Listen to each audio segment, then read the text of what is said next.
How's it going? What's up? You guys are gonna hate me. I'm trying YouTube again.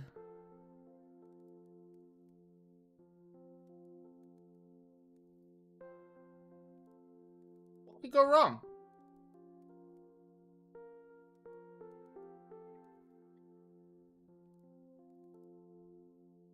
What could possibly go wrong?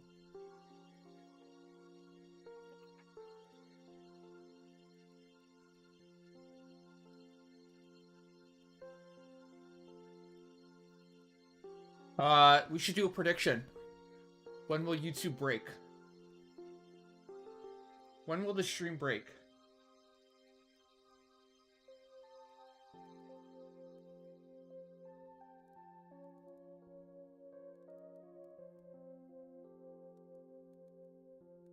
Pop out chat.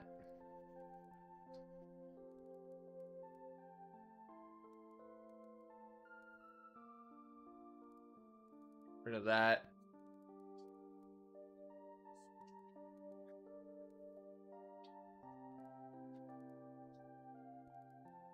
Oh gosh. There's Yaksha. You're super late. You're so late you transcended into early.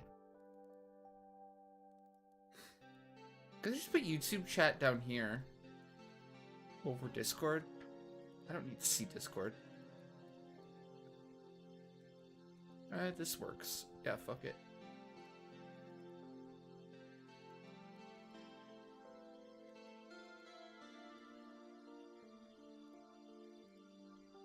Here, man. What's up? Nothing. I'm not gonna die to anything, okay? I've learned from my past mistakes. We're good. We're definitely good. With that Meso drop last night, I think we turned the tables. Luck is on our side now. You're going doubter today? Well, I mean, the stream won't DC or anything. I think just... Well, no, okay, sorry. I won't DC or anything. The stream might, but I won't. Listen, we can still finish out the year strong, okay? Might have had a rough patch here, but overall, it's still going to be Year of the Believers.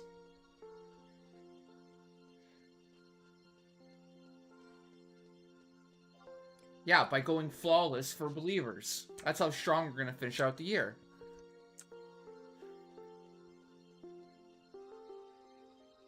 Actually, what's more likely to happen is the stream will go down. I'll die during that, but then, like, eat, like, I don't know, a stew pot and be like, no, nobody died, see? It's all fine. Like, right when the HP is about to hit 0. Boom, disconnected.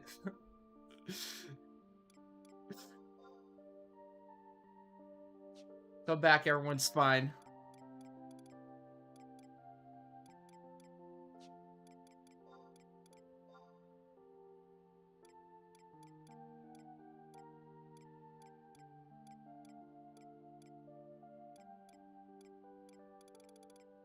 Ooh, perfect. That's a good sign. I need flan meat, and there's only one stack up. Just waiting for us? Hey, Raiden. How's it going? Okay, I got my flan meat. What am I forgetting now? Currently, I am 1 Grand Coffer short. Ignore. Ignore.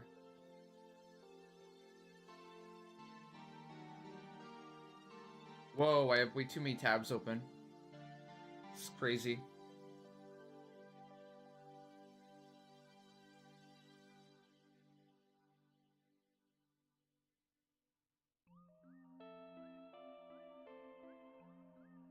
I'm gonna close some tabs. But what?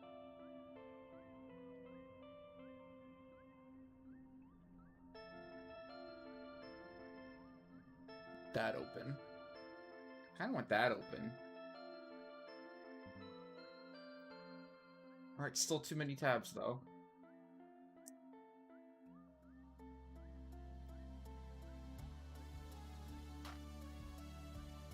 Ooh, the silver voucher campaign started. Get 2 extra silver vouchers per character for the rest of the month. It's like January 5th. That's a pretty good campaign. I'd argue it's one of the better campaigns, actually. And then, for the New Year's event, next month, get another silver voucher a day. We're trading Chacharoon. You guys remember Chacharoon?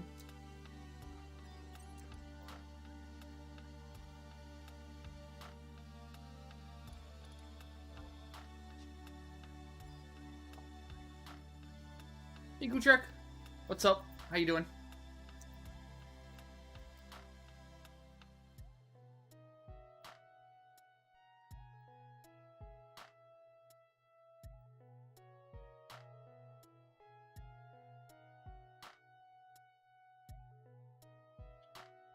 Friendly reminder, we do have room. If anyone wants to redeem for Aonic, I think we still have like 2 slots left at least.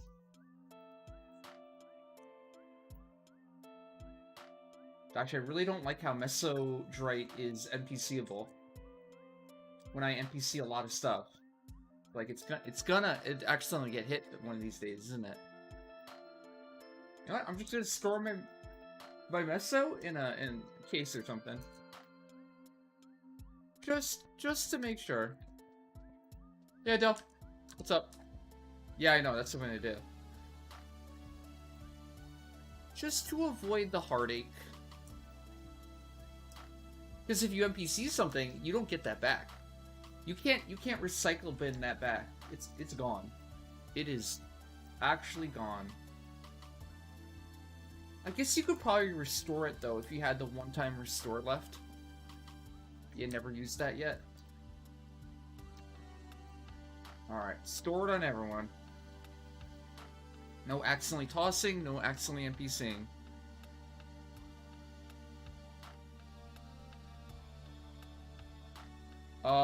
Any day next week. Pick a day. Pick a day and time.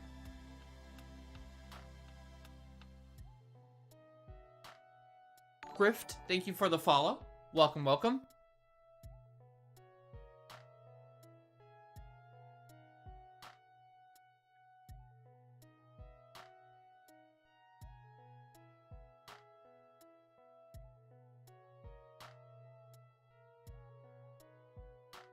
What's this do?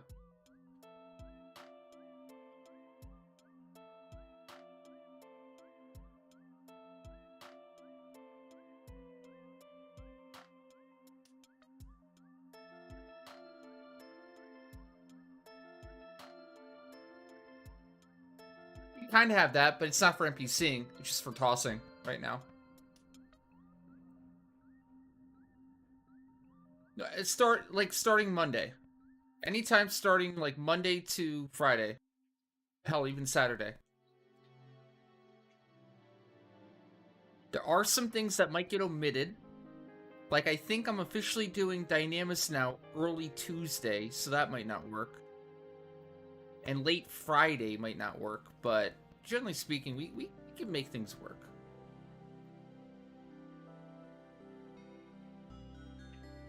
Ooh, perfect timing. I mean, we are making, doing the full Aonic clear today. Just setting up the pop set for that. While trying not to get too distracted.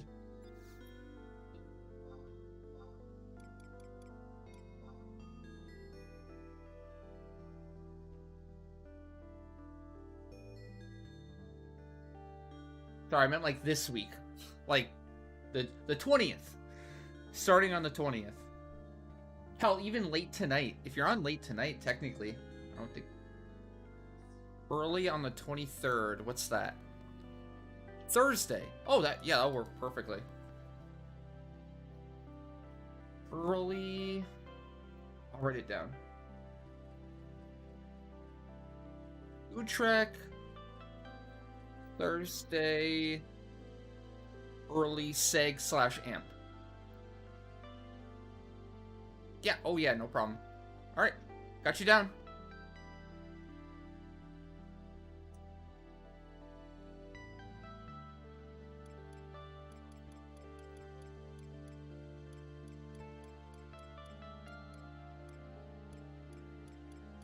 There's no mismelt up. Oh no. GG.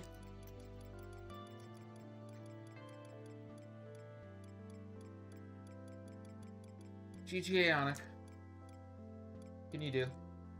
Oh. Never mind. There's a shit ton of tail feathers up, which is, what, 30k? 30k for 6 mismelts. Mismelts usually go for 100k plus each. That's a pretty good conversion. Hey, Yoshi. How's it going?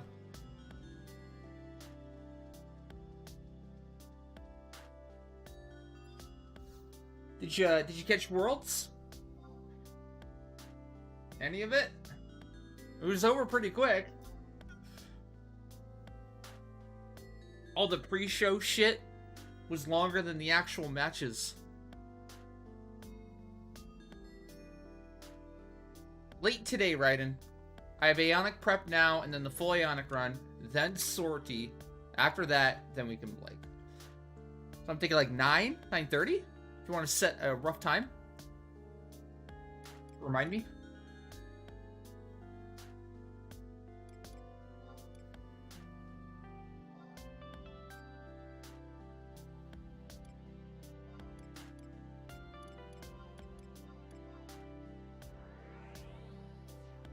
I died last Aonic. Oops. Okay, I didn't die, but I kind of let Snow die on Shaw. We did the Shaw Zerg.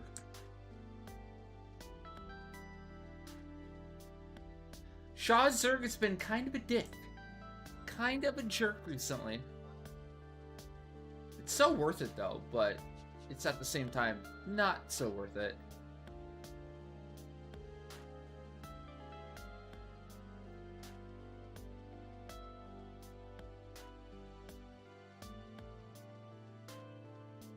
Turns a 20-minute fight into a 3-minute fight. But apparently, since we're kind of new at it, it's also turns into kind of risky. Let's remember, last couple deaths for doubters have been, like, I think 3 from Shaw. At least 2.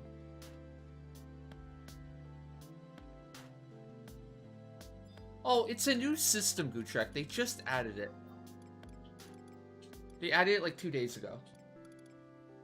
The streak system.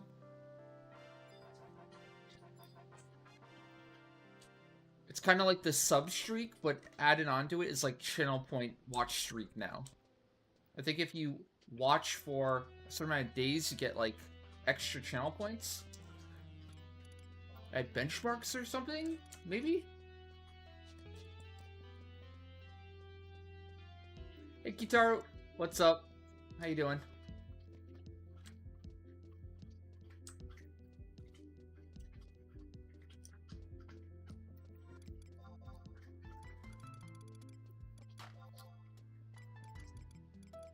At least Kitaro didn't say Happy Death Day. He said Aonic Day. It's not completely evil yet. It hasn't been completely corrupted by chat yet.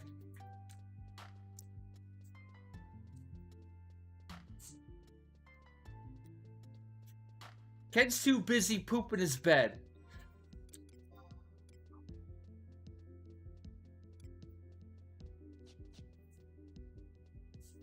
Oh, you will be.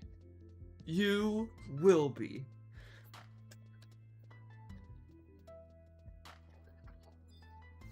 Just give chat enough time to corrupt you.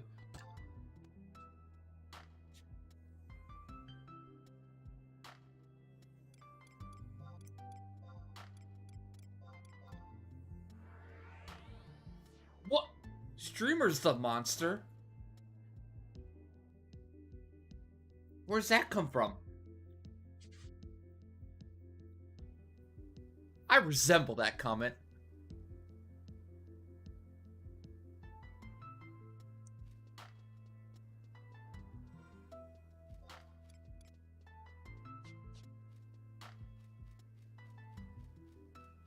Hey Snow, what's up? How you doing? I did manage to snag a riposte.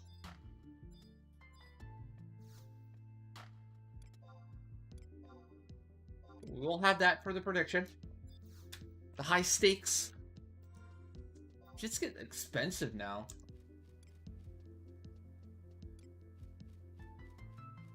And I'm gonna need one ignore.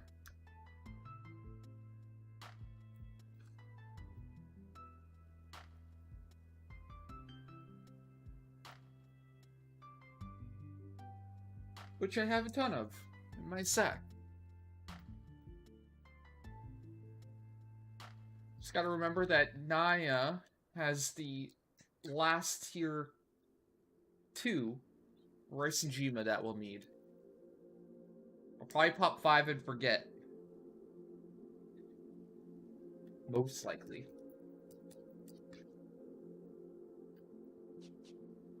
Alright, what am I missing? Tornado Scroll.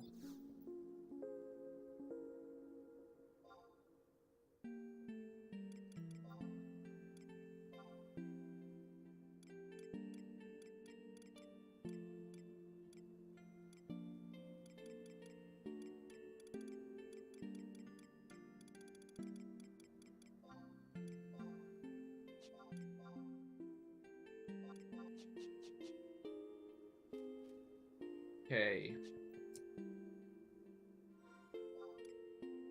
I still feel like I'm forgetting something.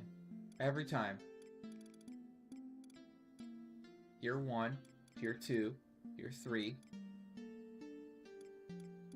Okay.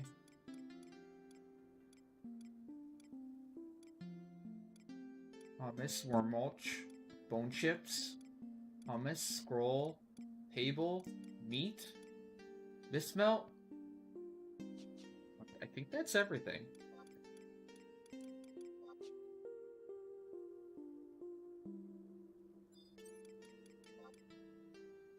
Pretty sure that's everything.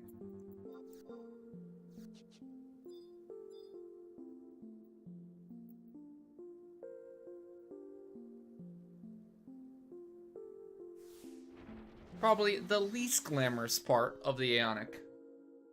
Building the set. I always think, like, what would it be like if there was no auction house and you couldn't send or trade any items?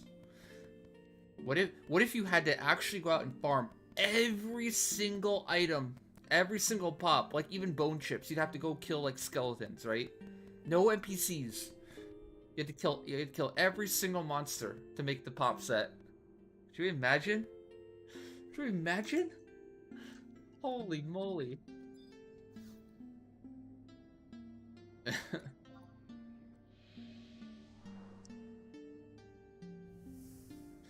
Well, that's what single player Final Fantasy XI would be. I don't think people understand that.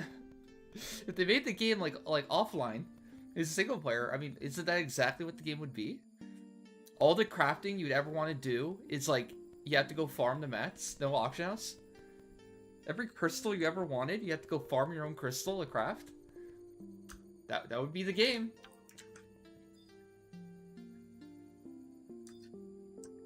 Would it not?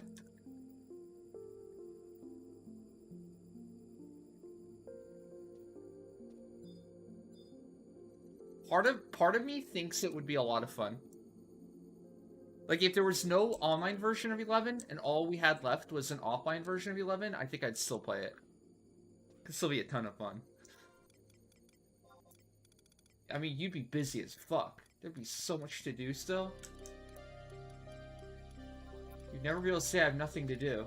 Like, guys, hold on. I've been spending the last 3 weeks working on my Aonic pop set.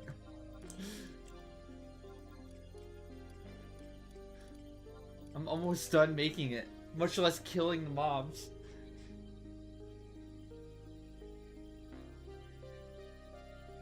I was thinking about that.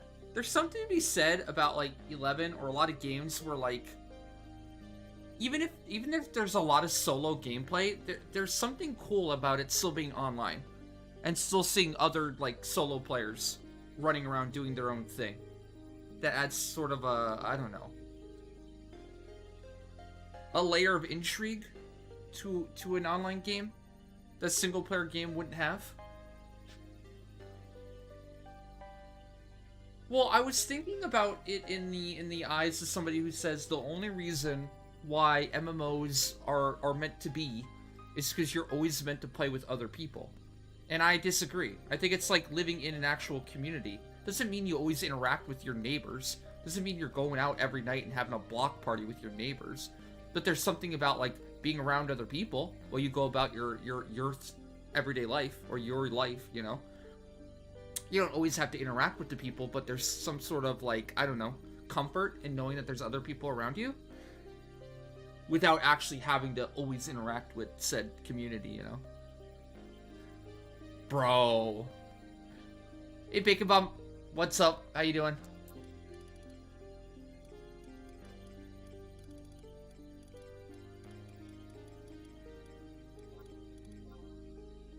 Bruv.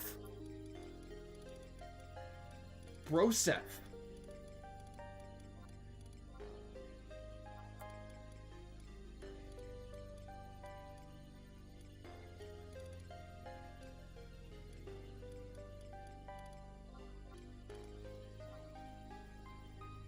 Yeah, when you go to the grocery store, I mean, yeah, there's gonna be people that when they go to the grocery store, they're gonna run into like their friends and they're gonna stop in the aisle to talk to them forever.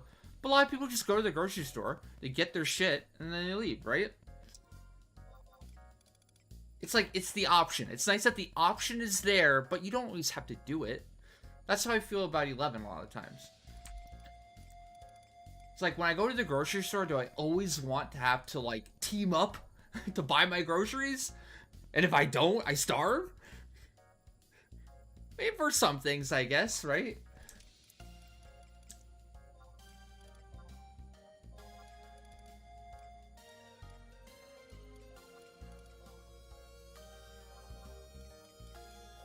Oh my god, Groupon. It's the Groupon meta.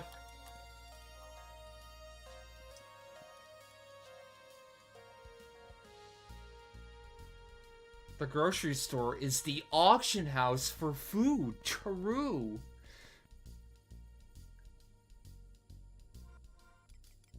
Or, I guess more accurately, the farmer's market. Farmer's market is the closest thing to like a game auction house, I suppose. Damn. 96 though. That is really old.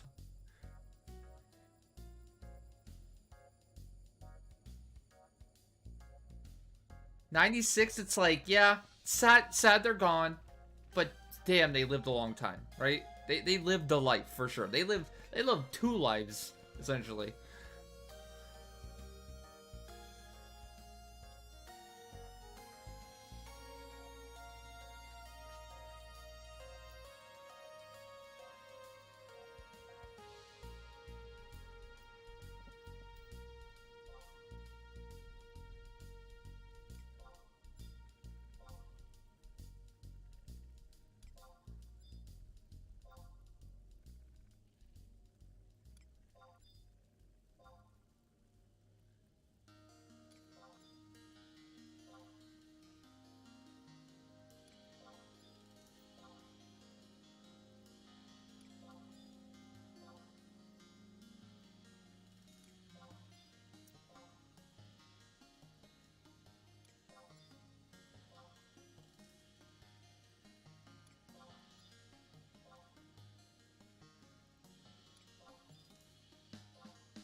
Don't be shy, YouTube, by the way. Trying out YouTube again. If you have any questions or comments, feel free to ask. It's no problem. Hey, Rengoku. How's it going? What's up? I am watching YouTube too, or YouTube chat, anyways. I think it shows up in the combined chat too.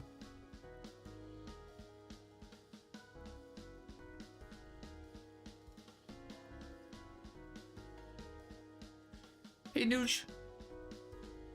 Good to hear. Good to hear. I feel like the weekend just flew right by. Like, damn. It's over before it starts, it feels like sometimes.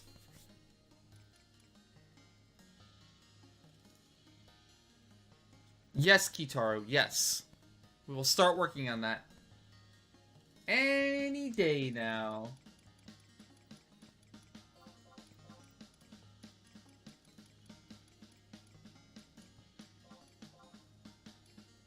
Right when I figure out how to toggle on the 18-man sortie.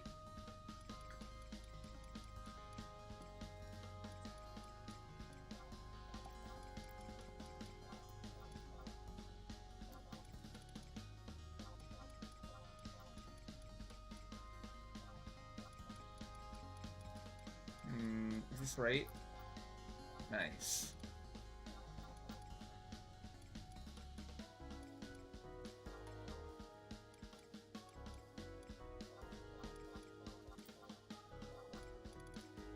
I have the Aonic pops memorized. The back of my hand. Where's the... Oh. Okay, good. Oh. I thought I forgot an item. But luckily I have backups. The black pudding. Almost had to pack it up.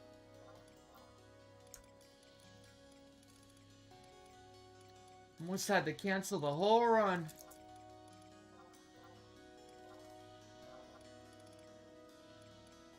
Crisis averted.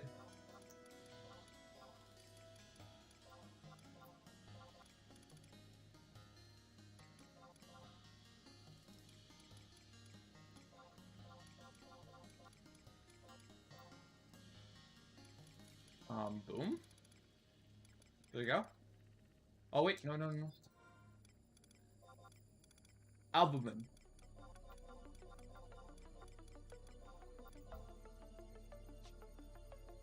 There we go.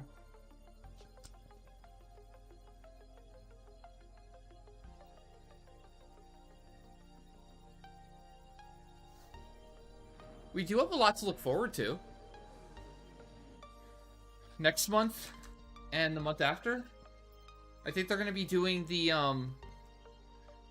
what's it called? The letter from the producer, which is always kind of a big deal in 11. It's where they talk about, like, what they did this year and what they plan on doing next year.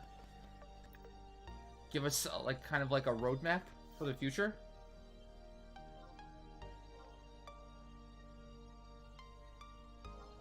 Ooh, thank you again, Mo.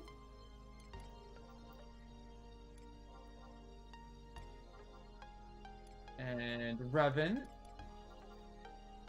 Actually, thank you everyone with the help with the Aonic pop sets.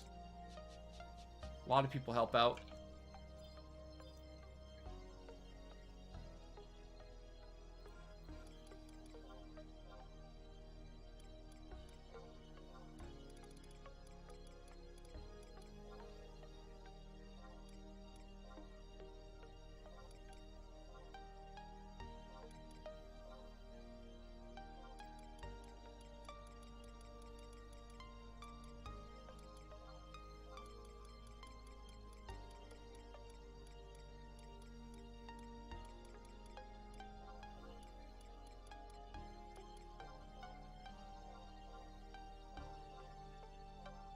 Ooh, nice.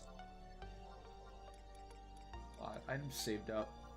And a crest. Nice. What do I need though? Centurio. Aonic, Centurio. Wow, it might only need items that I already have the coffers for? No way. No way I'm that lucky.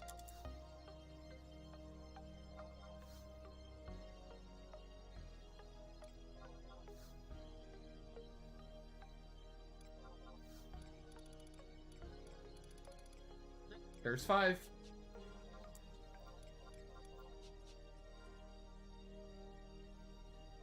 Hey, Findo. What's up? How you doing? We are just making the Aonic set right now.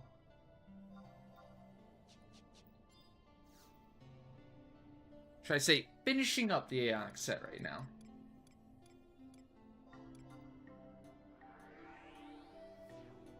Any luck so far? Anything good? Get any Osash's tables?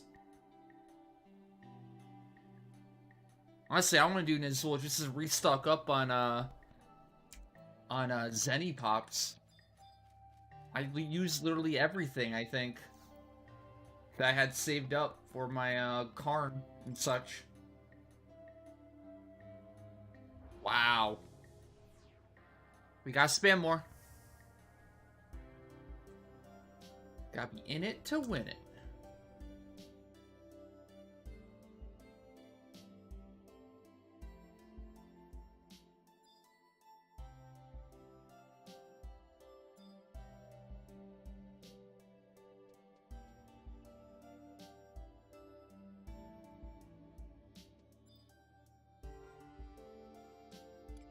I like how that narrative is completely gone now, Kitaru, by the way.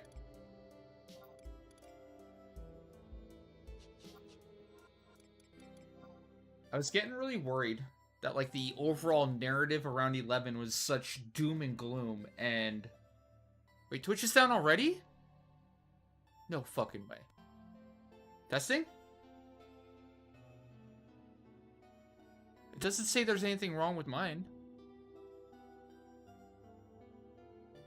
I'm not getting any error notifications. Okay. Frickin' Red trolled me. In Link Shell. Okay, cool.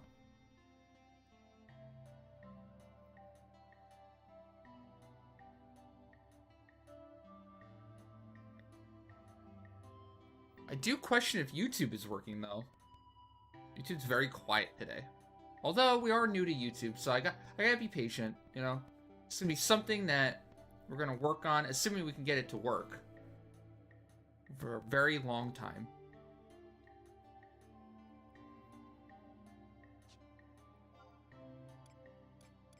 Just like Twitch.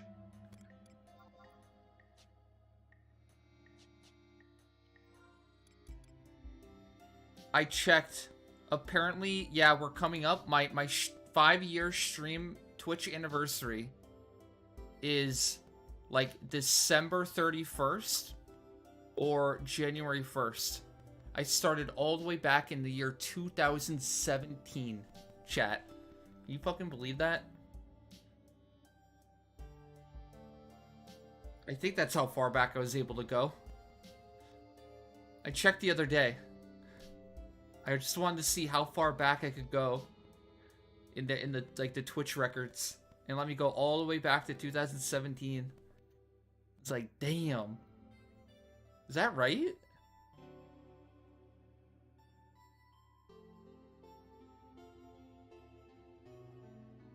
Maybe it's 2018. Well, no, I would have started in 2018. And now we're coming up on 2024. I know, right? Hey, YouTube is awesome. Okay, confirmed. Twitch, YouTube chat is working. Thank you. I was worried that, maybe it broke.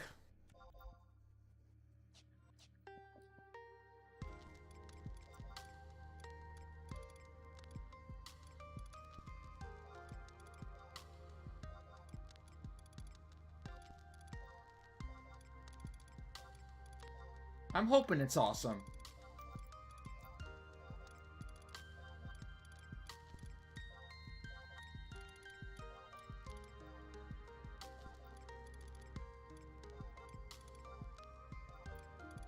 Taking bets on how long until stream breaks. When will it break? Bomb! No! Did the Lions win again? Damn it. West Coast Wolverine cheered. X100. Go Lions. Imagine how sad Matt Stafford is right now. Dude, like, gave his soul, gave his career to the Lions. And now they finally, like, get their shit together and start winning.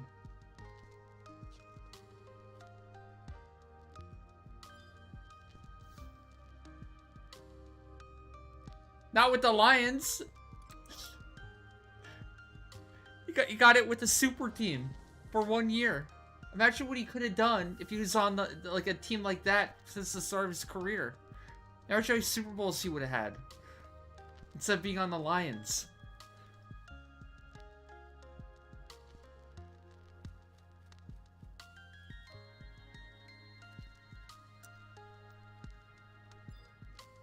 He's probably relieved to have at least one Super Bowl, but I think he knows deep down he could have had many if he was on the right team, if he wasn't on the Lions.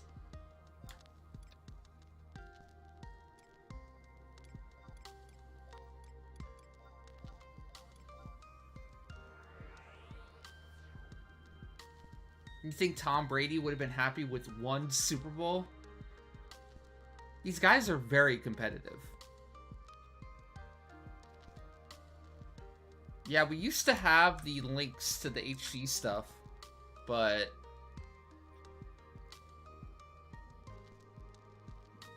not as much anymore.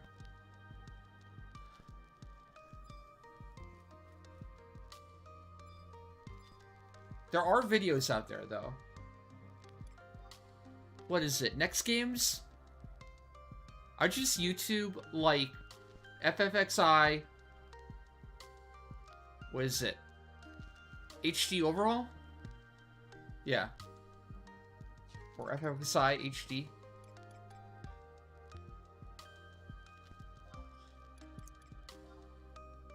Now keep in mind, they're quite convoluted. Requires you sometimes to deal with DATs and such. Oh, dang it.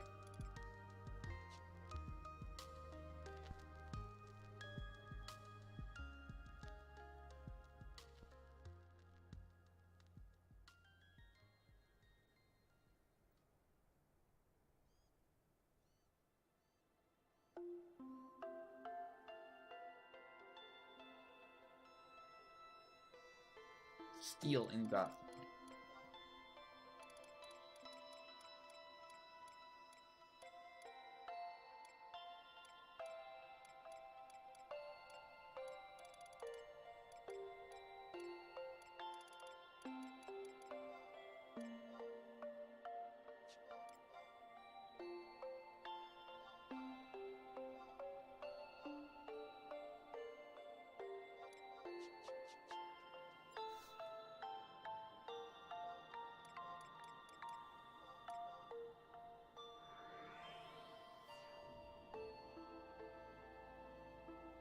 True.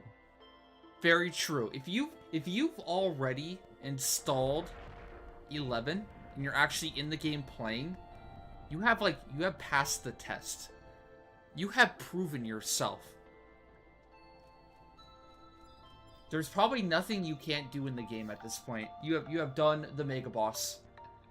Everything from here on out is going to be trivial compared to installing and getting and setting up your account.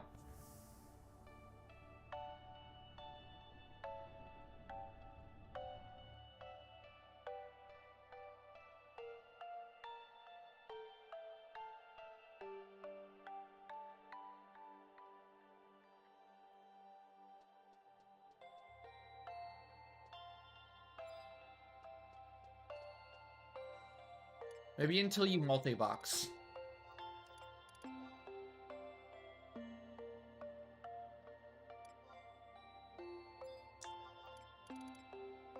And then you have to, and then you DC, and you have to log in to like 5 characters quickly. That might be the ultimate test.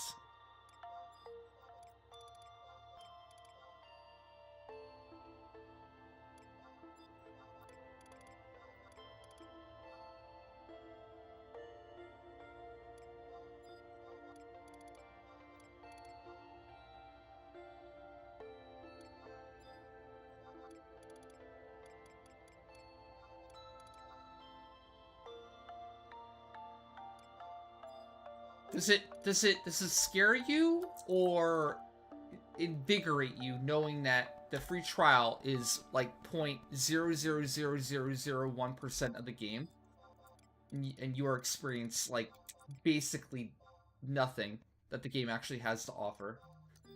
Is that overwhelming? Scary? Or like bring it on?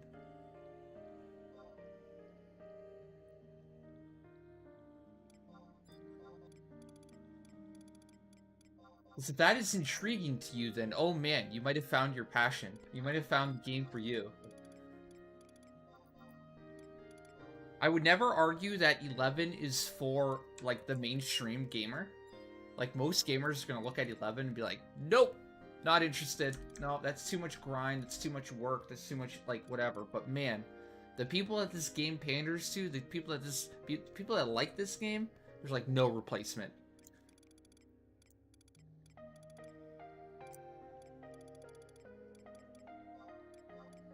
It is like crack to those players. You just become addicted, and nothing else even comes close to matching it, the magic of it.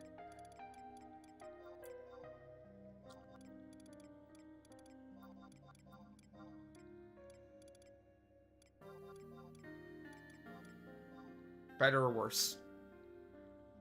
Yeah, the story's casual friendly. I mean, the game is more casual friendly than ever, but it doesn't mean it's not still a massive grind. There's still so much to do.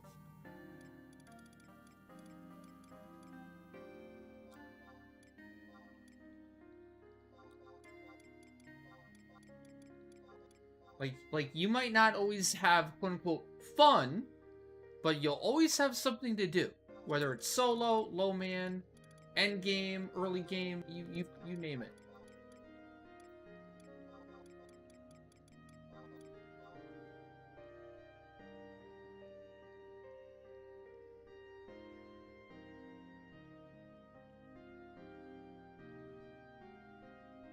Yeah, it's truly a Final Fantasy game for the masochists of the series, right?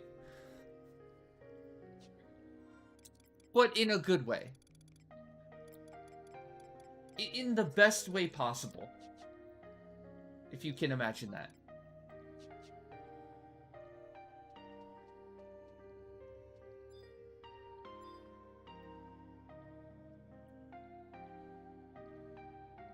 Even the stuff that we call easy in 11, as like hardcore Final Fantasy 11 fans, like compared to any other modern MMO, that's considered like hyper hardcore.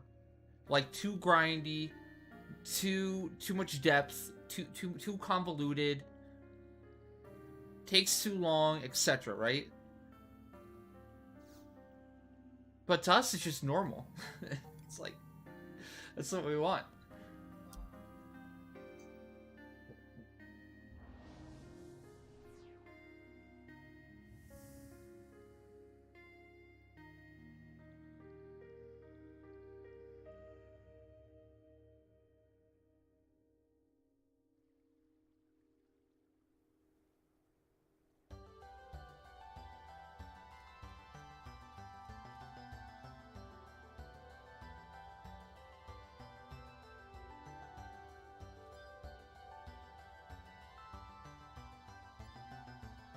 I really like the fact that it's so unique.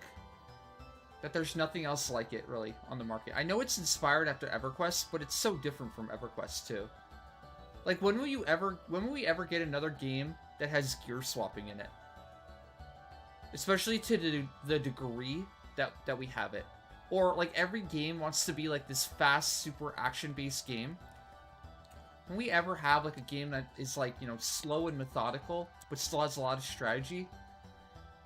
Via the gear swapping system, etc. Macros. And then, don't even get me started about multi-boxing 11. I mean, that is, like, something that will probably never, ever, ever be mimicked in another game ever again. But then again, it kind of already is. Because when I think of multi-boxing, I think of, like Final Fantasy X. Any turn-based RPG, I think of multi-boxing. Where it's like, you are your full party. Like in any early Final Fantasy game, like, you are multi-boxing your party, right? It's turn-based, you play your white mage, and you play your warrior, then you play your thief, then you play your black mage, etc. But each individual character, you are picking the action that they do, right? Now, of course, like, it becomes more complicated when it's all in real time, and you have to do everything, like, at the right time, in the right moment, based on what the mob is doing, etc. But it's the same basic premise, right? And I miss that so much in, like, single player games. Whereas, like, every single player game nowadays is just exactly that, a single player. You, like, if you have quote unquote party members, they're always, like, AI, like, botted by a computer, right? Hey, Moth. How's it going? What's up?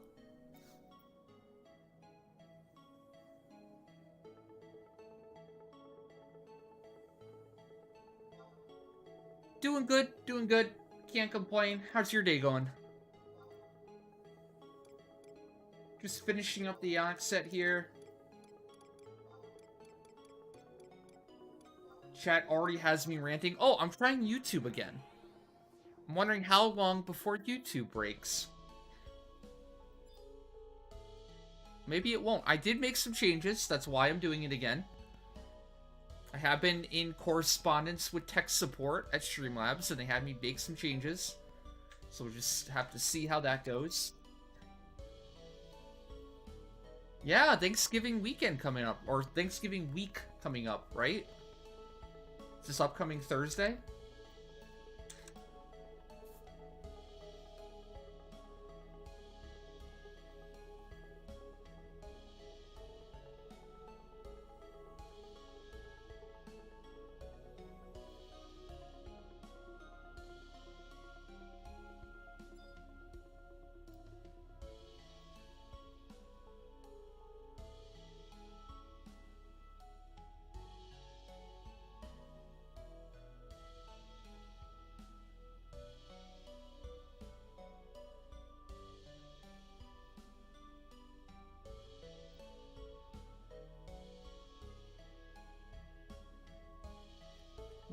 We do have room in the Aonic there. A Lion Tamer. Was it you that's coming today? Are you clear to go?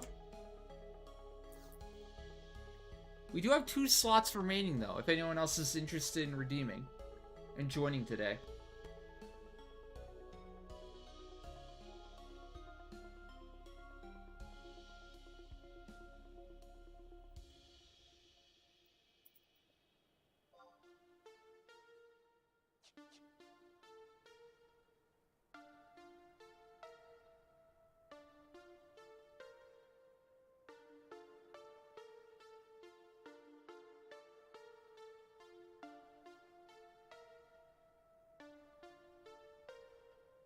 Ah, you only had 10k? Or 40k?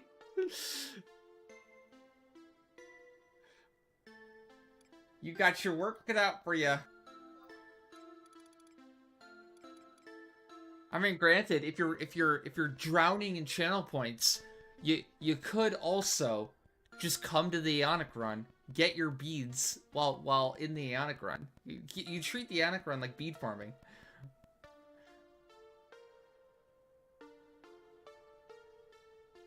Does the Aonic get harder the more Alliance members? Yes, yes. To get more HP with each person, you add. Which is generally fine for us up until, like, a full party. In the second party. But any more than that, it's like, they just have so much HP, it becomes, like, a whole different fight. 2, 3, 4.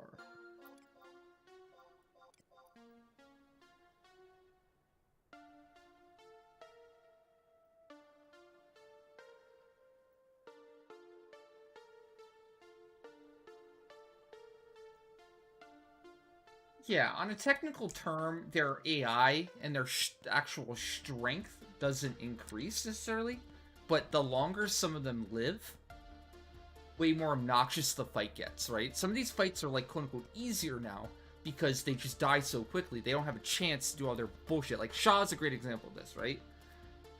If Shaw dies in like a couple minutes, it's not nearly as bad as it used to be. But if Shaw like is allowed to live for like 10 minutes, and you're dealing with all the dispels, you lose all your soulmate songs, you have to deal with multiple charms potentially, multiple Baronet charges.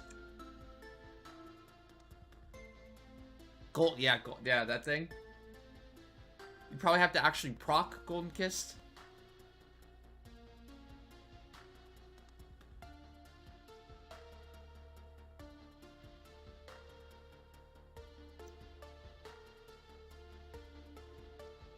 Hey, Neil.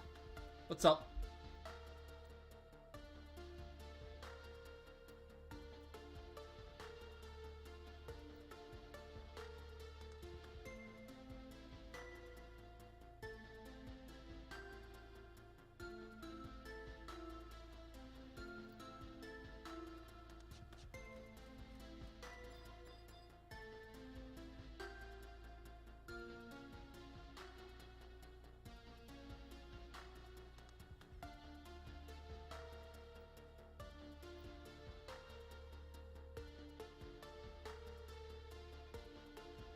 Okay.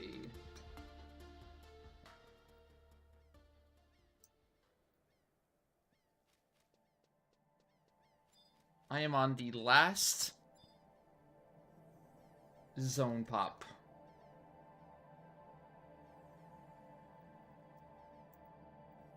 Oh, I have some bats. Dang it, it didn't work. I wanted to throw bats at bomb. There we go. Got it. Easy.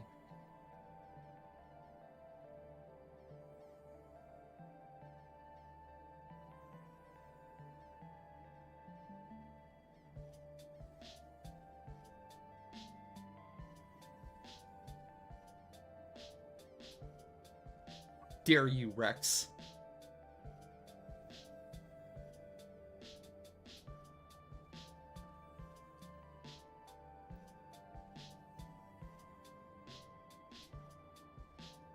Damn, I am running out of coffers, aren't I?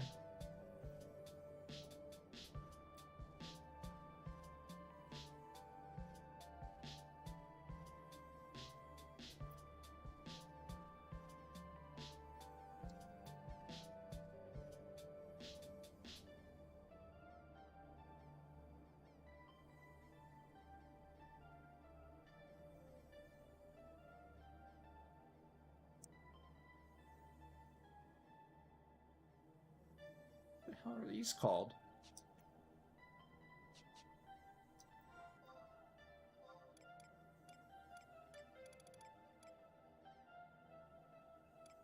AYAP.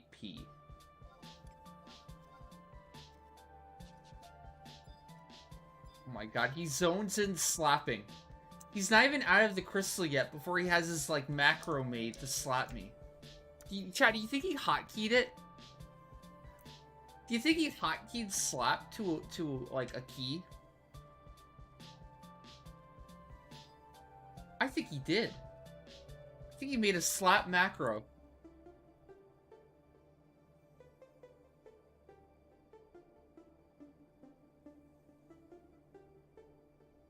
Absolutely he did. What a tryhard.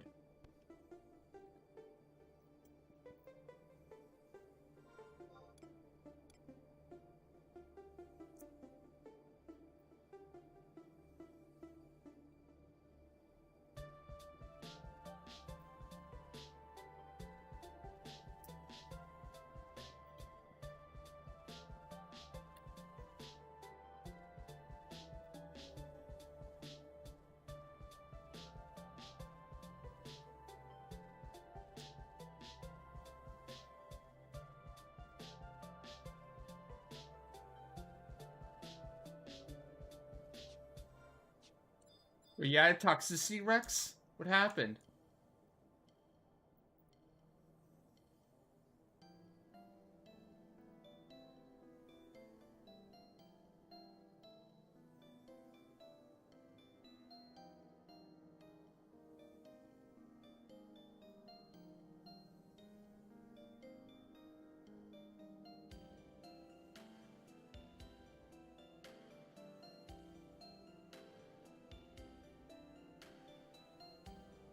Oh my god, I keep getting every weapon possible instead of the mats.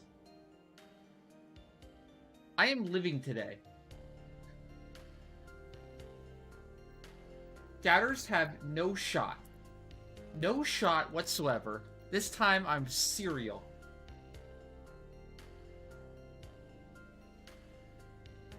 Guys, I'm cereal today.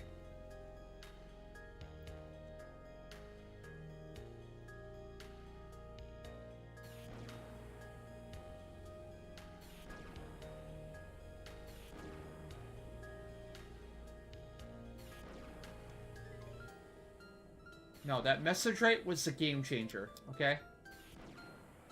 That message rate last night turned the tables in back in favor of believers.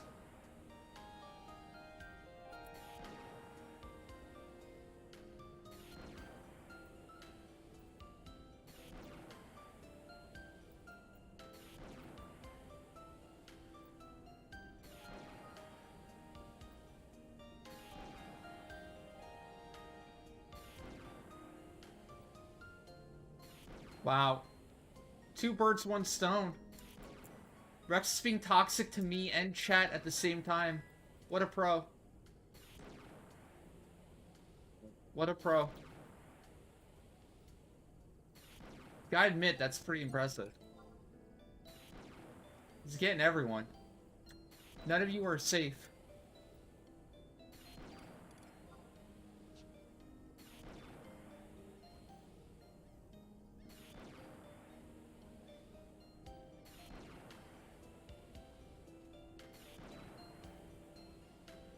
Alright, Revan, I'll get you Pearl.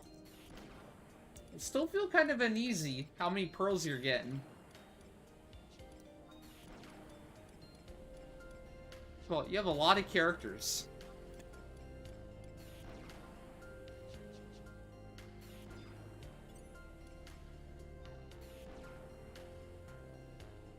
For one account, to be fair, yeah, true. Which is fine, yeah. That's why I'm still trading you the Pearl. This is fine.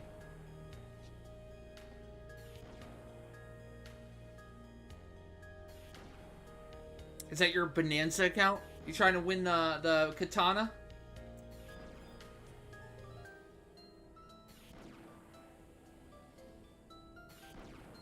It's like a cool breeze of toxicity.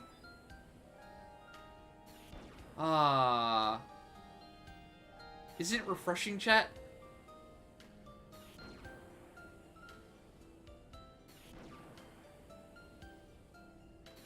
I don't think I would even get the katana. Maybe. Maybe I'd get the katana just to make all the ninja mains hate me. Hate me more. Because I already have Nagi. All the ninja mains probably hate me because I, like, already played ninja, like, 1 time. I'm already a god at it. I've already conquered ninja. Mastered it.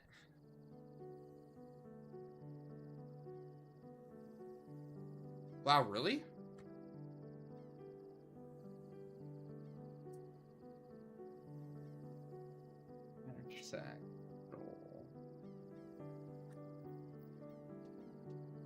What is that? What's the effect on the palm, the yellow palm Moogle? Is that the food duration one? Honestly, the food duration one is quite tempting. I think I may want to get the food duration one.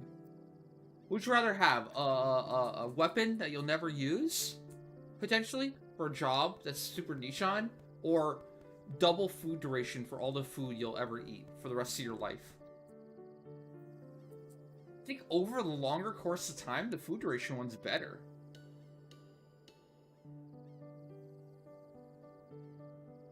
No, well, it would be double of the double. It stacks, Rex.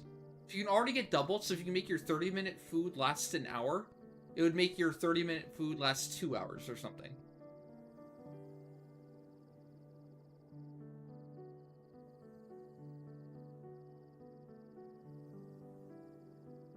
I'm pretty sure the effect is like, what's it called?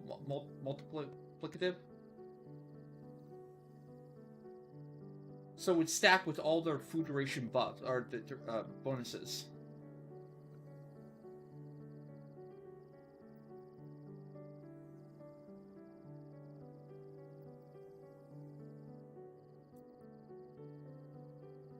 Well, that's why it's a rank 1 Bonanza item. That's why nobody has it.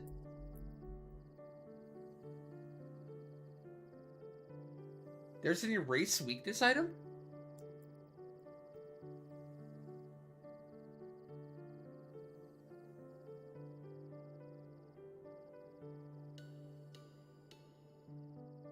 No, I'm talking about the other ones. It's the same line as the Kupo shield. The Kupo item. I'm pretty sure the head has an effect for the Kupo line.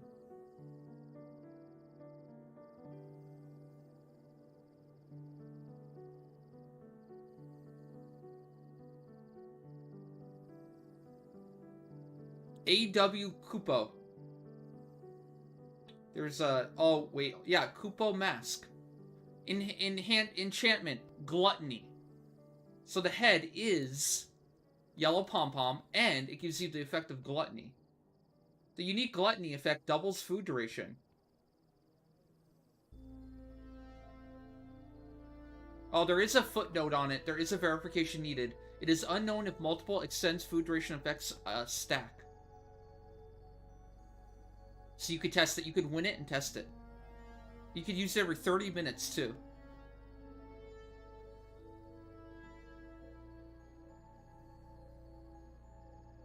Gosh, I think I would get that. Let's see. Kupo Mask. Kupo Shield is Synthesis.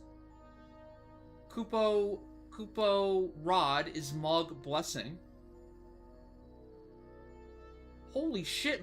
Rex is right. Kupo Rod removes weakness. It takes it off. But it has a 20-hour recharge, and it takes 30 seconds to use. And what does Moogle's suit do? Moogle's suit cannot equip leg gear, movement speed 18%. That's all the body does. Koopa's suit fell off hard with the Adeline ring and everything. But damn, the rod and the head. Kinda want them both.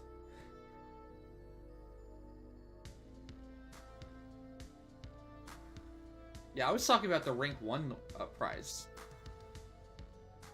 I assume that's what you meant. Who's Kelly? Is that a Kupo? Kelly Kuposki? Is that you, Moth?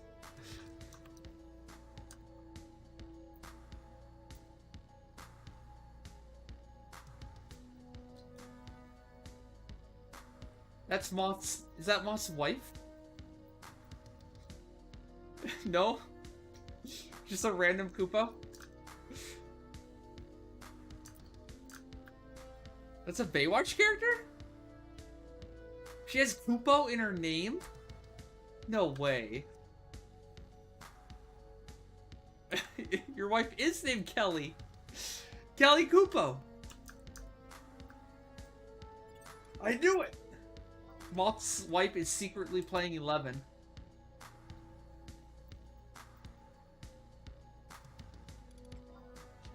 Honey, what game are you playing right now? Are you a Taru? In Windurst?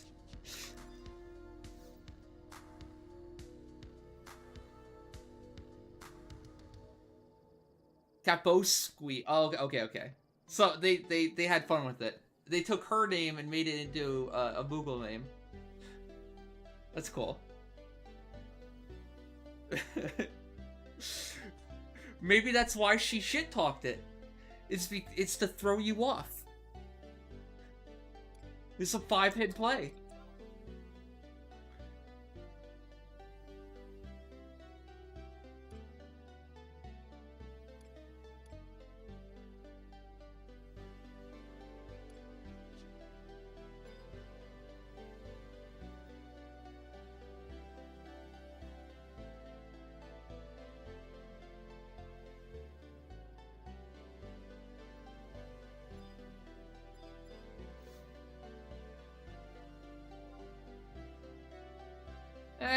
It's okay. I don't know if I'd want to get it, though. It extends duration of stuff, right? But what could you actually extend with it that wouldn't fuck everything up? Like, every time you swap to the shield, you lose your TP. So it kind of sucks for that regard. It would ruin your AM. So any job that relies on having AM up, right? Already kind of crappy. Maybe something like Tomahawk duration, but you lose TP. Warcry duration, but you lose TP. Berserk duration, but you don't need any more Berserk duration because it already lasts for the full effect of the ability. And if you're already using a Berserk, swapping to a Berserk item, you'd be swapping to Conqueror. And you can't wear a Great Axe and the shield at the same time. Conqueror gives 8.5% extra attack.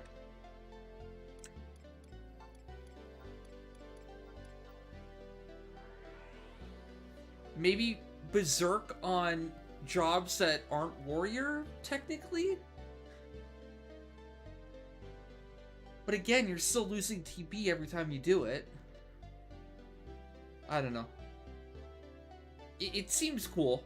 I wish that effect was on more gear and not a shield. Like, if they put that on an armor set, damn. Now that would be a badass armor set.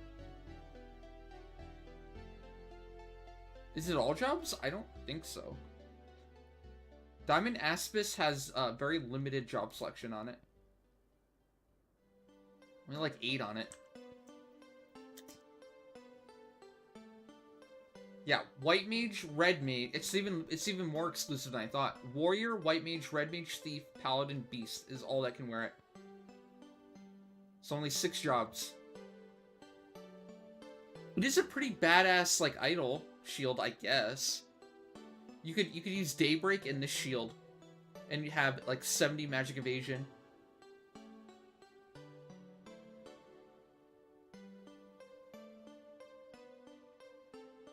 Increases skill chain duration. We don't know. Nobody has the shield, I don't think.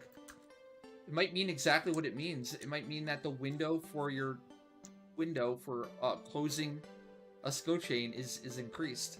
So normally if you have 5 seconds to close a skill chain, maybe it makes it like plus 1 second for each window. Potentially. But that's the thing. Scholar can't use it.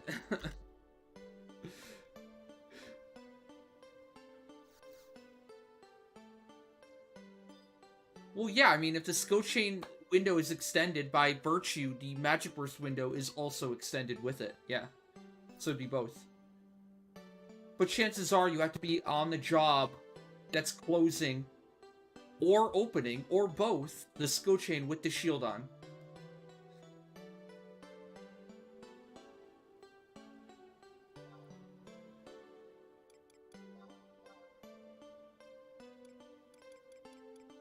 Unfortunately, we don't have any actual testing on it.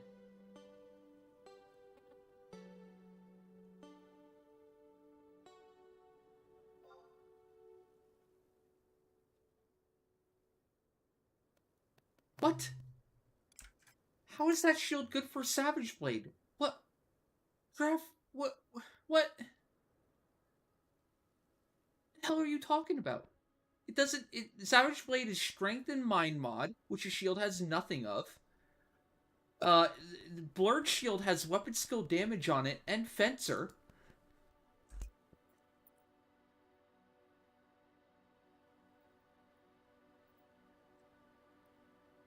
That shield is trash compared to Blurred Shield +1.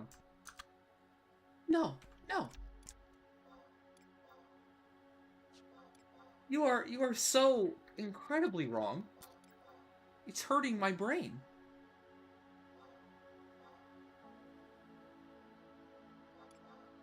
What's the Happy Gilmore?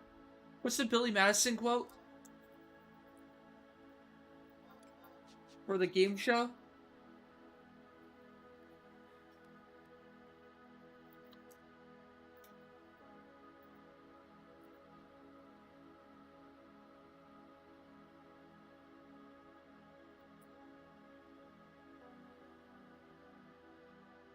At no point in your rambling, incoherent response were you even close to anything that could be considered a rational thought.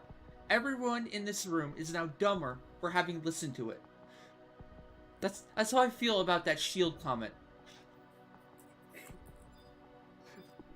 I award you 0 points, and may God have mercy on your soul.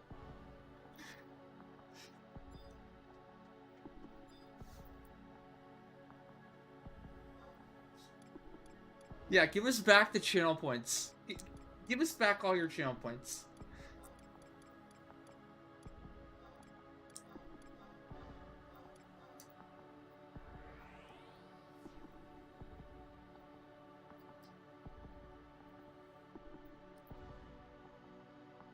Alright, we can gather for Aonic now. Confirming with... Lion Tamer? We still good to go today? I hope so.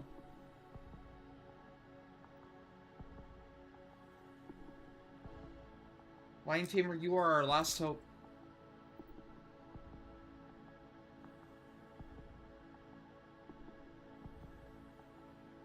And then what does he say at the end? You could have just said I was wrong, you jerk. No, a simple no would suffice.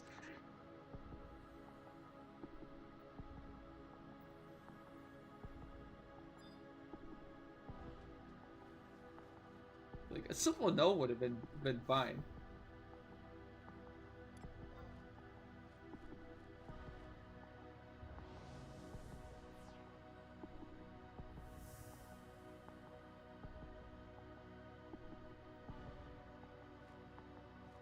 Oh no.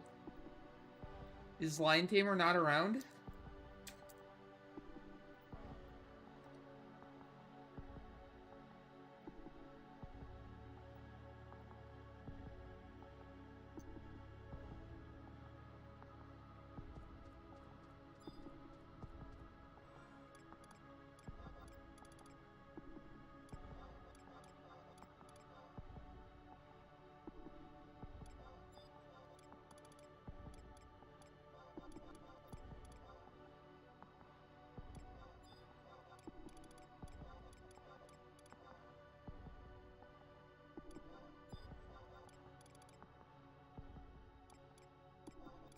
Ooh. Tough pick, Miser. Tough pick. What are you feeling? Where are the heart of the cards telling you?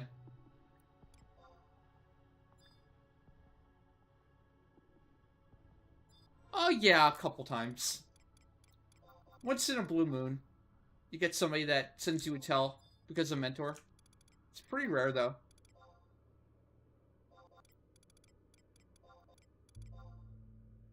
It's usually questions like, where's the gate guard? Or, how do I move my camera? How do I log out?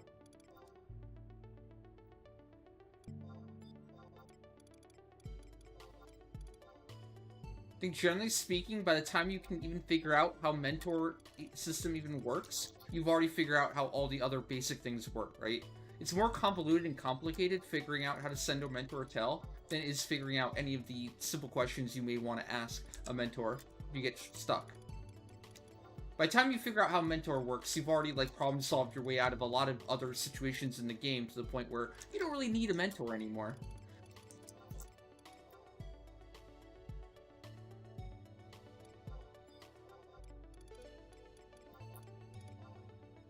I remember that. It wasn't like him asking how to log out, but I remember like helping somebody with something for like an hour or so. With the help, additional help with chat. I remember then they logged out and they never logged back in. unfortunately, I think that's just pretty normal. It's probably gonna happen a lot. A lot of people probably try out 11. They just don't. They're not vibing with it. They're just gonna move on to the next game. Just something you have to kind of accept as an 11 fan, that this game isn't for everyone. As much as we love the game, you can't make everyone love the game yet, as much as we do.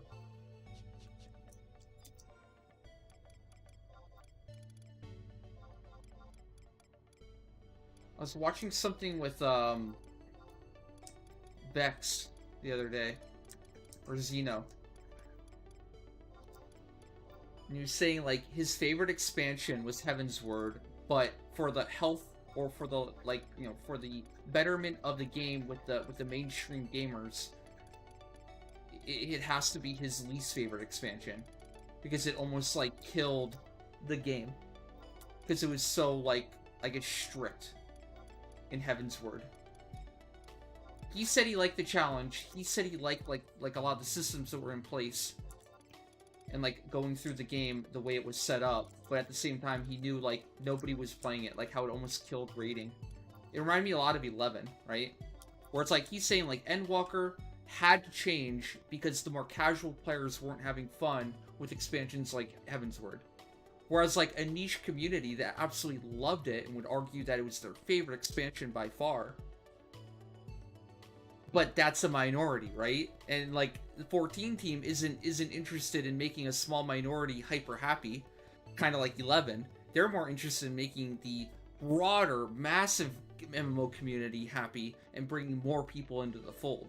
And that's why you're getting like this, like the downfall of 11 shit, right? Because you're having like the people that feel like they're like losing touch with their core audience because they're trying to appeal to a bigger audience.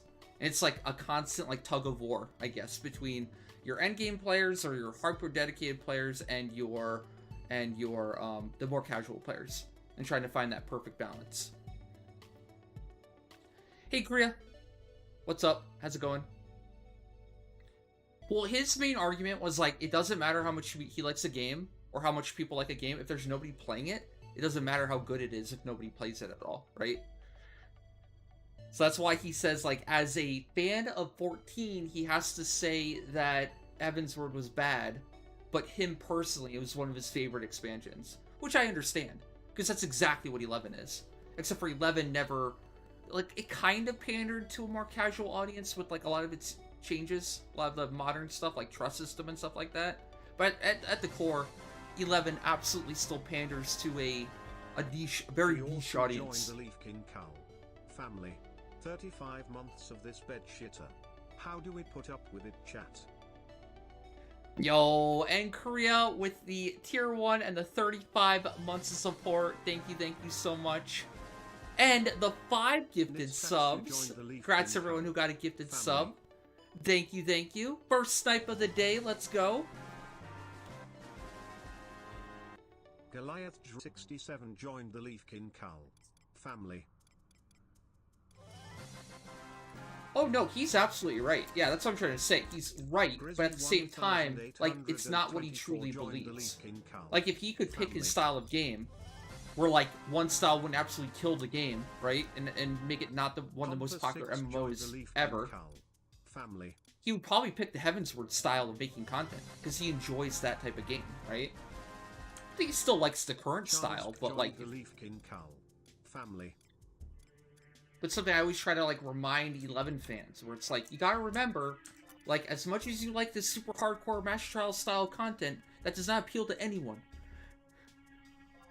As much as I love the making a prime weapon, like, there's so many people that feel like, what's the point? Like, it's too grindy, it's too hardcore. There's no point in making the content if nobody's gonna actually do the content, you know? And that's something that 11 absolutely struggles with, even with its, like, dedicated fan base, too. Not just a casual, modern MMO player, it's, like, its own fan base, too. Where sometimes they just go a little too far.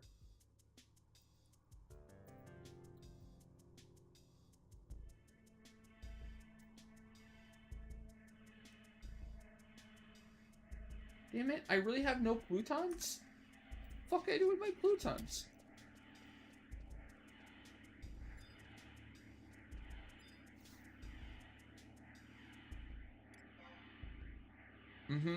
Understandable, too. Like, I get it. But also, I kind of respect 11 for, like, staying true to, like, what the founding principles of the game always were. And while I do think it needs to update and evolve and change, like, I don't want them to, like, essentially just turn 11 into 14, just because that's the flavor of the month right now, or has been, right? I do appreciate it in some element, some aspects, staying, like, true to its original nature. Oh, thank God, Lion Tamer's there. Okay, good, we're good.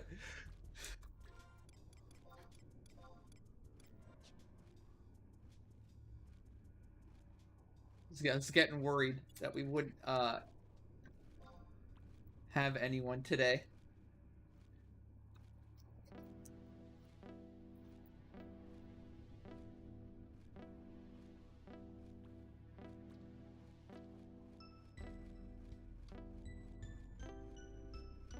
I sure hope this Pluton case has 5 Plutons in it.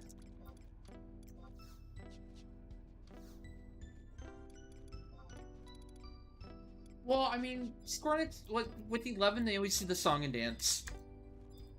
Where they release content, and it's overly grindy, it's overly hardcore, it's overly difficult, it's overly everything, and then over the next, like, year or two, or a couple years, even a few years, they slowly, like, ease up, right? They'll add campaigns, they'll reduce entry requirements, they'll make it 18-man, for example, they'll add new gear that makes going back, making it a little bit easier, right? We're kind of in the midst of that right now. And this is like the month, this is the year of campaigns. Like 2024, apparently they're going to be doing a brand new campaign every single month for the year. Every single month. So this is like the prime time for like galley campaign, segment campaign, RP campaign, you know, all that shit. Exemplar point campaign. We'll probably see all of it. Now, can't say for sure because you still have to wait till next year, but like, now would be the time, right? We've all been bitching and complaining, and we're like, something needs to happen. Where is it? Where is it? Well, this might finally be it. I think it's promising. Because the first campaign they announced, that Ambu campaign, that is insane. Holy shit. You get an Ambu seal effect every day for every difficulty of Ambu. So you essentially get 10 Ambu seal effects a day if you do every difficulty of Ambu. So you get a seal effect for VD, a seal effect for D, a seal effect for normal, a seal effect for easy. Assuming you can kill the difficulties, I mean you're getting all of it, right?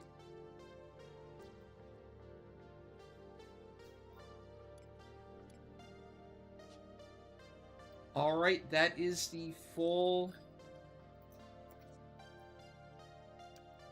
Is the full pop set made? I think we're good. I think we're good to go. Lion Tamer, if you wanna party up with your characters that you're bringing, I'll alliance you.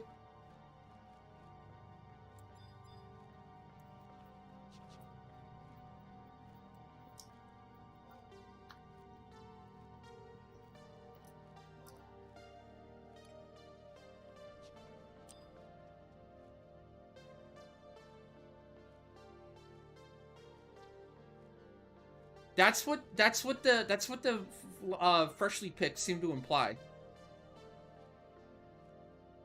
Mid slots, how's it going? Apparently there was an interaction between the MC on the freshly picked and the dev team, and the guy all like nodded in the back, like saying like, "Yeah, every difficulty." And they even like the MCs, the voice actress lady even like commented on like, "Whoa, that's crazy, that's insane that you can do it for every difficulty."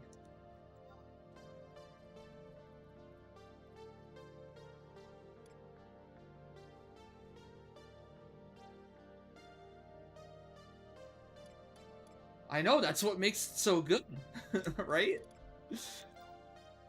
That it's not even that I really care that much about Ambu points. I mean, it's nice, it's a great addition, but like, it gives me more hope for like the future shit.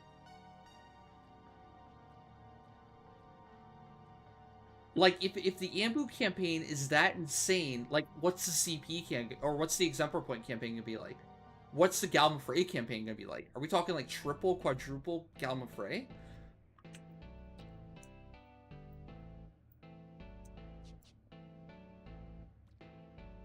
Maybe I'm being a little bit too optimistic, but yeah.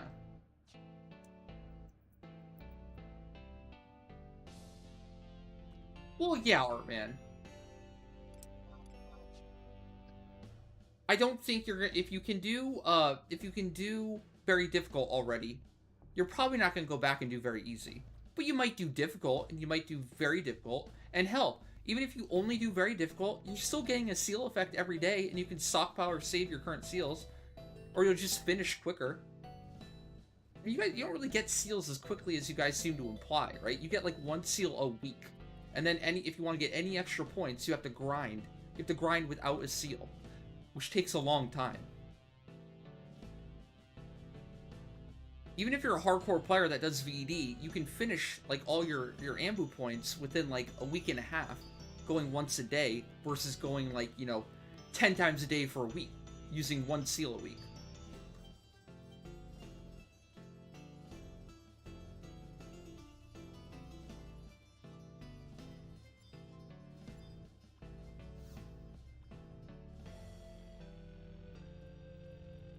Oh, really? I mean, I assumed at face value that the campaign would be by far the best for new and returning players. New and returning players can probably do, like, easy, very easy, maybe even normal, low man, or solo. And this will allow them to do multiple difficulties each day and get, like, the triple effect of the seal.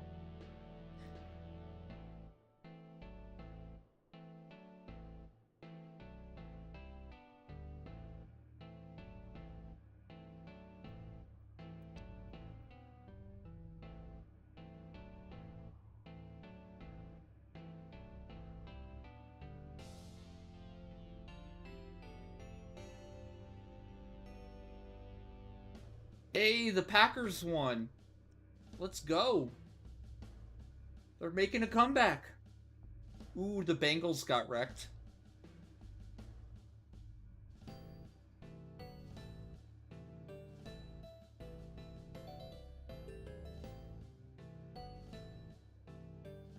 Damn, Chiefs versus Eagles tomorrow. That's like the game of the week.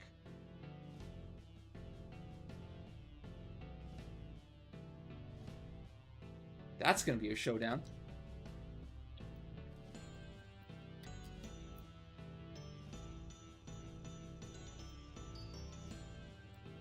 Alright, we can get Radiolence and head to number 6. Kriya, let's do your spin now real quick, if you're still there. So I don't forget until later. Big slots, I'm doing good. Doing good. We're about to start the Aonic run right here.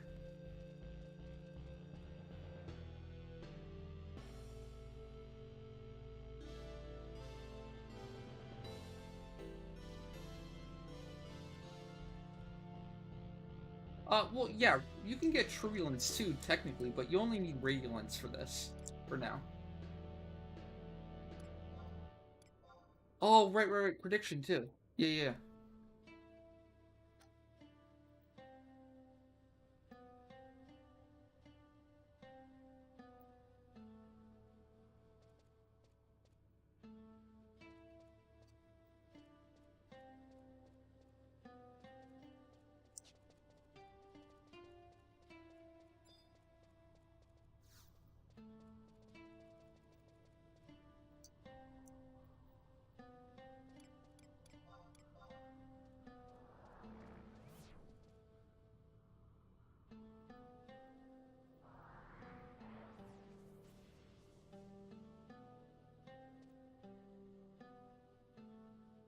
Alright. Prediction going up.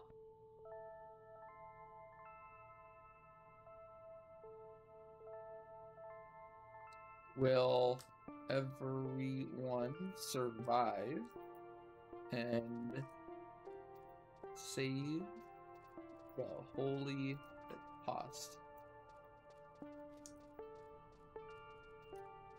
Sure.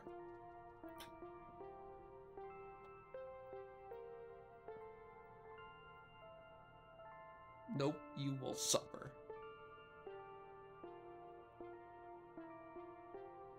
Alright, predictions up.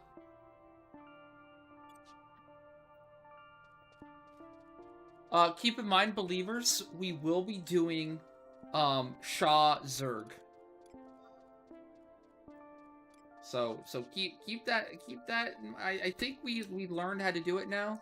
I don't think we'll die, but it's probably worth mentioning that as a disclaimer for believers. Potentially a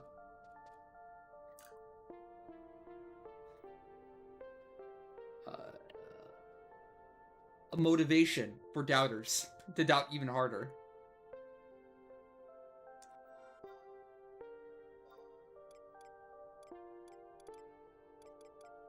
All right. Riposte is going up.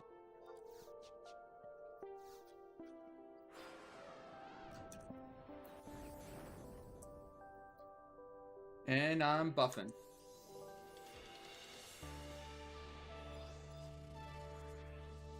Holy moly, somebody already went 250k into Believe? Right after I said we're gonna be zerging Shaw? You guys are crazy.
What do you mean?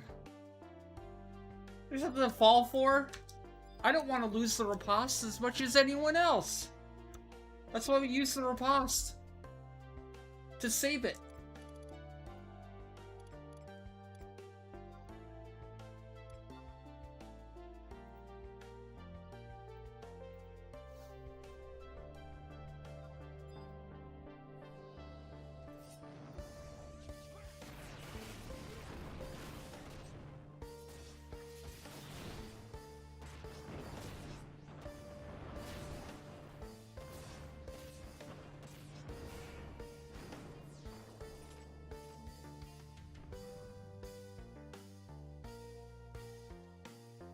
I'm inside the behemoth.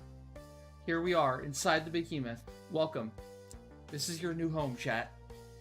This is where you belong.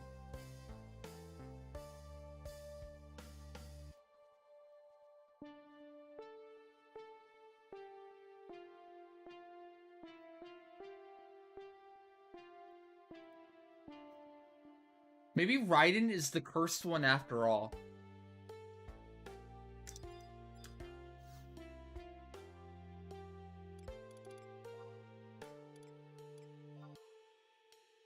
I dare you, Raiden. Doubt. I dare you.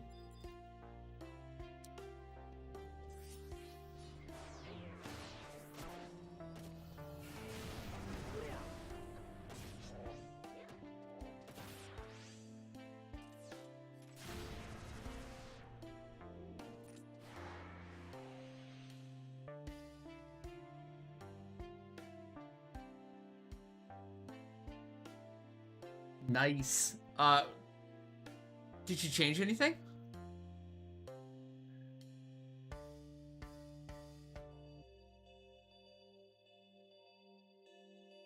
The gall? What do you mean? That's the first time your cleansing potentially worked. Maybe. We're still waiting for the jury to come in on that.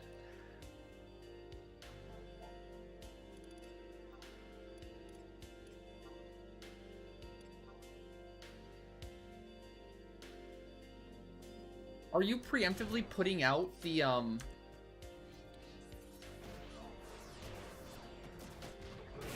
you preemptively putting out the Blaze of Glory EA Fury before you run in? Before you aggro her? That's pretty important too.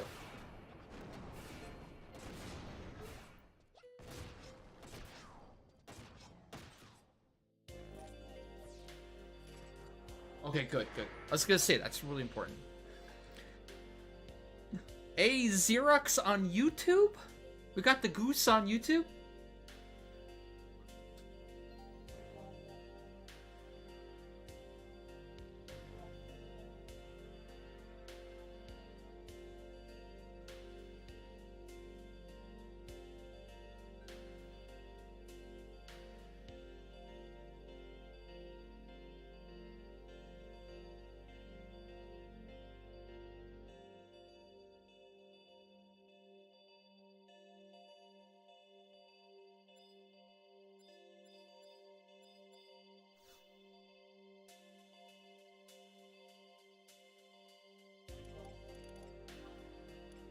Cool, cool.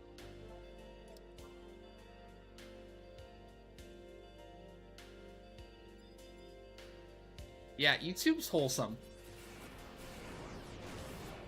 YouTube is nice, relaxed, wholesome, respectful. Whereas Twitch chat is just, let's just face it, evil.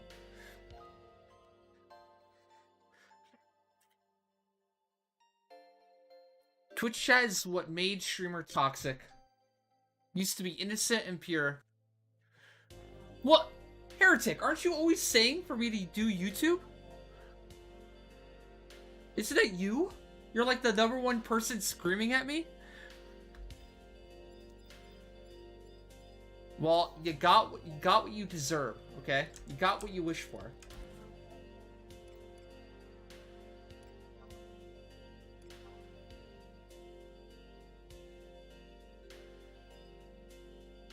You just finished logging in all your characters, only lose power. Oh no.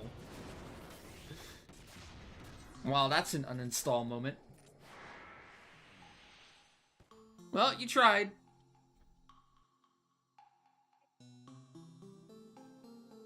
Maybe try playing again next week. Time to go into hibernation.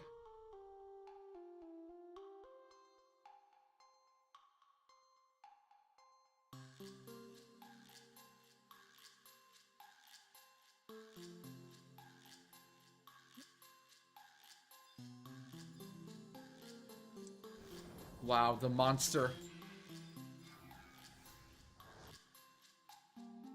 What'd your characters ever do to deserve that? Too adorable?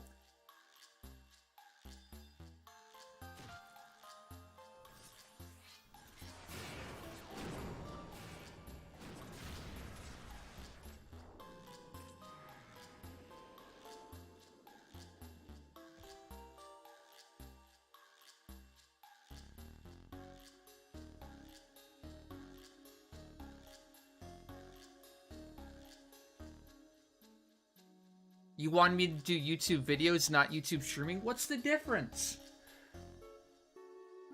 Is there YouTube clipping? I don't know if YouTube has clipping. Similar to how Twitch has clipping. But maybe it'll be a lot easier to take my VODs and turn them into a YouTube video. With the YouTube VOD, right? If we can get it working consistently, then that's potentially a thing.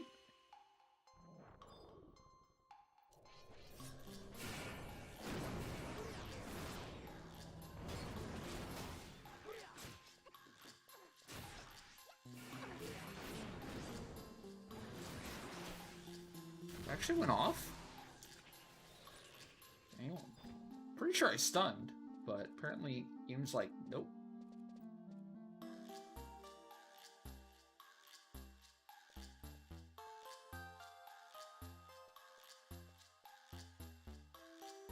Didn't think so. I don't think you need clipping in YouTube because it just has video on demand.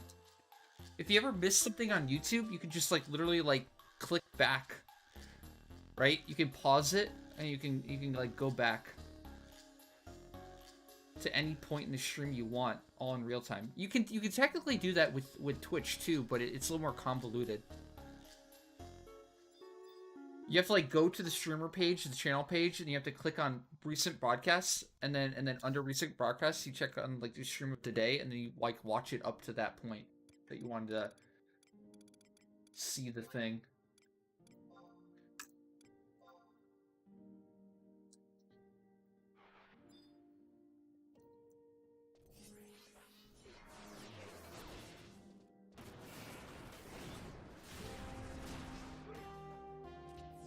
Like, there's been a ton of times where, like, we've done, like, like a Odyssey boss, like a V25, and maybe something went wrong. And I'll just check, like, the Twitch VOD of, like, 5 minutes ago. Or 5 minutes since we did it, and just watch the fight. It's exactly how it went wrong. What went wrong. Damn. Doubter's really showing up today. 560k on the Doubt. You guys don't have any hope in us, do you? Doubters lost all hope and belief that we can do the run without dying, huh?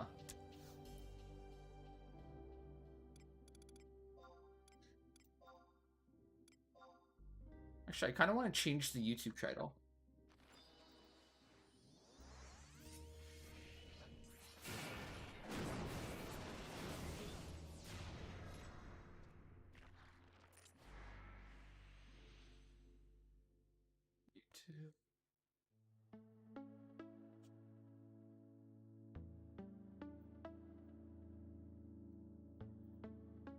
Aonic Sunday.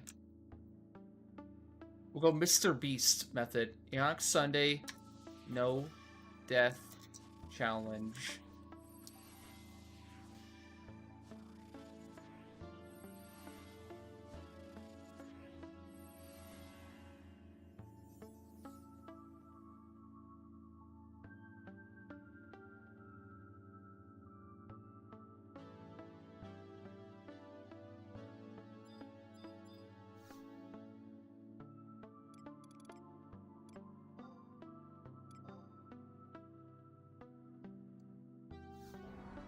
If I could just rename all my characters right now, I wonder if I would go with a different theme.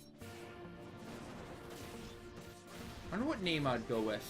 Or like what show. Would I pick an anime? Would I pick a TV show? Would I pick a different game? Just pick random names? I don't know. I've always done like random names. Never had like a theme ever, I don't think.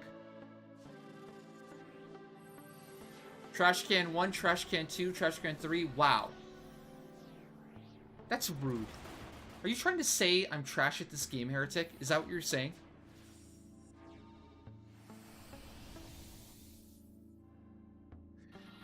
Hey, Zero Racer.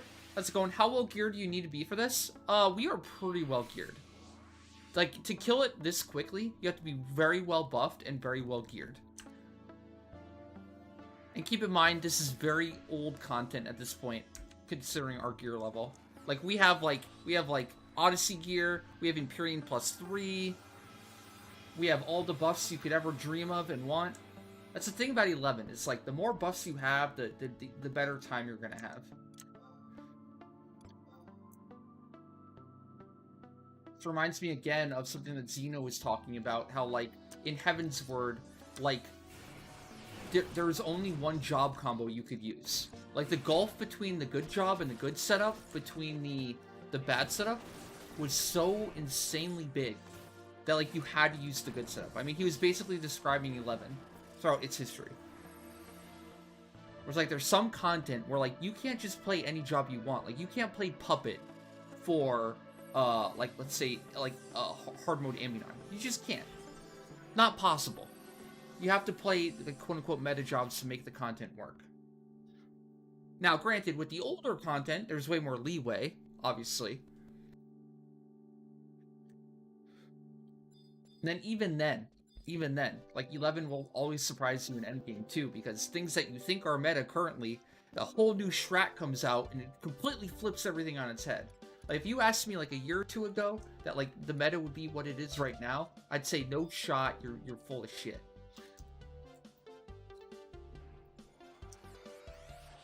For gear level for this, I would say like probably like Empyrean +2 and 3 would be pretty good place to start.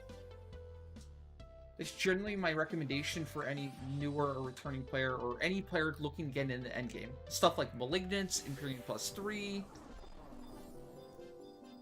is probably the best starting point to getting into like harder content like Aonic farming and Odyssey and all that, right?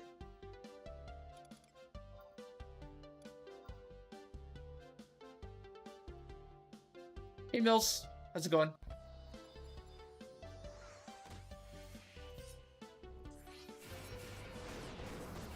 Well, we already have that. If you look at the on-screen chat, it blends YouTube chat and Twitch chat together.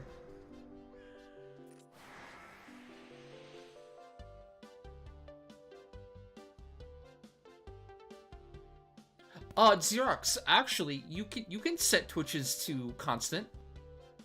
The default setting on Twitch is auto. But you can auto set it. You can set it to a fixed resolution if you want. You just have to go to the cog. The wheel cog thing. Make sure you set it to whatever resolution you want it to be fixed at.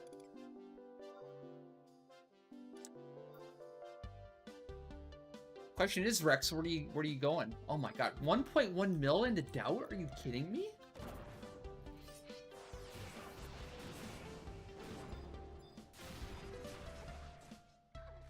This is like a secret message for a streamer.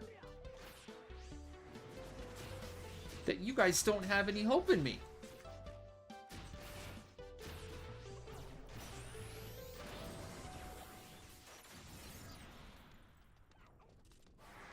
That jerk.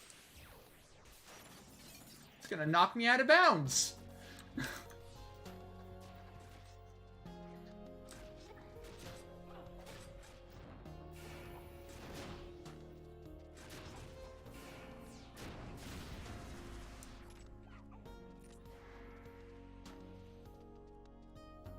Bet that's happened before. Bet these NMs have, at one point, knocked a group out of bounds with their constant knockback.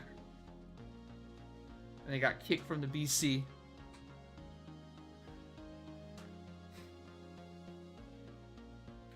That's something to keep in mind.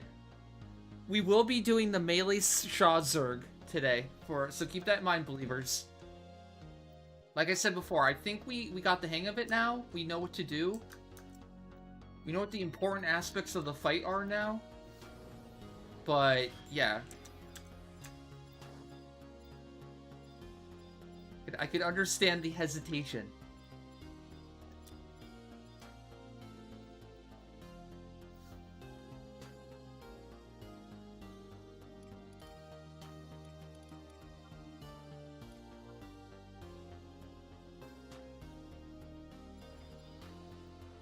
Well, I know good enough now not to do a single target cure on Shaw. I will do nothing but Kiragas. That alone would have saved Snow last week. It probably would have been fine. We also know to kill the Ashva immediately. If the Ashva spawns, just like as quickly as you can, swap targets to it. I mean, hell, maybe Region can just solo it. I don't know. Maybe multi-step light it.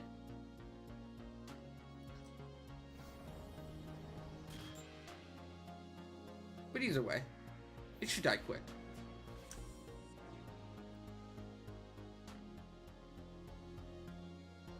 Oh, yes. Empyrean +3 is extremely difficult to get for new returning players. Like, it's not something that's going to be like, you'll get it in a week.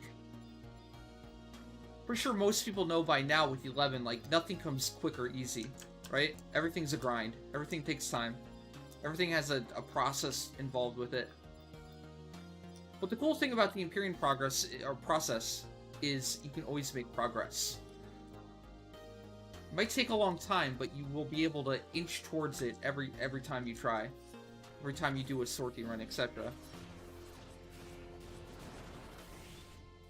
It is literally what Xeno was saying, what he hated, or not what he hated about Heaven's Word, but like why Heaven's Word is considered the worst expansion for 14. Because it tried to do stuff like that in that expansion that 11 does.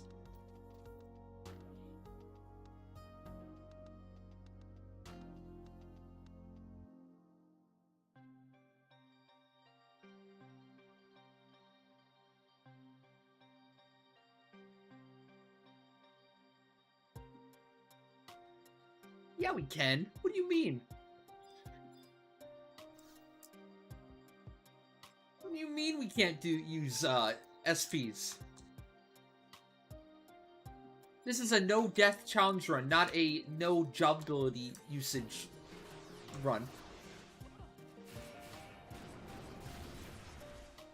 You guys keep adding difficulty levels out of nowhere. Oh my god. Raiden! You're believing again? Raiden, the true masochist. It's sunken cost fallacy at this point. He's gotta win eventually. Believers have to win eventually, right?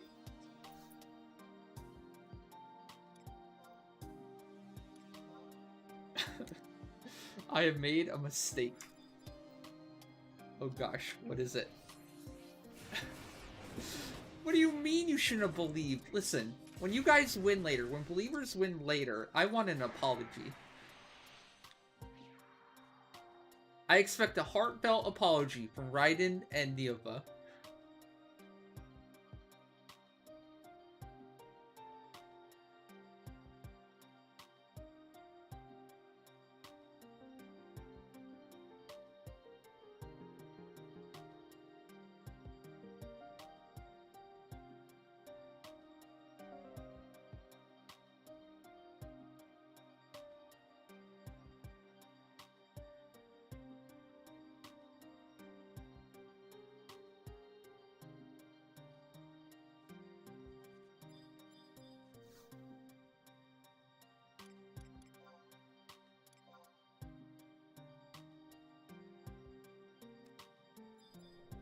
This is why you wait until there's 45 seconds left to vote.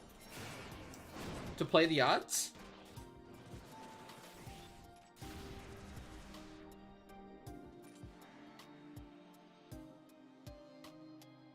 It's 800k versus 1.1 mil. I don't think I've ever seen over 1 million. Or it's been a very long time since I've seen over 1 million channel points into one thing.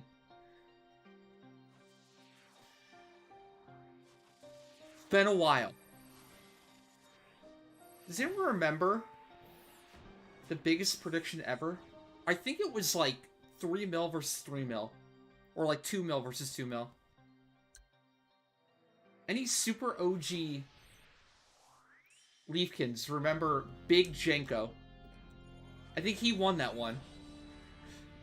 He was like a Tartar war named Big Jenko. I think he put like 1 mil or 1.5 mil into Believe and they won. That was like so long ago though. That was like 4 years ago? 3.5 years ago?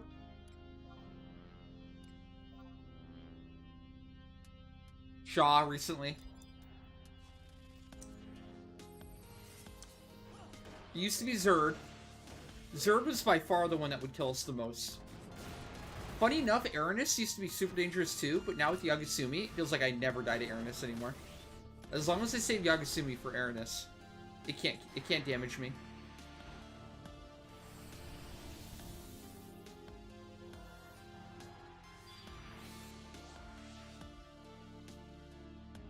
No, Raiden, we need you here the entire time.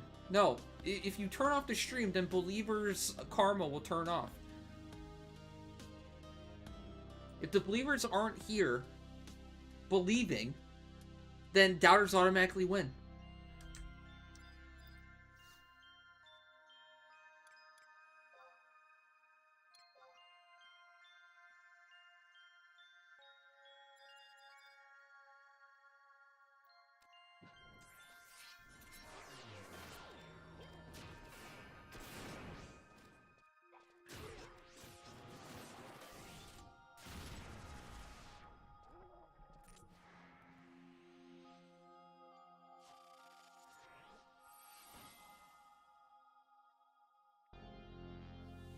I resemble that comment, Kriya.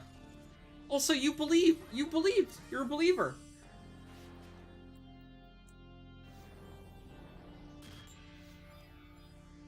Why are even the believers trash-talking me? Should you guys be cheering me on and motivating me to do better? What is this, tough love?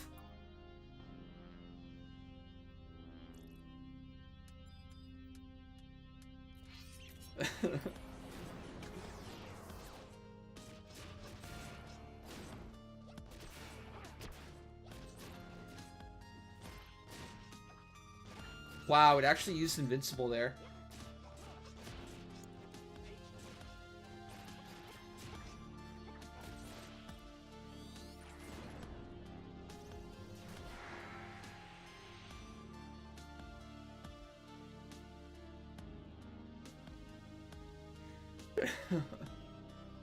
Come on! What about that big win for believers last night? What about the Meso win? That was a huge believer win. How quickly believers forget.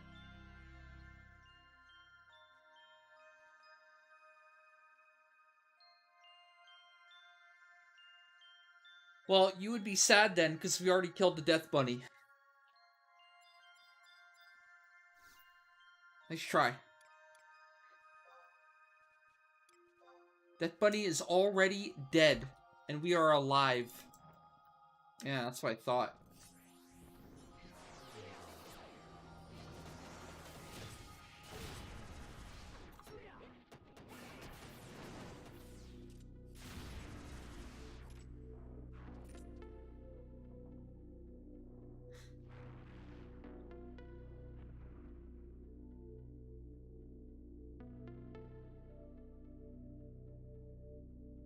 Rants are good.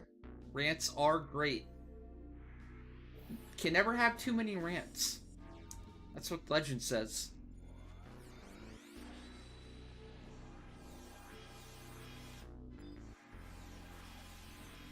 Did you hear? Apparently they are abandoning Kang as the big bad guy in the MCU now. They're dropping the actor, and I don't even know what they're gonna do for the big bad guy. Haven't they spent like a lot of time building up Kang? Haven't they spent a couple movies building him up already? What are they gonna pivot into? Doctor Doom?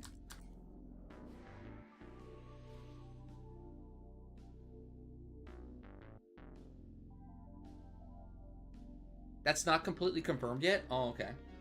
I'm not following it too closely, I just saw that.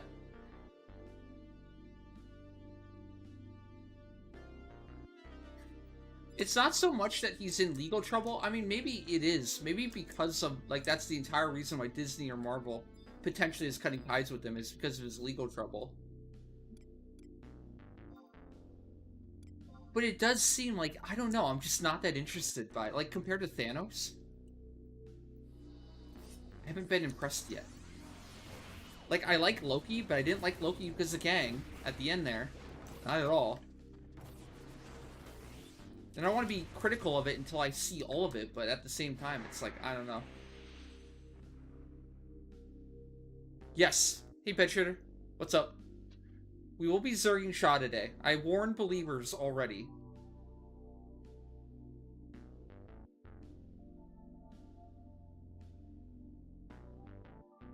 The Shaw will be zerged. But like I told believers, we know what to do now. We're better at it. We had a little bit of a learning curve there, but now we know exactly how and what to do.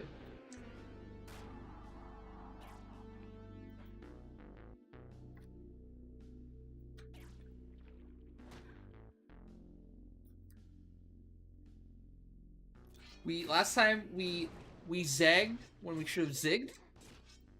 This time we'll zig instead of zag, and it'll go completely fine.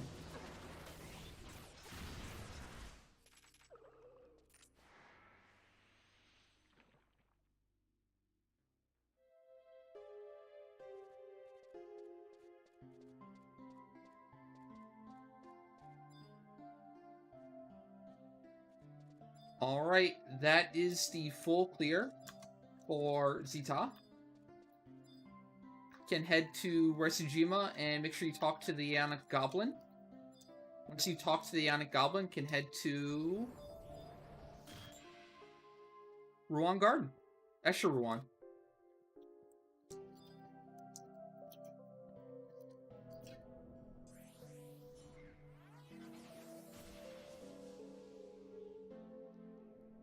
I already told believers we will be Zerging Shaw today. Yes. So don't be surprised by that. That's happening.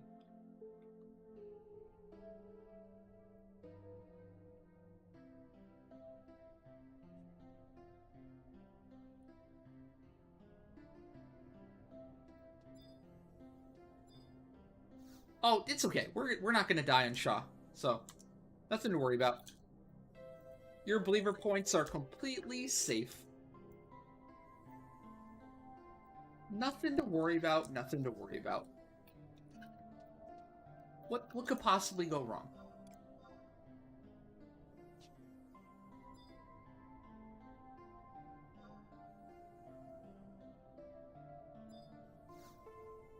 Cookie Crisp.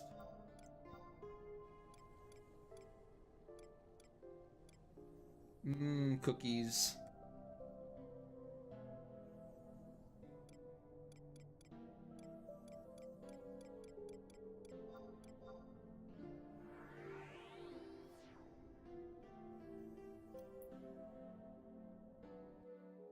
You're jinxing it by saying I'm jinxing it. You just reverse jinx yourself. As a doubter. You think I'm jinxing it, but by saying I'm jinxing it, you're reverse jinxing yourself, thus I'm good. Thus believers win.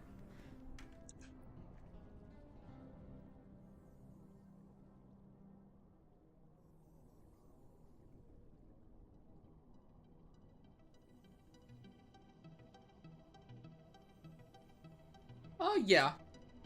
I'm up to like 100k Ambu points for the month. I think.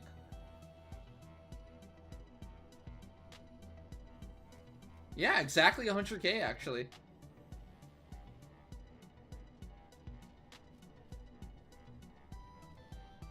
Well, I mean, there's still plenty left in the month. I've been a little preoccupied here, okay? Listen. A little preoccupied with some other shit, okay? Saving the true Ambu grind for later in the month. When things settle down a little bit. This little thing called hard mode Aminon to prep for.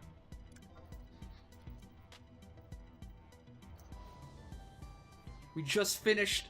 How long ago? We just finished, like, our body V25 too. Oh god, that reminds me. I have to work on the jobs for Ongo. I think I'd have to do Puppet on Recycling. No, Puppet on Naya? I do Puppet on someone. I think Puppet on Naya, though.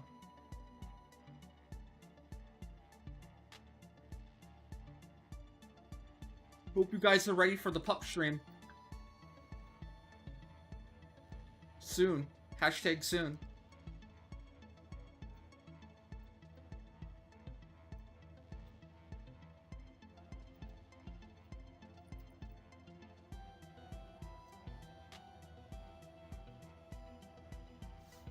Alright, you can get Radio Lens and head to number 2.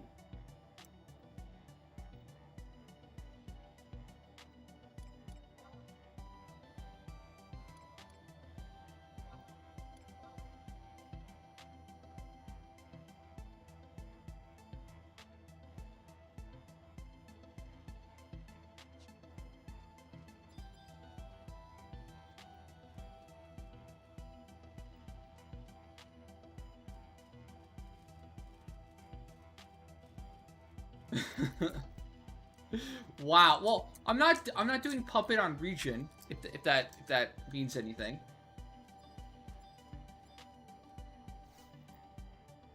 I'll be doing Puppet on a mule. That's a good middle ground.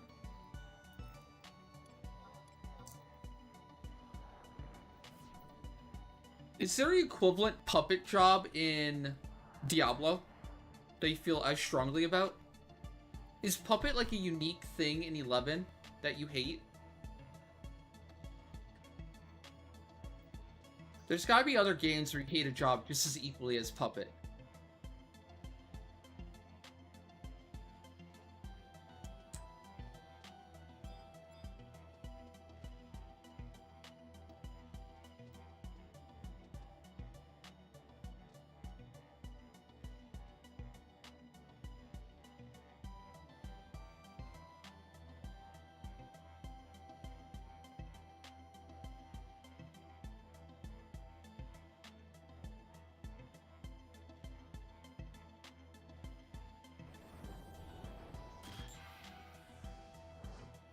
Okay, and buffing.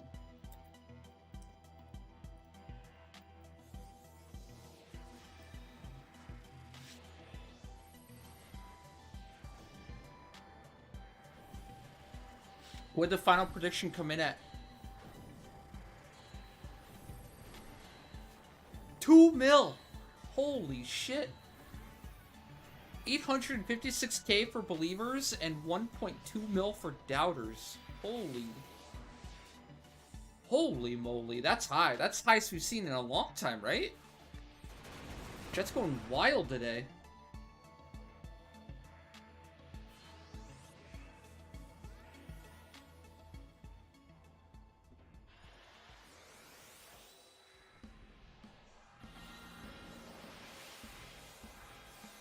Damn, Bencher, that is toxic. Holy moly.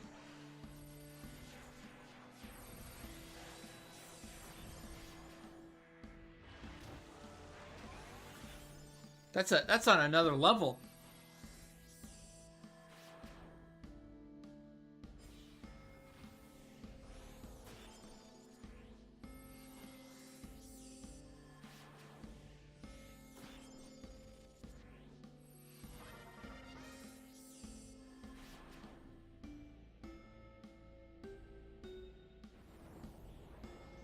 Okay. Warder? Oh, no, no. Who are you?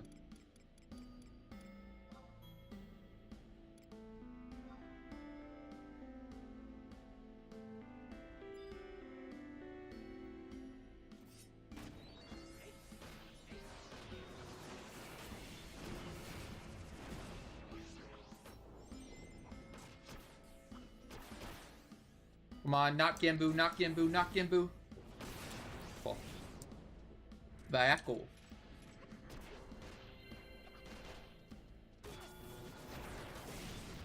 Thunder. Stone. Okay. We're good.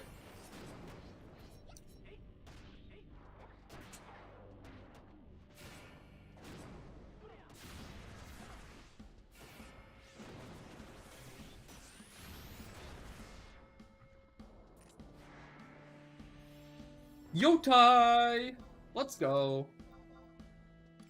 We didn't die to Koryu, and we got a Yotai. Beautiful.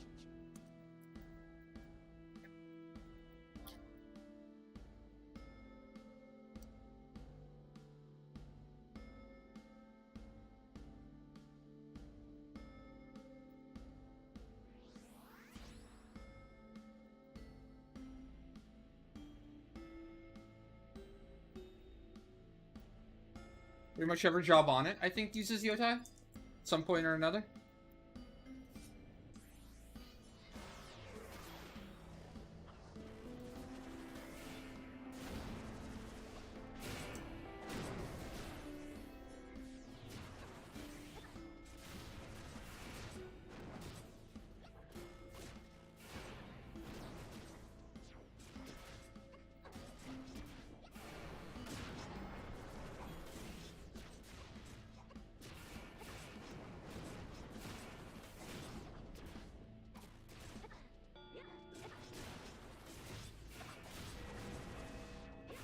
Yagasumi's so good for this NM.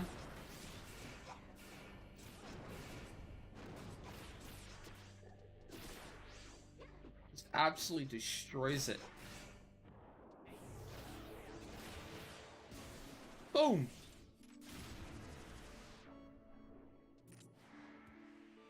Oh shit, double Tellus too. Yotai double Tellus earring. Not a triple though, could have been better. I've seen a couple triple Telluses in my lifetime. I've seen a double Zend, or yeah, a double Zendik with a Tellus also. But I've never seen a triple Zendik. It's probably possible, but it's very rare. Hyper rare. It's the only thing I haven't seen, I think.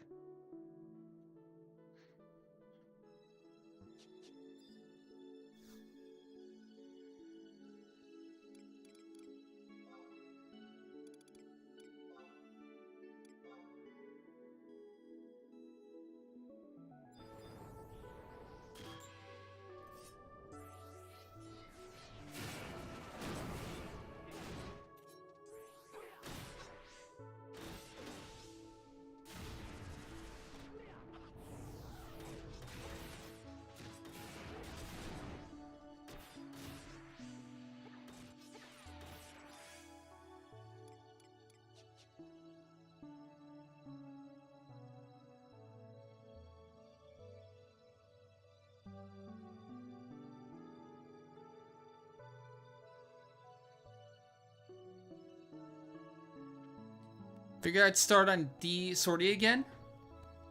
Almost had all of D section clear. Pull 2 mobs. One stops to cast. Another aggroes it. All the way up the ramp until 12 farmers are on you. Something dispelled your re-raise off the scholar.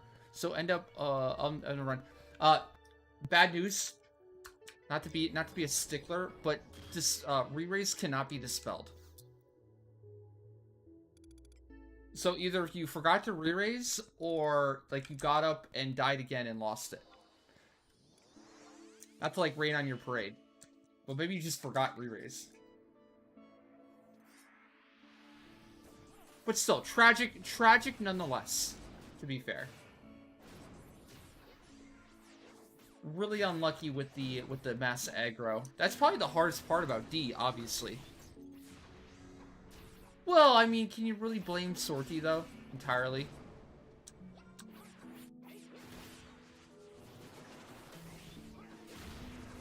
Tragic indeed, but if you had re-raise, would you have won? Would you have time to clear again, or re-clear?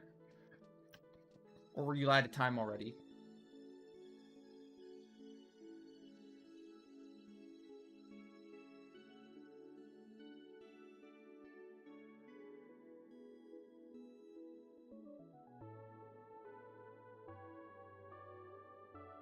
Another thing you can do in D also is, like, if you had a mule, if you mass aggroed and you have a bunch of mobs on you, you can just Diaga or AoE the mobs on the mule, and then they will go onto them. As long as you didn't actually act on the foamer on the main, if you miss pull, you can just sack your mule and like have them die, and then all the rest will de-aggro you as long as you haven't acted on them yet.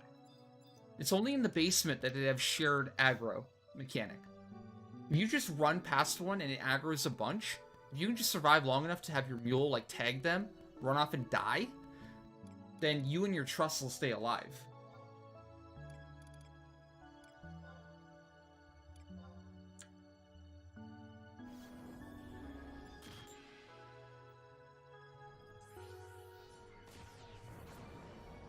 Damn it. I think you almost have to learn how to sack pull, or how, like, aggro mechanics work when you're full clearing D. Because, like, it's an inevitability. Like, it's gonna happen. No matter how perfect you are. Like what happened to Bomb, right? The pull might look good, but it's gonna stop the cast like an ancient magic spell. And then as it's casting, like, 3 mobs are gonna move in, and, like, the stars are gonna align, it's gonna link the entire room, you know? But that's just gonna happen. You're gonna get screwed over eventually like that. No matter how great at pulling you are. Kind of reminds me of old school dynamics pulling. Like, no matter how good the thief was at pulling, no matter how good the puller was, inevitably something would just kind of go wrong, and you'd have to be able to, like, deal with that situation.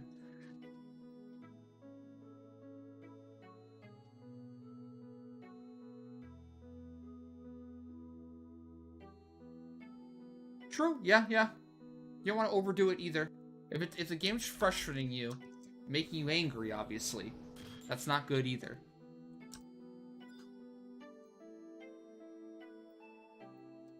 The only thing I meant to say is, like, they're like, it's annoying, yeah. But there are ways to, like, deal with that kind of annoyance, right? It's not completely impossible to deal with it. Frustrating, yes. Can't disagree with that.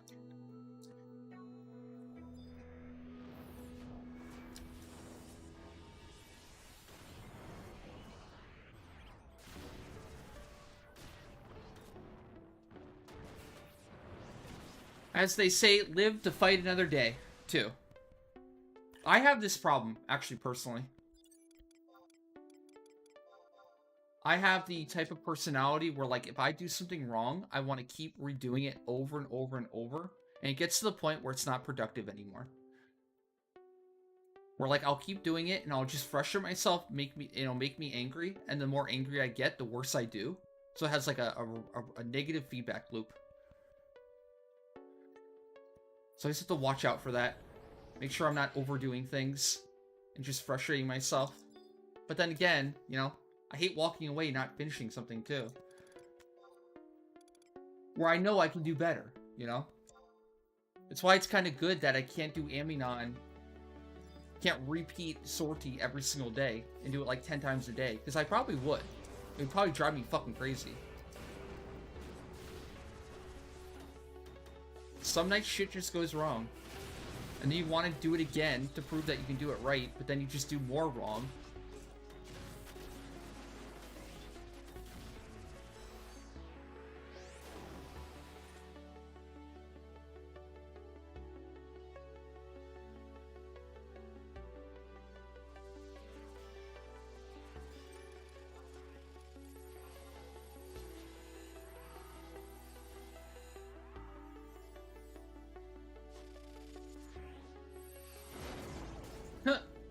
That was perfect timing.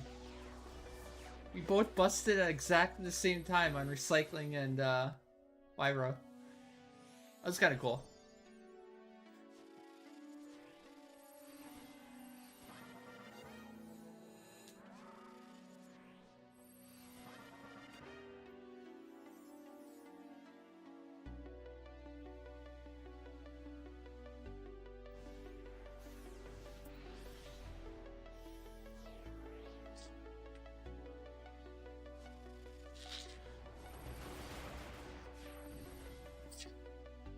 Well, I think that's kind of the positive point, though, is, like, you were doing really well, right?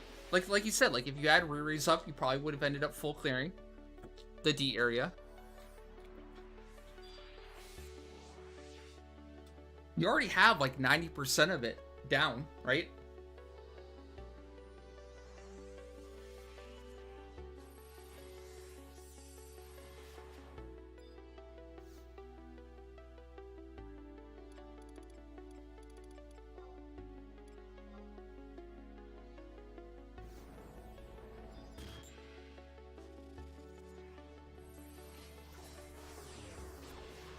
Animation lock.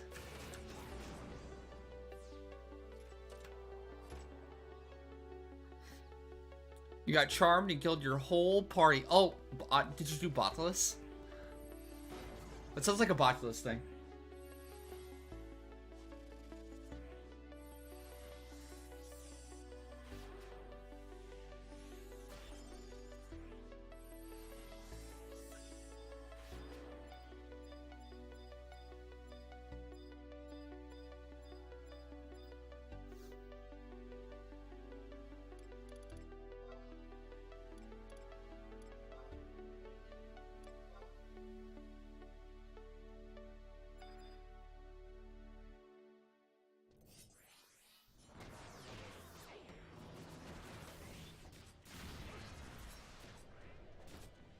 Oh,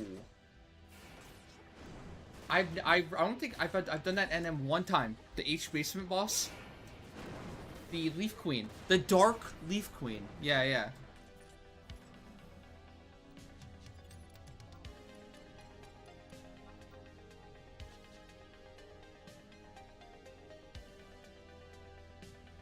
Didn't realize that one could charm too.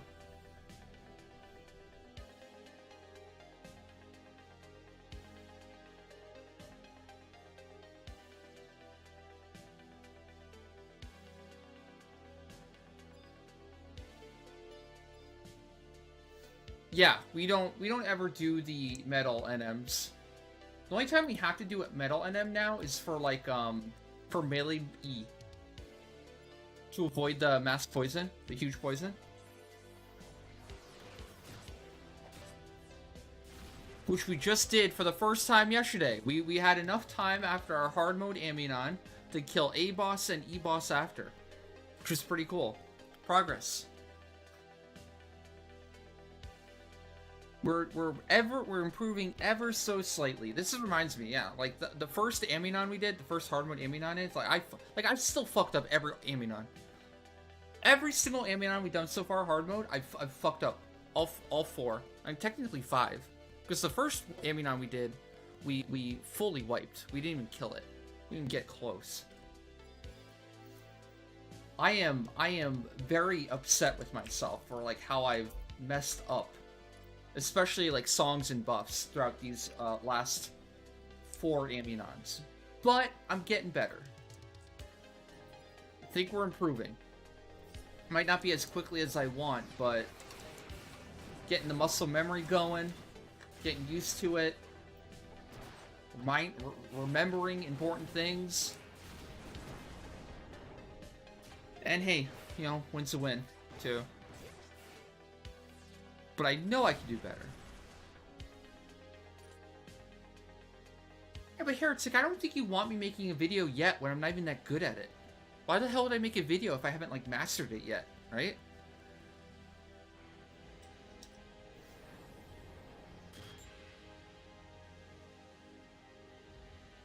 I need to actually do it properly. Like, I understand the concepts around it from what I hear from other groups and what I've seen, but I have to actually be able to do it and do it well before I'd feel confident enough to add any input.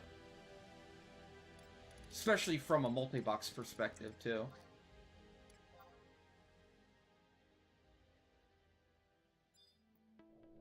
No. They're like time capsules. I'm not gonna go back and delete old videos just because they're outdated now. But you're probably right. I should be constantly updating videos with the times.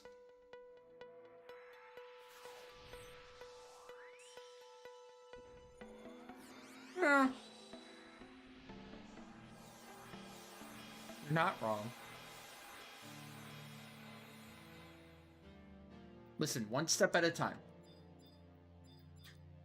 Streaming on YouTube today, potentially making more YouTube videos, guide videos, later. One step at a time.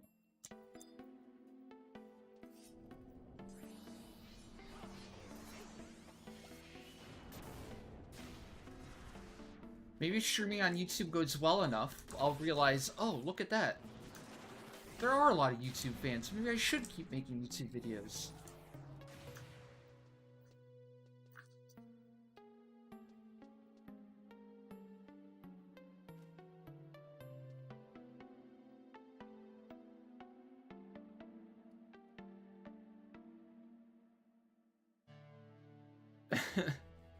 Well, the people on YouTube can see your emojis on my screen, as you can see. They might not be able to see it on their chat, in their chat window, but they can see it on stream. And they can see you guys talking too. Like YouTube can see Twitch chat can see YouTube chat, but only on my stream.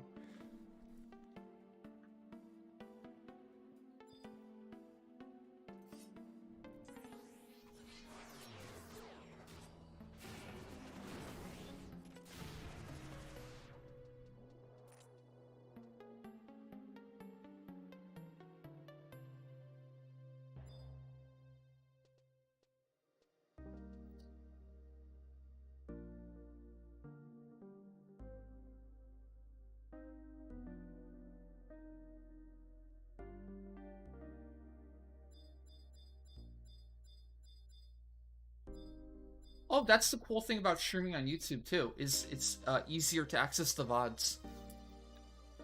I think YouTube VODs are probably better. I mean, all my YouTube VODs do save to a playlist on my YouTube channel in the video section.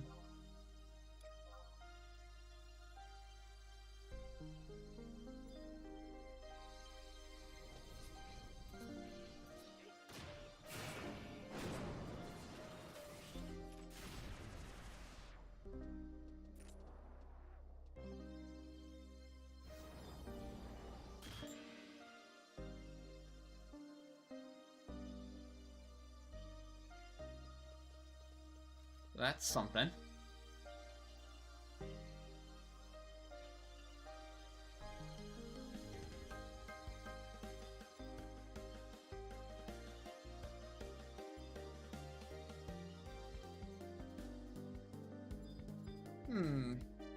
Well, we are. That's what hard mode aiming on is. So we're doing melee. Did you see yesterday? We did melee A and E.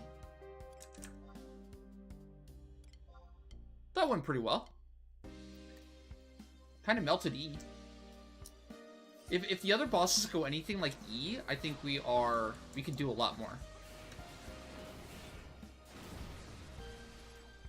Honestly, it was harder getting the shard. The shard and the medal for A than it was killing E. Oh yeah, no problem. Just making sure. But yeah, yesterday we did hard mode Aminon.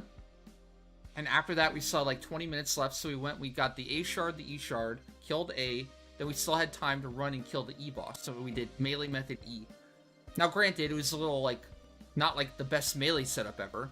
We're talking like Paladin sub Scholar as the main healer, no white mage at all, right?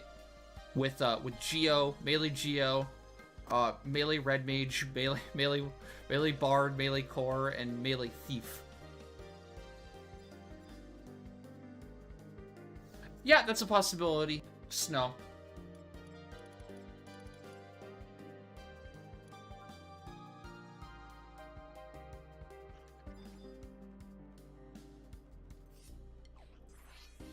Definitely haven't optimized for it at all yet. Could do better.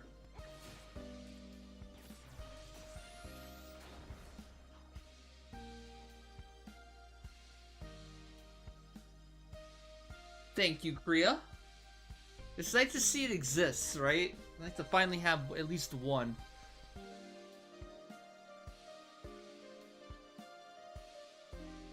So you're saying, Snow, I would just let in one AccuX, and then Bard would finish it off?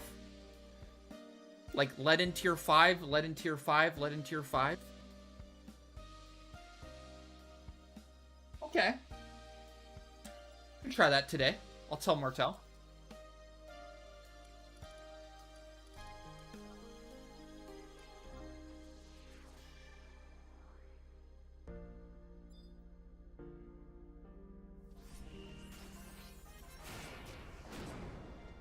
He would be doing half the shit, and I would be doing half the shit, so it'd work out.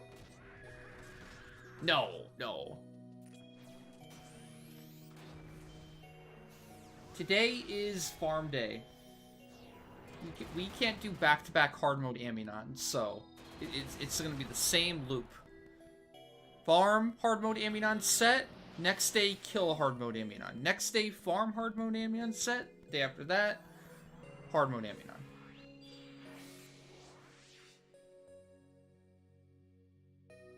I wish we could do it every day.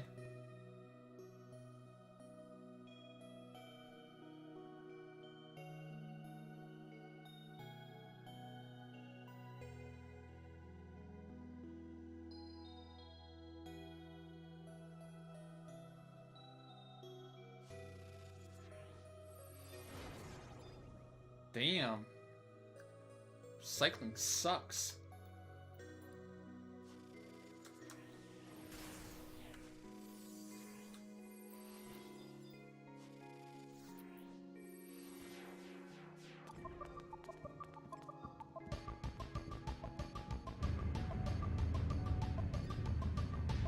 No, that's Yargi. That's not the same. Or is it?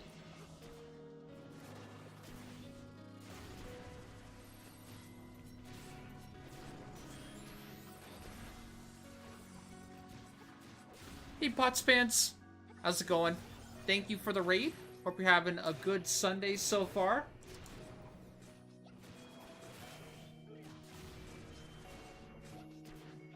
So far, so good. Can't complain, can't complain.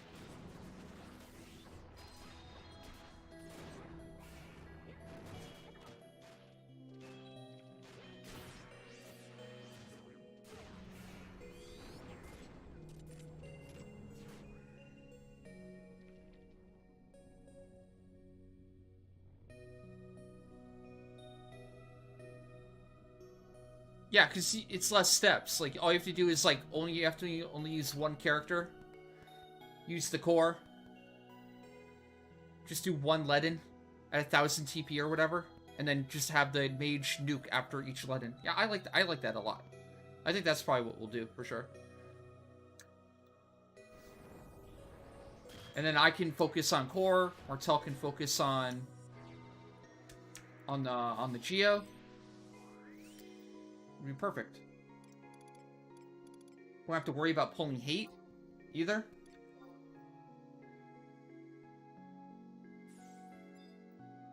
That is a watermelon on his head. Better believe it. Death Prophet, Death Prophet! Believers almost shit themselves right there. Staring down the barrel of a Death Prophet. That's also a Dark Goblin. Might not have ever seen a Dark Goblin either. That's a Watermelon Mandragora and a Dark Goblin.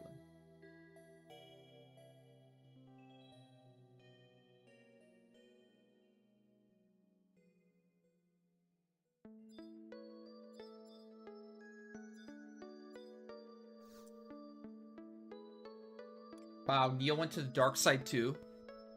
Neo's doubting also. Unfortunate.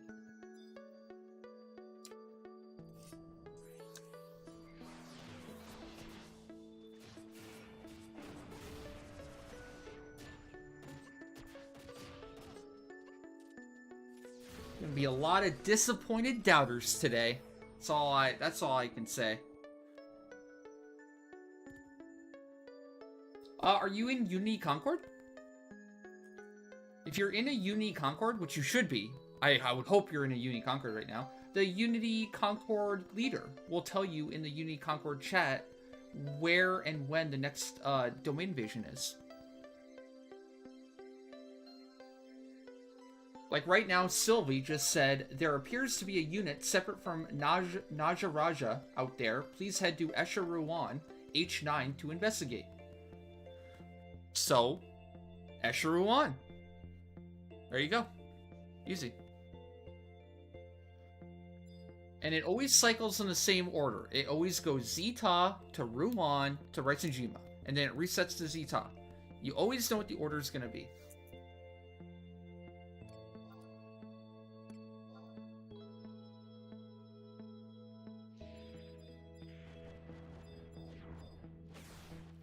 Ah, very cool. You on that sortie grind? I know the feel. I've been in sortie purgatory also.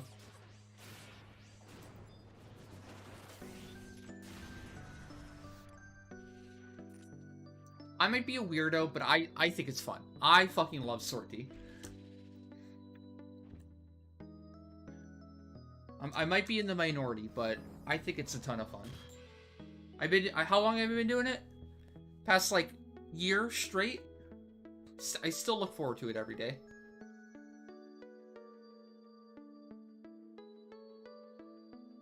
What? Rude. Rude, Artman. Rude. I resemble that comment.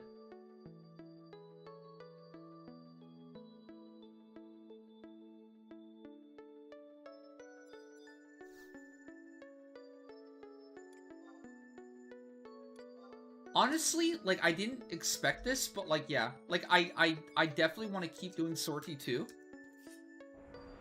Because I really want the weapons. I at least want a few more stage 4 prime weapons before I stop. Right?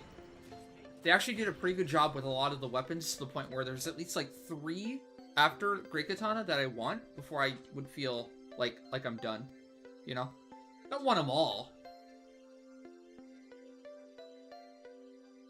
But I really, really, really want, like, for example, I want, like, either the Scythe or the Greatsword for Warrior and or Dark Knight. Depends. I want Dagger for all the Dagger jobs I play. I play Red Mage, Thief, and potentially maybe Dancer someday, so why not?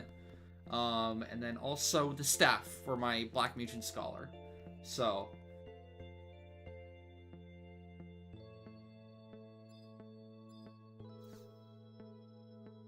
Ken. Kinetic posted about the hand-to-hand. It seems not great.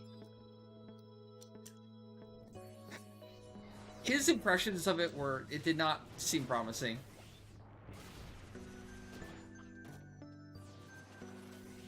Like, I don't think it's complete dog doo-doo, but it's definitely underwhelming.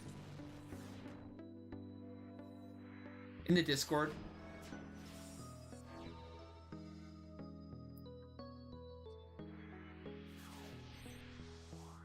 Best prime weapon? No, I don't think there's a difference at all between Greatsword and Great Axe. I would say Greatsword is better because it can work for 4 jobs instead of just 1.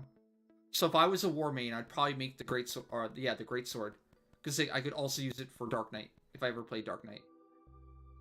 I don't think there is a great argument for making the Great Axe over the Greatsword at all.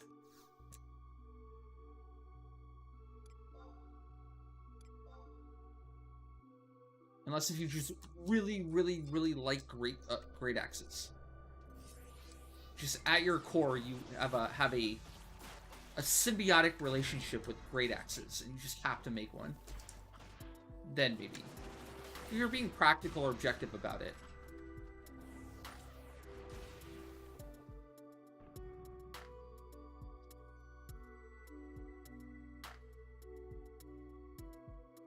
Well, I mean, like, it's probably the best, if not one of the best, like, DD greatswords for Rune Fencer, but, like, how many situations are you ever going to use that over Epio?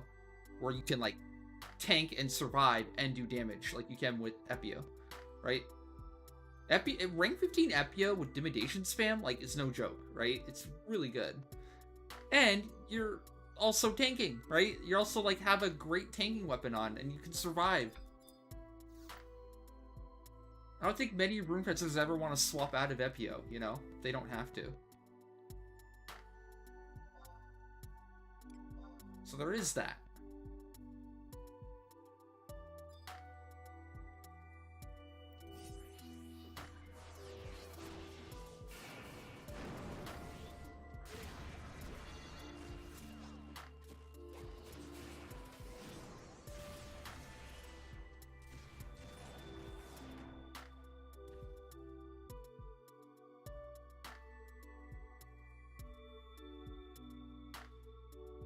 Yeah, you can't give up on building Epio and Idris. You gotta buckle down. And it's like, at a certain point, you just need Legend in, like, the easiest coalition. I would recommend Inventors. Once you get Legend in Inventors, which literally is like, you don't even have to leave the city, right? You just go to the auction house, buy the mats, trade it in for the coalition. But you just have to remember to, you know, get your coalition assignments, right? Just store your tags. You don't have to actually do the assignments, but you just have to remember to store the tags. Then maybe, like, once a month, after storing them for an entire month, then maybe go out and do a bunch all at once, right? And rip that band-aid off.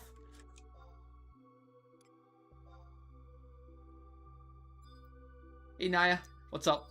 Yeah, you missed a big prediction, too. Holy shit. Over 2 million channel points. Predicted.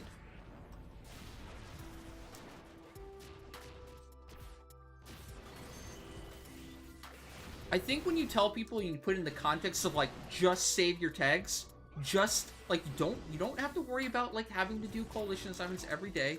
That's not important, but just store your tags. It's all you need to know for making, getting Legend. Then it becomes way more bearable. It's like, less daunting. It's like, oh, do I have 5 minutes to go spend my tags? Like, yeah, of course. Do I have to actually do the assignments now? No, I'll push it off until later. You can procrastinate, you know?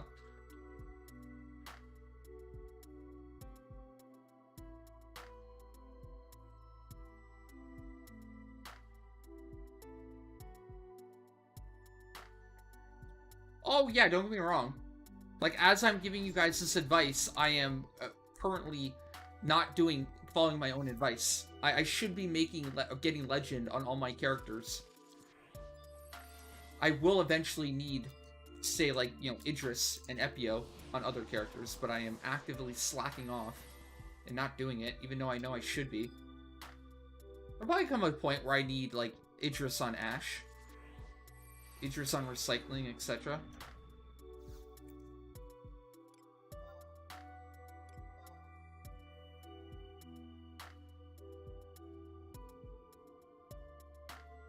Do as I say, not as I do.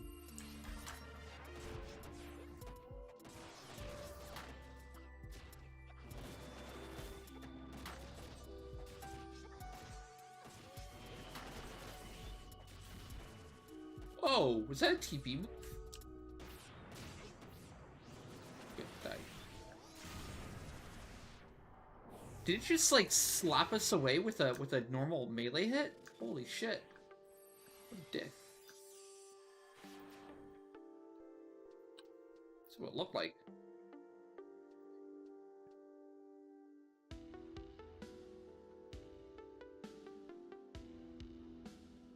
Inventor. Inventors requires nothing aside from buying the upgrade item from the auction house, going and trading it to the inventor's guild person, and boom, you're done. Just do that all the way to legend.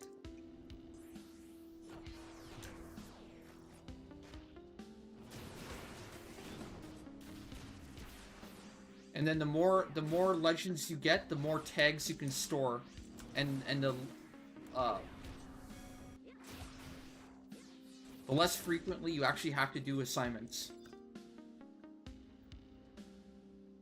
So it's like one of those things where the more you do, the easier it gets, kinda. Yeah, but even then, I mean that's like for Adeline Ring. We're just talking about like Epio and Idris right now. You don't even have to do all the coalition assignments to get Idris. You just have to do the easiest ones. All that matters is just having legend. But it is true. Some of those Adeline rings are still pretty good. But ever since I swapped to the movement speed ring, I don't really care about the +1 Adeline ring anymore. I remember like back before I swapped to the movement speed ring, I still wanted the weapon skill damage one. And I was working like fervently on doing it. And then the second I swapped and I realized like, oh shit, the movement speed ring is by far better. I immediately was like, yeah, I don't care about +1ing the movement speed ring. What's the point?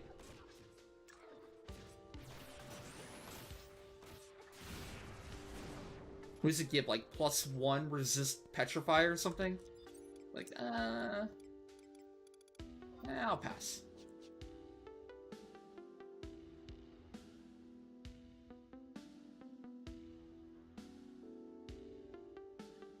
Oh yeah, absolutely. It's the hard thing to convince new players with, is like, you're not gonna like doing coalition summons now, but the future you is gonna thank you for doing it now. It might not seem super important to get legend in all coalitions right now, but the you from like 7 months from now, that is gonna come to the realization that, oh fuck, I need legend. And then the realization sets in that it's gonna take 7 months from 7 months to finish, so like over a year. You're gonna be like, oh fuck, why didn't I do this sooner? That probably happens to everyone. Like I said, it's really, really hard to convince people the importance of getting legend like when they're brand new, because so many things seem more important at the time, right? And there's no immediate gratification for doing your coalitions. It just doesn't seem important. When the you from 7 months from now will be like, this is really important, but now I'm cock-blocked by the lockout.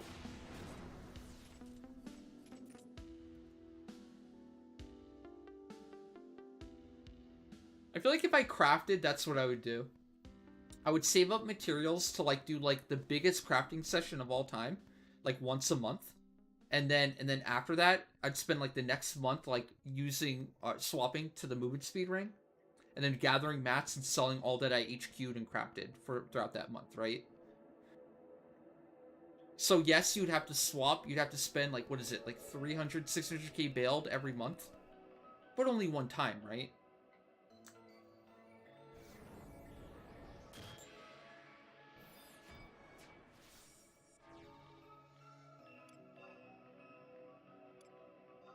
600k bailed a month is like not the worst ever, right?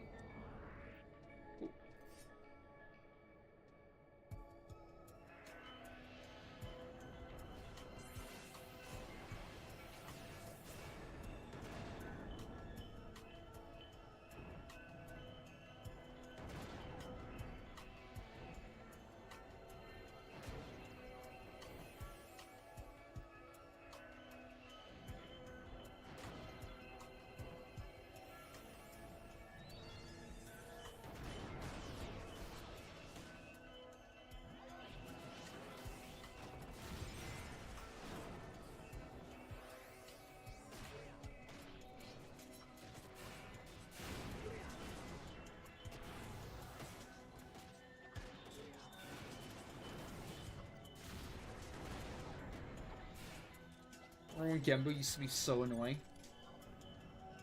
That's not nearly as bad.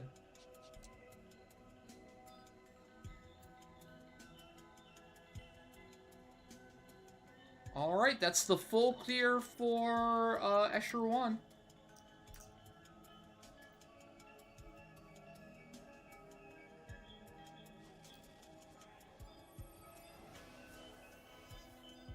Can you cutting card Zoidberg?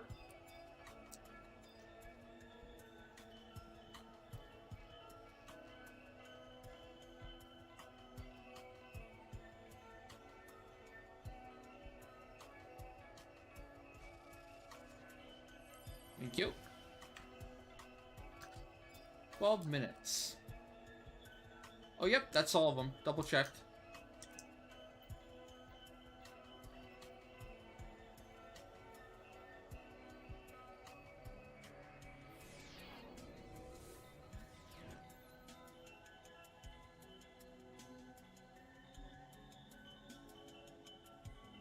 Yup.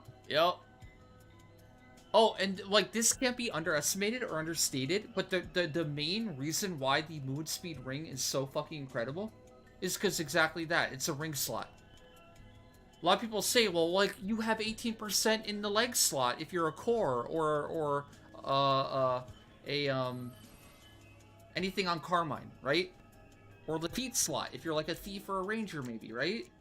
Well, that's a big deal, because all the moon speed gear has shit eye level stats, especially when you compare it to, like, Neame now. When you compare it to Sekpada, right? Yeah, sure, you have 18%, but it's defensively crap.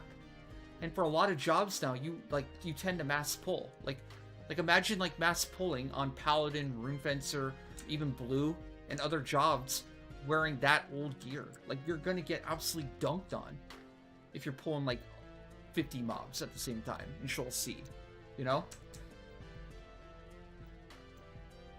And then if you don't want to get dunked on, you have to take off all movement speed gear, which is even worse, because then you're just running slow.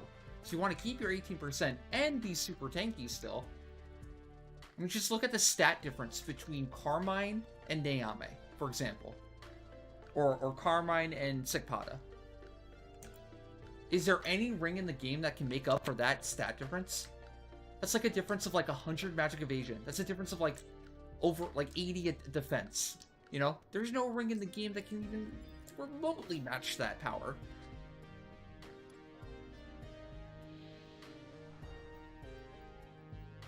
And obviously it's the same for all jobs. It's really good. And honestly, like, before I got it, I didn't think it would be that good. But then as I started using it, I'm like, oh shit. And especially when I had it on every character, especially when I was using it on jobs like Bindo said, using it on jobs that only have 12% movement speed, it's a real eye-opener. You're like, damn. And especially now with Sortie,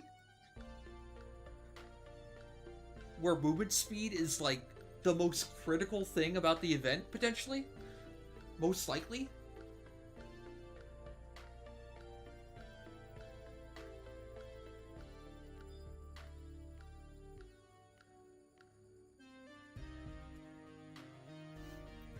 Alright, make sure you talk to the Aonic Goblin, if you haven't already. Be on the next stage. The last stage at that.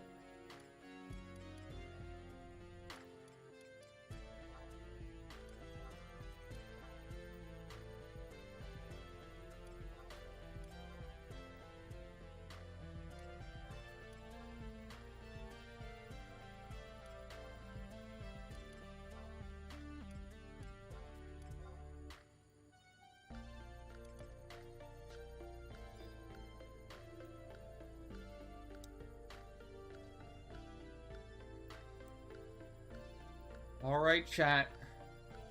This might be it. This might be the defining factor for the run today. This will decide the prediction. Maybe early. It's nighttime, so we have to take, we have to do Shaw first.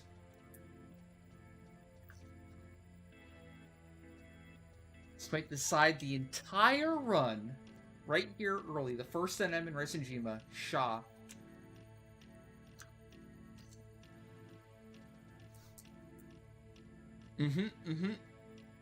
Brace yourselves. A storm is coming.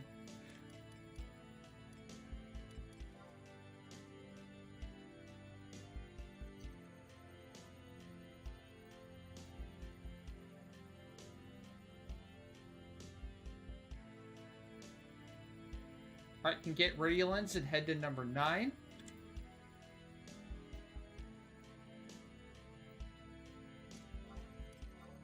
And we're going.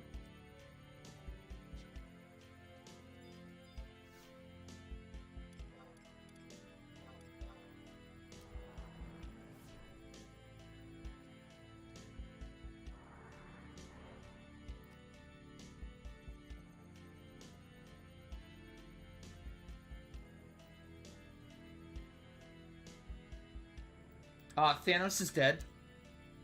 What's the matter? Apparently Kang is dead too.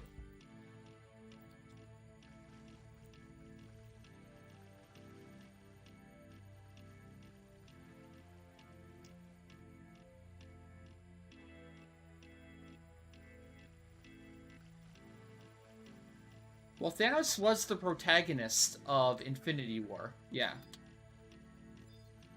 Which is a real head scratcher for a lot of fans. Some fans are still talking about it to this day.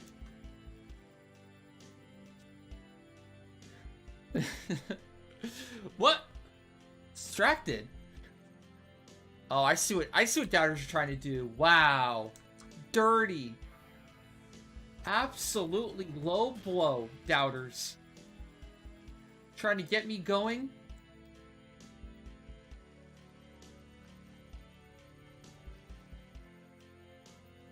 I see what you're trying to do.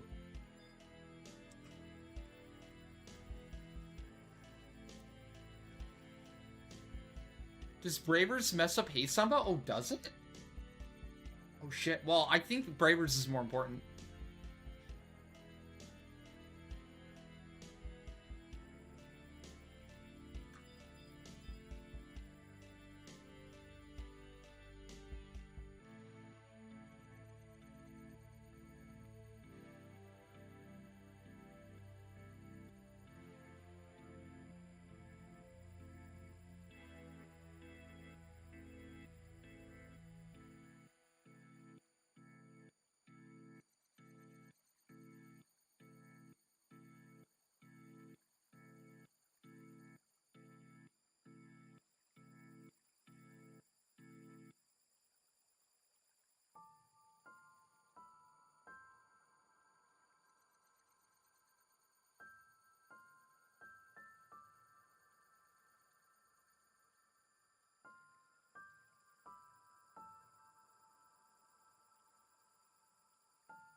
No, but I did prep. We're good to go. Okay, okay. How are we doing this? Bard songs.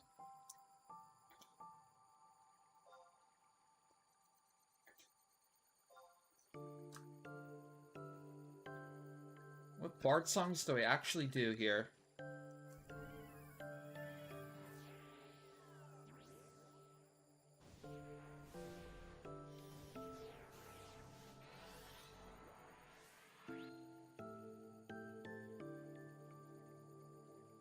Maybe a light carol? Okay. And I'm thinking 2 etudes.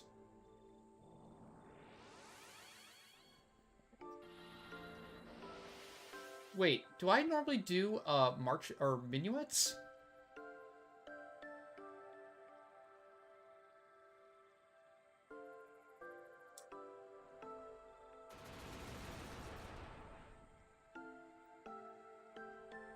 Kind of worried about Charm, though, too. I'm doing Bar Fire. So I think I have that covered. And I'm going to be doing Asylum also. So that should block Amnesia, too.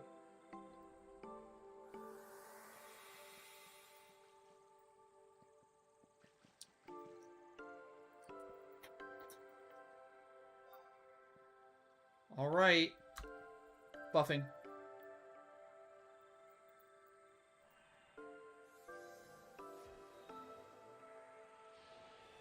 I've had times where, like, you know, Albumin. I remember last week's Albumin, I had 550 fire resist. And Runus roll. And all that shit. And the magic evasion from Riposte. And I still got amnesia for, like, a minute. Twice in a row. Sometimes you just get fucked, right? Sometimes you just get screwed by bad RNG.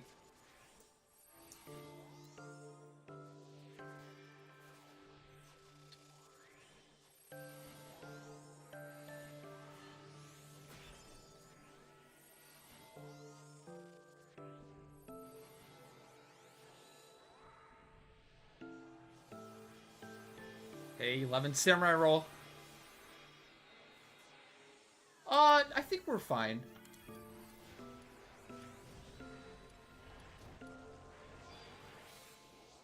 No, I didn't do a minuet.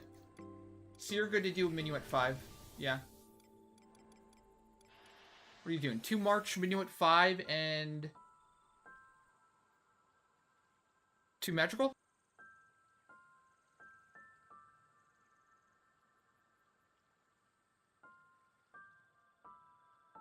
Should be good.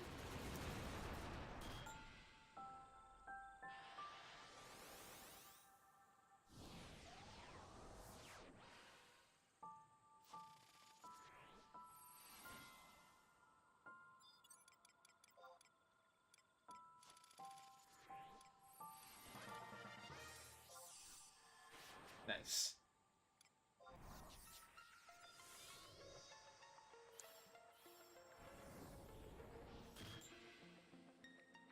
Okay. Let's throw up random buffs. Make sure we don't get dispelled. Okay, okay. Shot incoming.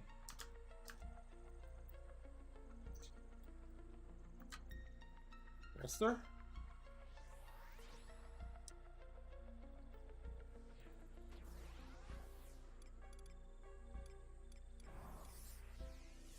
And shot is popped.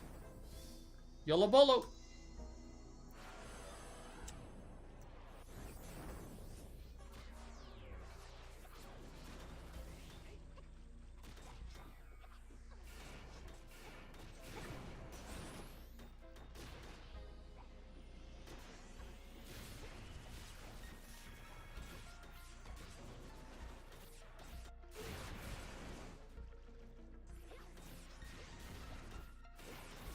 It already interferenced.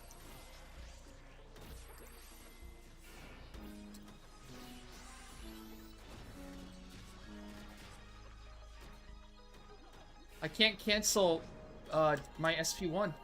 I have too many buffs on my screen.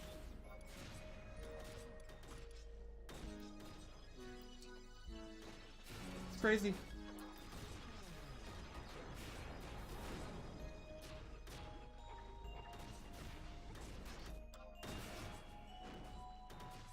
But I just kill it. Does King Kaustra?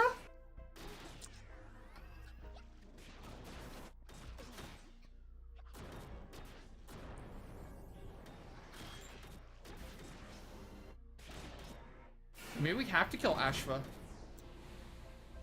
Oh, it's dead. Nice! I have never seen that thing use Kaustra before. Very cool. It turns out Asylum and Yagasume were the key. Definitely can't do this without Yagasume and Asylum, I think. Or, like, War and Mighty Strikes and all that, right? GG, doubters. How does it feel to lose so early? I mean, technically the prediction isn't over, but I think every doubter knows they just lost. Right?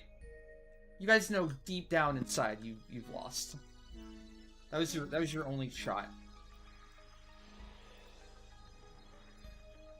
All right, what next?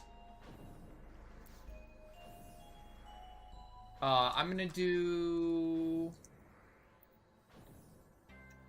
Zerd. Zerd next, right?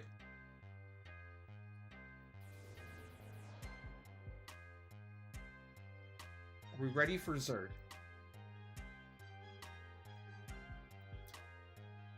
I am popping.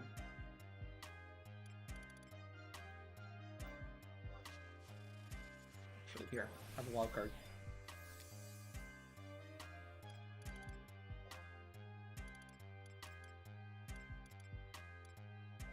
Zerd is popped.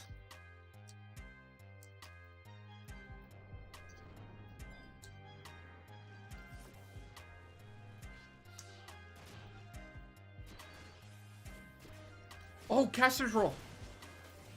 Caster's roll if you haven't already.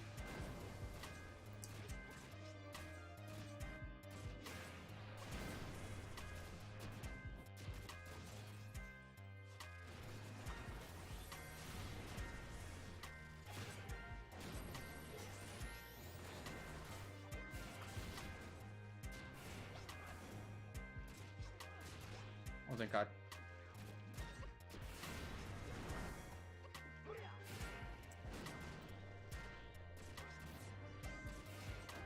Oh, God. HP down's not fun. Nice. Very nice.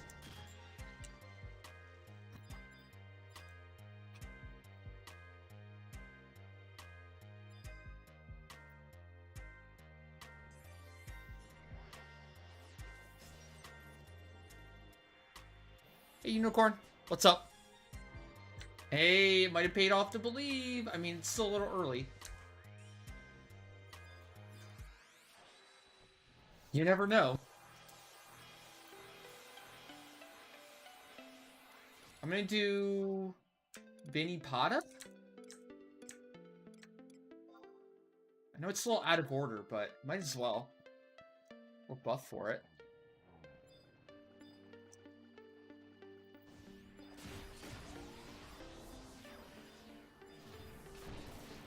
Target the thing.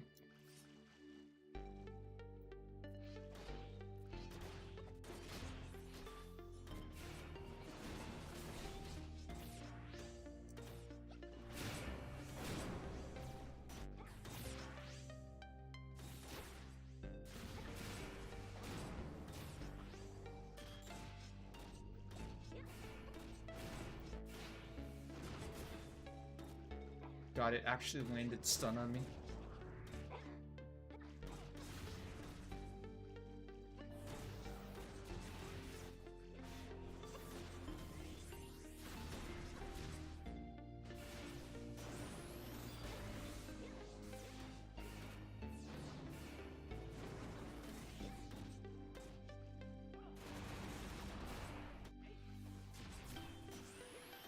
It's on me again. Spectre.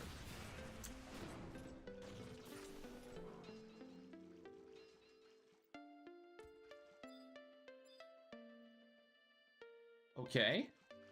So far, so good.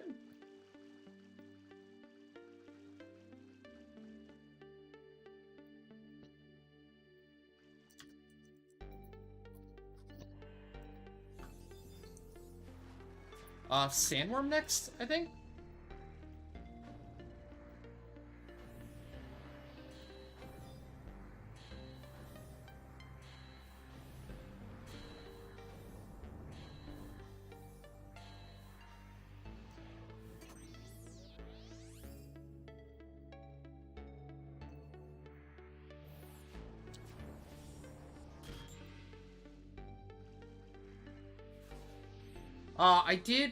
I did wildcard. We did get Soul Voice reset. Not sure if we want to save it, though.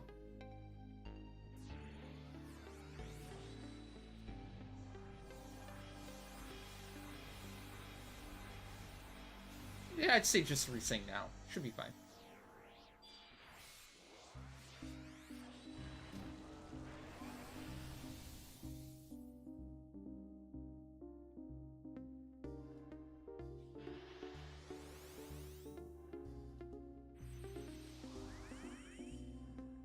And then you can wildcard whenever you need to.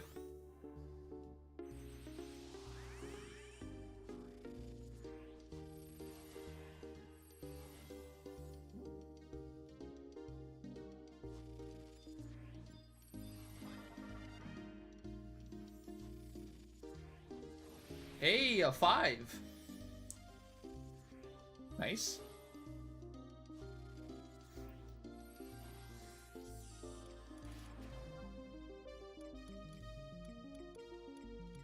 Sandworm guy. A super 5, no less. Very cool, very cool.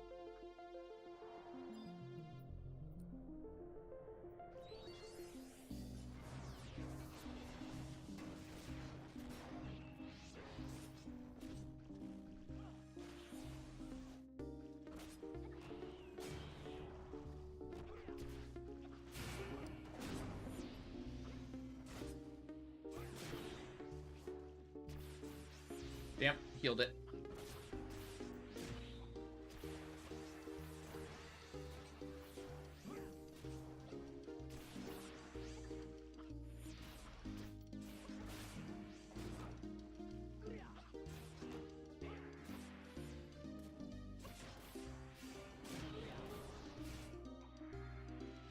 Just don't dust storm me. God damn it.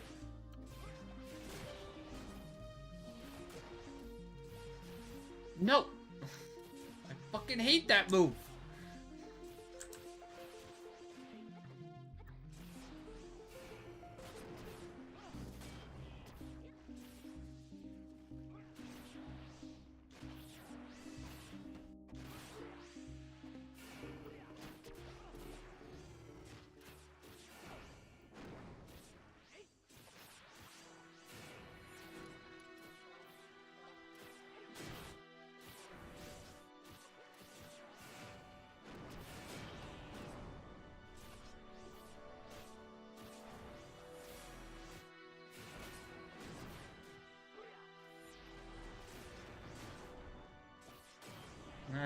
It's rock hard mode.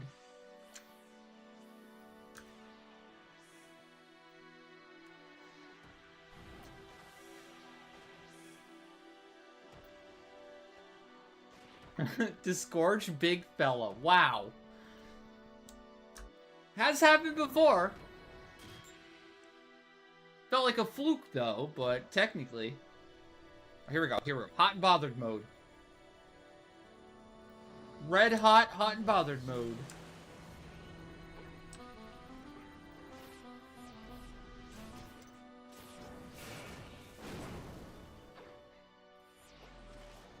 Damn. No! Oh, I healed it. Damn it, recycling. Whose side are you on?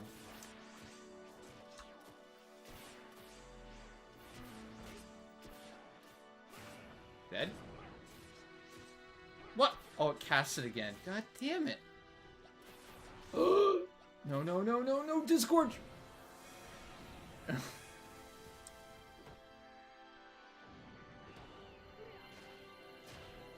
It's in stone mode. Back in rock hard.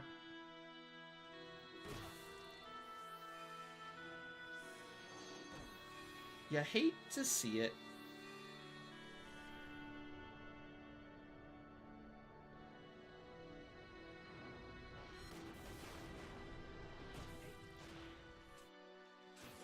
Finally.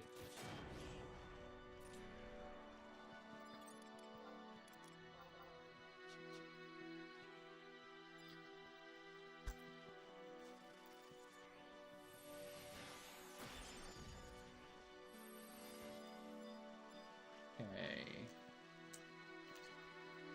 Tier 1, 2, 3.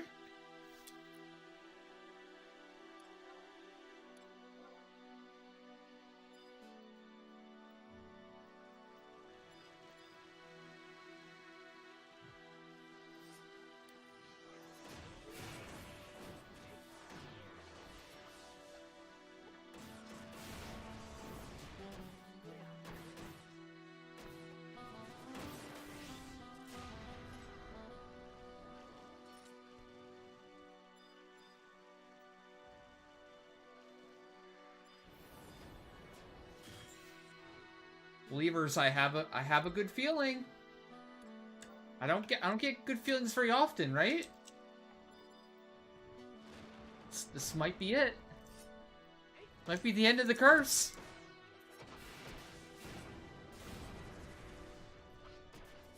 I think I believe. Wait, Yashika, whose side are you on? Aren't you a doubter? Why are you warning me about the curse? Or jinxing? You're just reverse jinxing yourself by mentioning it. Whose side are you on?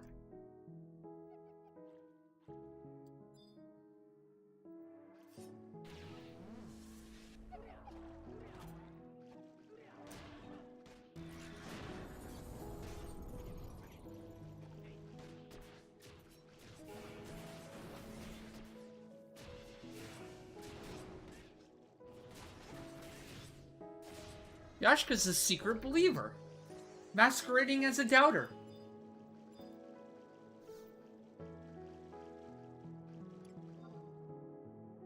It's actually impossible to die to the Tonberry now. That blue proc makes it impossible to use everyone's Rancor, even though my Tonberry hate is capped. If it ever got everyone's Rancor off, I would die immediately. I would take like 99. I would take all 9's damage. I haven't reset my Tonberry hate in like over a year.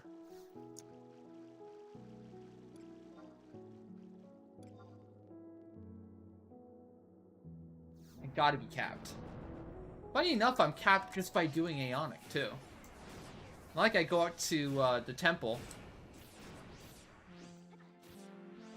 Just kill Tonberries for fun or anything. Just the Ambu, yeah.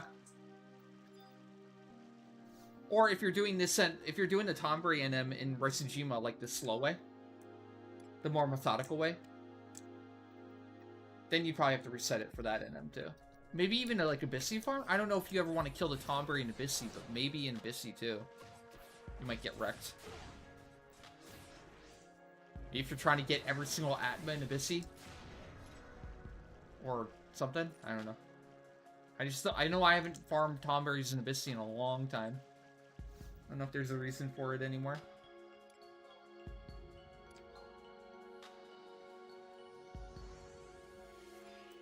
This one has Deathly Glare, but now I know that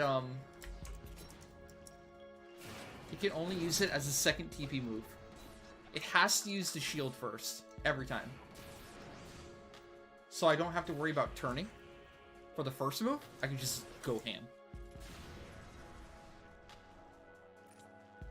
Like so. We definitely died to that one in the past because of that. Because of the Deathly Gaze. This is another reason why I say, like, adding more people definitely, like, makes everything harder. Because a lot of these mechanics, they're more bound to happen. You can't skip them as easily if the NM lives for a lot longer. A lot of what makes Aonic easier now is because player damage is higher, much higher, when you're decked out and fully buffed and everything, right? To the point where you are actually skipping a lot of their most dangerous shit, right? That might potentially cause issues. Like the Deathly Glare. Funny enough, with more HP for the if you're doing it with like 18 people, some of the innocuous NMs that you wouldn't think would be a problem become a huge problem. Like the tier 1s and some of the tier 2s. Especially the what's his face?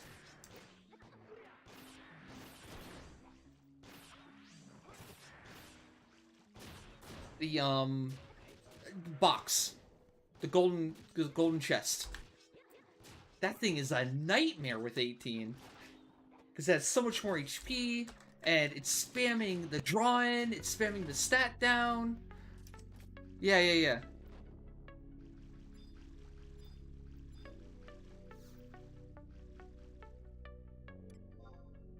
The Deathly Gaze NM.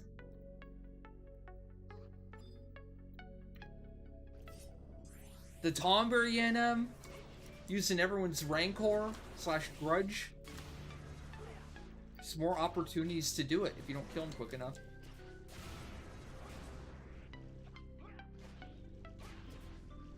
$2,000 needles. Say, what if that's enough to kill us? No. I remember reading recently, I forgot where, but there was something along the lines of, there is actually a mechanic behind the Sabotender, !mark needles. You guys remember that 1NM in Abyssy that has the Revitalizer drop? And it can use !mark needles? There's actually a mechanic behind that. You don't have to get one-shot by it every time. Yeah, that dude.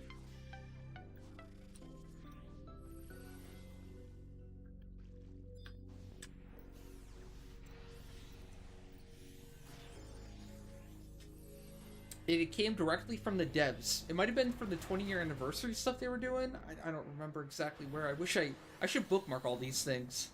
I don't know why I don't bookmark more often to find all the useful, like, 11, like, interviews and such.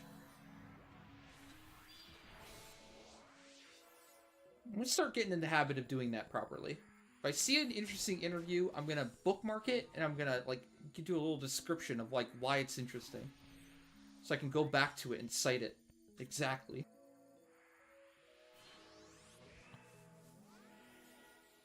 Is growing needles while not using the !mark needles ability.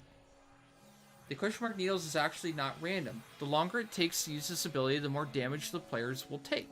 This is because they are growing needles on their bodies. So talking about mechanics, it'd be wise to make this NM use their !mark needles quicker to take less damage.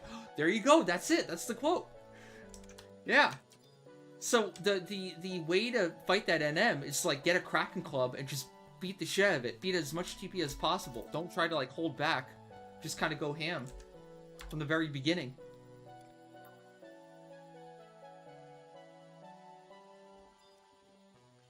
So if you ever pull that NM, don't be afraid. Just like immediately try to kill it. Immediately Zerg it and you won't die. Oh shit, I think I raged this guy. I'm making it run now. Oh! Oh! All aboard the Pony Express?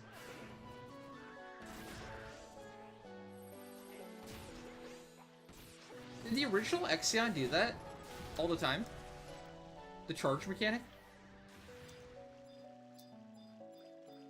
That might be one of the very few mobs that actually goes out of its way as a mechanic to reposition itself and move around the battlefield.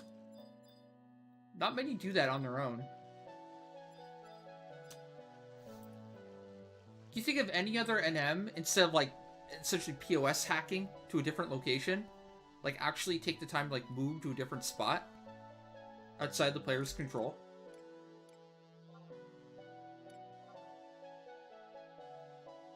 Quakerns! Yes, Quakerns are a great one. But they kind of just run away. I guess you could argue the Ixion's kind of running away too. Running away into you. Running away into the players.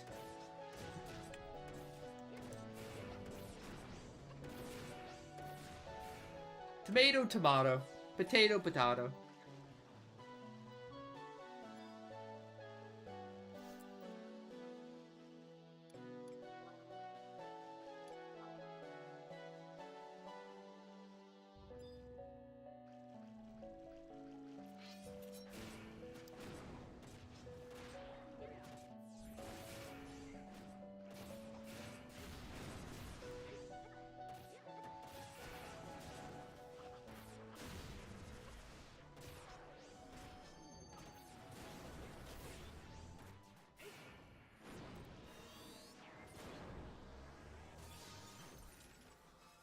Yes, the Archangel Tartar, that's warping around, yeah. That's not really the Tartar just saying, fuck it, I'm moving. Well, I guess it kinda is. I just feel like that Exion mechanic is, like, very unique. Not many mobs do that at all. Or it stampedes or charges back and forth, back and forth. Honestly speaking, I've never done the Ixion fight. The true blue, like 75 Kipper, Wings of the Goddess Zero Ixion fight, I never did that. Never cared to camp that.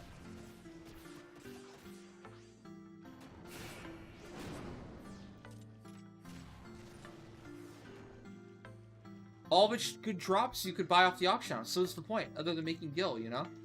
If I had so many other things to make gil, I didn't really, like, need that. So I didn't bother.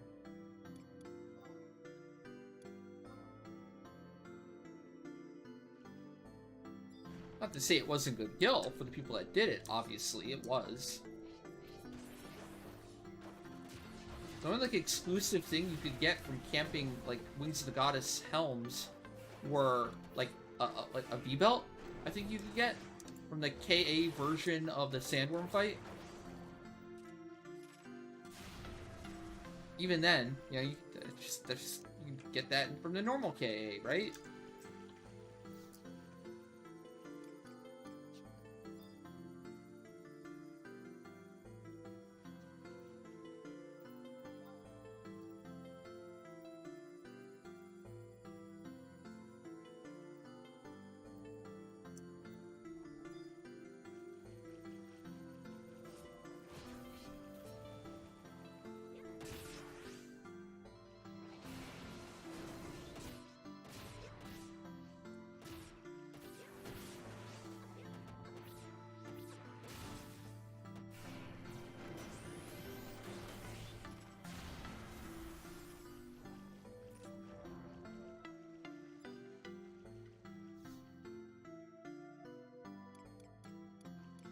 I don't really want to pop that one yet.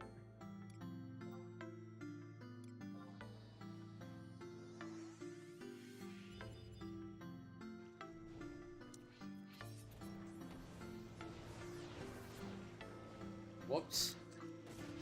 My bad. Naya lost the follow on me.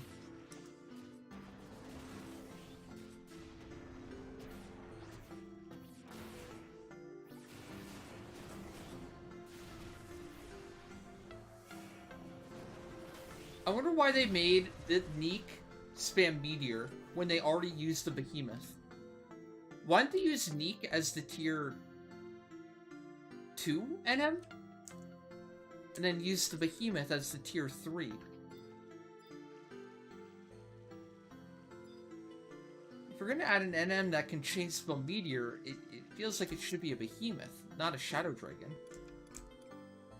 Is that crazy? Am I crazy for thinking that? Like, no.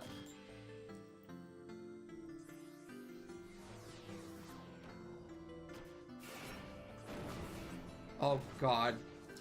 Can I get animation locked? Son of a biscuit. Ah, I used Corden. Fuck me. Oh, that was like 5 buffs. Holy shit.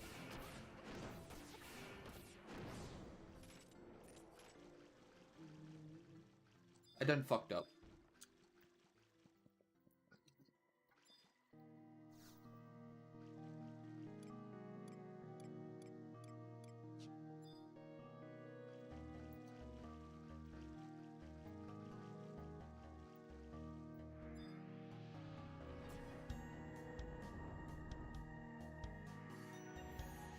I guess they just really want to use the reskins of them.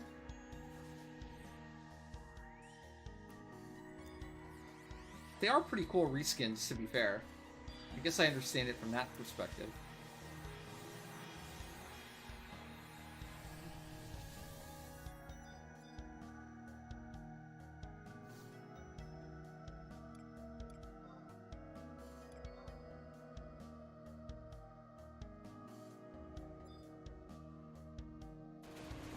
I like this mob.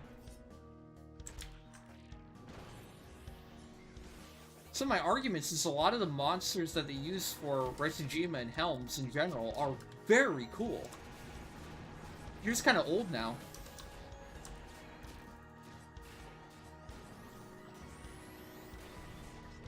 I think we need a revamp. Wait, do we proc it? What the fuck? How did we proc it? I don't get it. Did somebody blind it? I didn't blind it. What the hell happened there? I thought the only way to proc it was to blind it.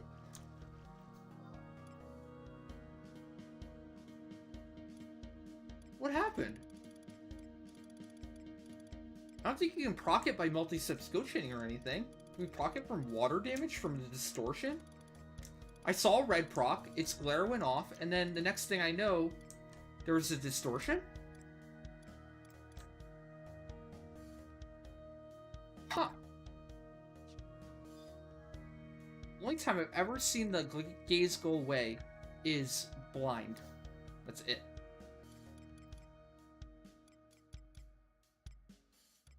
Alright, do I do Shravadia?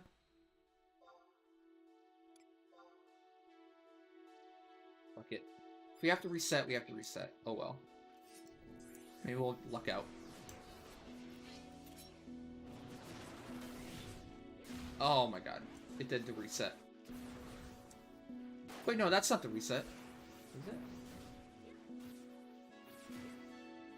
That's just the gear lock. Okay, cool.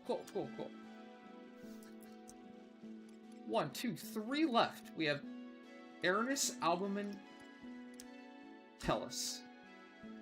I think we just do Albumin right now. We still have Soul Voice and Bolster up, so yeah.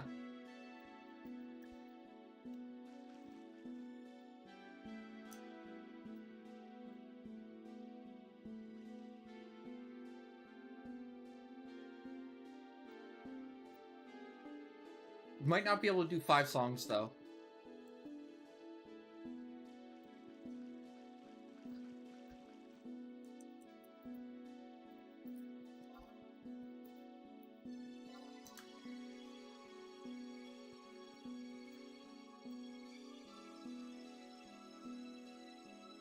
Yeah, I'll do 4. What are you gonna do? You're gonna do double March, double... Magical? I'll do minuets and... Okay.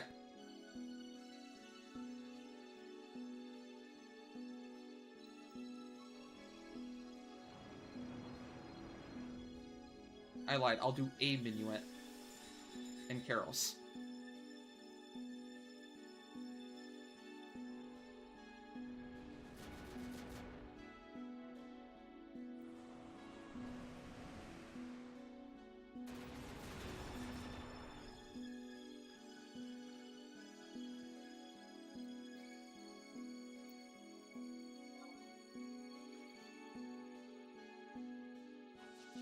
Alright, good to buff.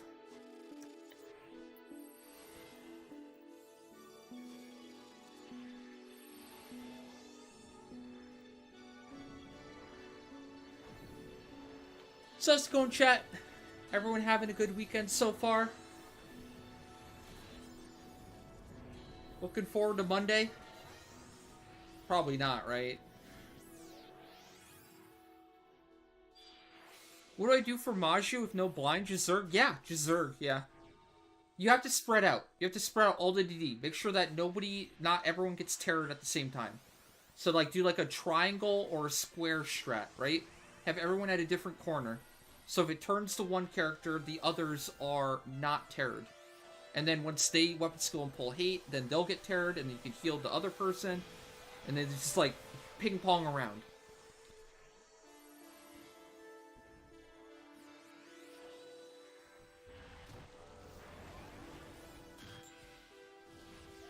And definitely make sure your white mage isn't facing the thing to get terrored either. If your white mage gets terrored, you're probably fucked. True. Thanksgiving weekend. Or Thanksgiving week, I should say. Anyone traveling? Travel's pretty big for Thanksgiving, right? Going to the in-laws.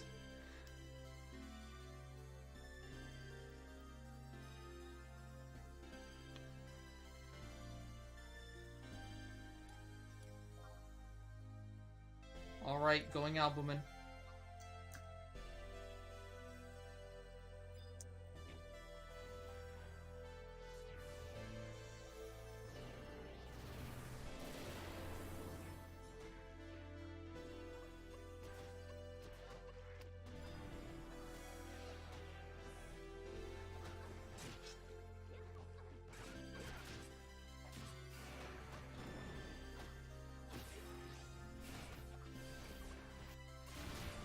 That's a lot of damage. That's not safe.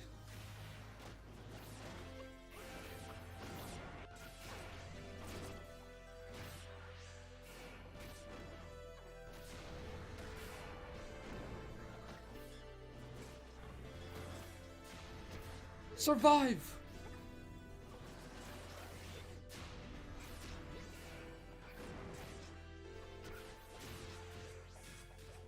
I think the secret key to albumin, for us anyways, is probably the carols.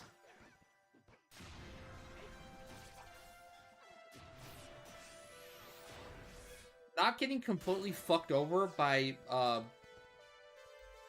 backpedal twist or whatever the hell it is.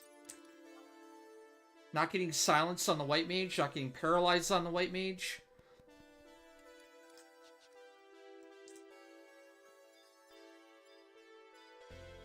The weather, at least in my area, in the Midwest, has been unseasonably warm. I can't quite remember exactly what the weather was like. It's supposed to be like in late November, but like I feel like 50 to 60 degrees average is very high. So at least it's not super duper cold yet, right? We're hanging on. We're hanging on by a thread to the warmish weather.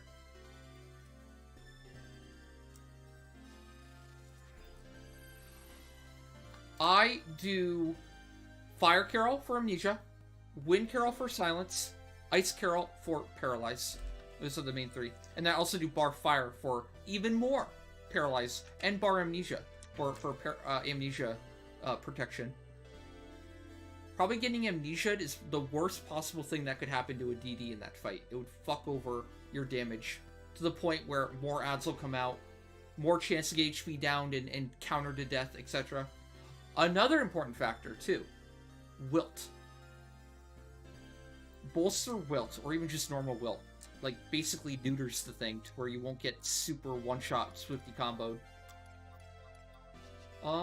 Okay, I think we have to go reset. Do we have any wild cards remaining? Oh, Snow, if you have a wild card, you can use that now. I think you said you had a Super 5 before, right? Go for it. Is that a 6? No way. Let's go. Alright, never mind. We don't have to go reset. A Super 6 too? Damn. Told you, chat. Year of the Believers. Year of the Believers. Okay. I do think we have to exit, though, and re-get our radial lens, because chances are it's about to wear soon. Like, very soon. So, why don't we exit, come back in, get a fresh radial lens, and then head to number 4. Number 4.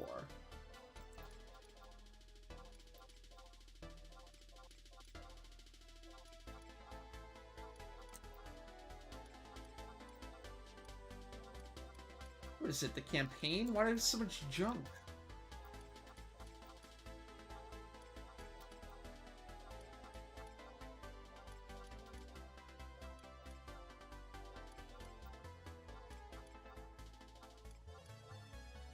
It must be the Esha campaign right now for personal pool or something.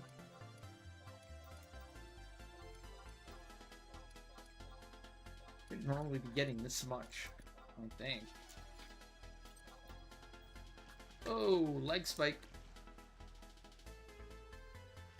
That's super leggy. Oh, you know what I should do? I should just teleport it out from the start. Sorry, I got distracted with sorting my inventory. It's probably way easier on me to just teleport and come back in.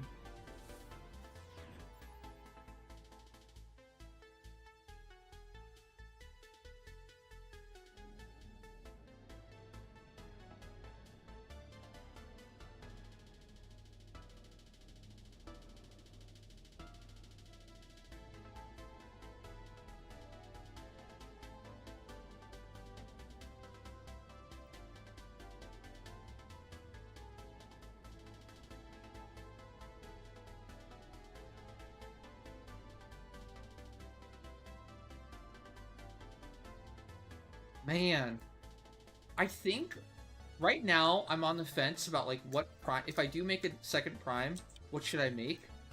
I really want to do something for warrior. Like I want to do greatsword. Greatsword will allow me to play Dark Knight and warrior. It's like great weapon for both. Incredible weapon for both, right?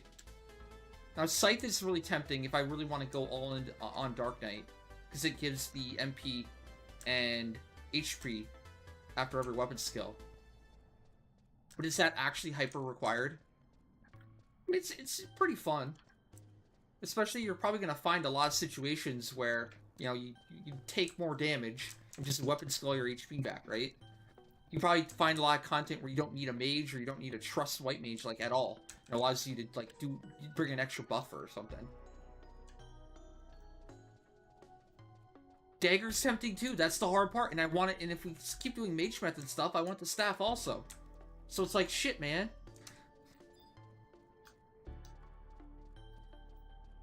At this point, I kind of want to make, like, multiple stage 4s, and then, like, whatever I like the most, then maybe stage 5 that, in the long run.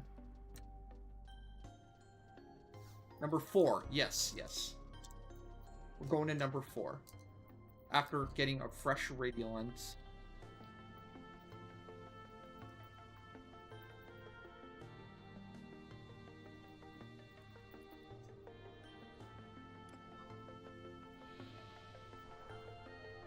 Anyway, some quick weapons I want to get to stage 3 and or 4 right away, though. Staff, greatsword, dagger. Or scythe with greatsword. I don't know. I really like warrior, and I use warrior a lot still, so having like an actual two-handed weapon finally again for warrior just sounds like a lot of fun.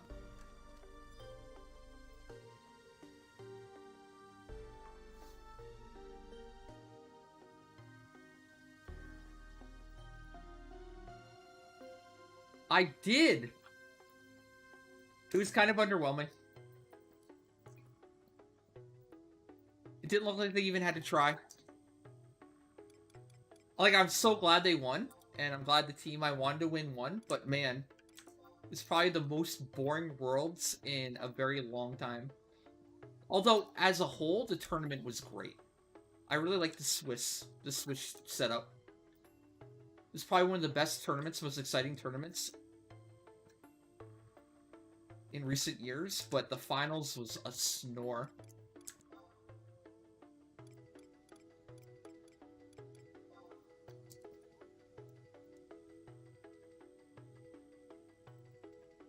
How the Chinese 4th seed even got into the finals is like, I don't know, like that was their miracle, I suppose. No Cinderella story.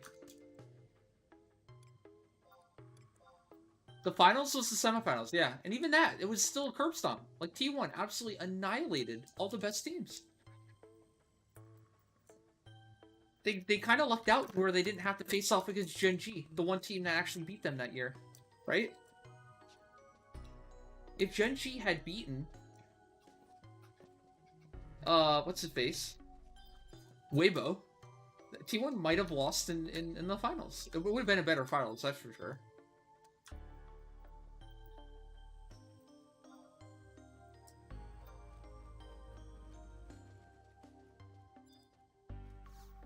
Or any Korean team, to be honest. I feel like I don't know. This year T1 just had China's number. But I think any other Korean team would have given T1 a run for their money. But they never had to face a Korean team. Ever. The one Korean team they did face, Gen G, in the Swiss phase, they lost. They got crushed by Gen G, if I remember correctly.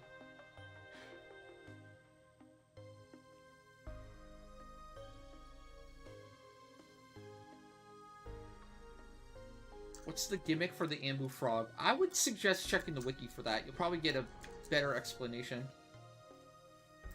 That's something to do with, like, you can't bring a mage job in, or use a mage trust, apparently.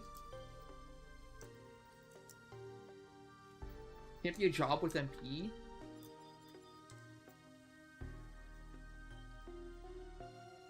But the advice I would give you is probably not going to be helpful to you.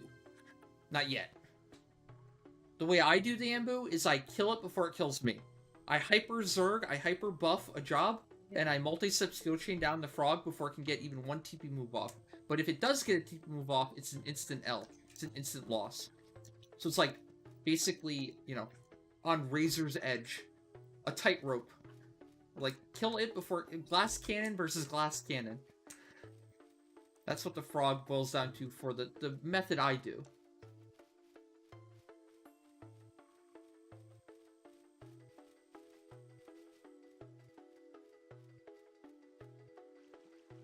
Exactly. But I don't think no pull has that amount of buffs available. Just trust for now.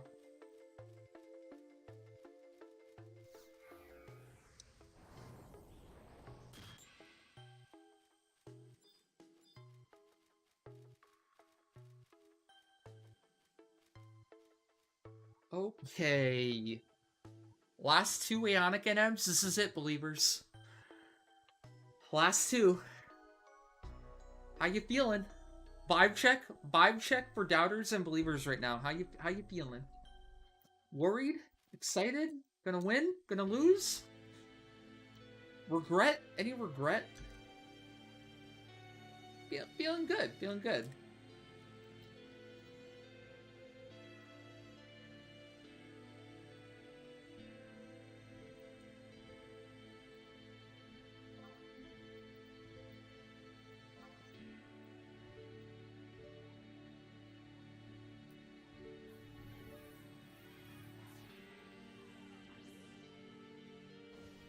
Thank you, Mothman. Now, there's a true believer right there. Cruz is a believer, but saying he's probably gonna die. Watch him fuck up. But Mothman, finally a believer that gives some actual positive... So, oh shit. Wrong song. Some positive feedback. Thank you.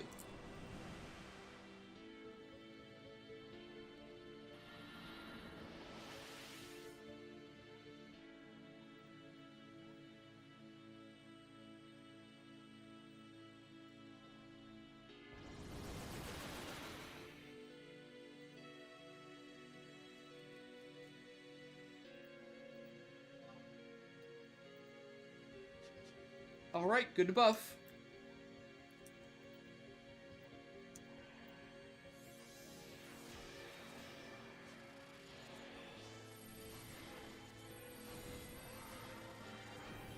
Me? Jinx myself? I have never. When have I ever jinxed believers? Name one time.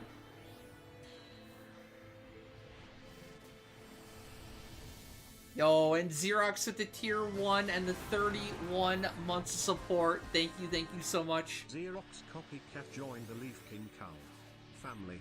Good luck, believers. You're going to need it. True. Believers have been hurt. Believers are a little, traumatized, let's say, from past predictions, where we've gotten to the final second, and boom! So he drops down like a bag of bricks, and boom, it's all gone. But not this time. Not today, chat. Not today.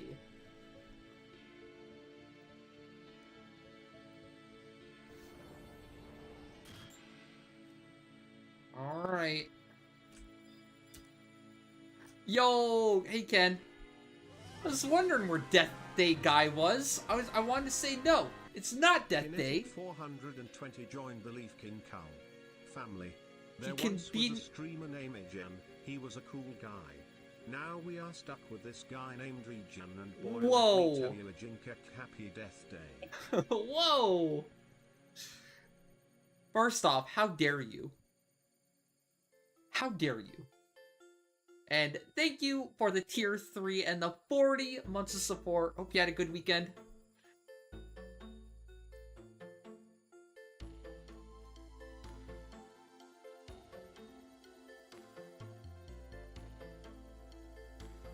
Alright, what am I forgetting? Divine Seal. Full Cure.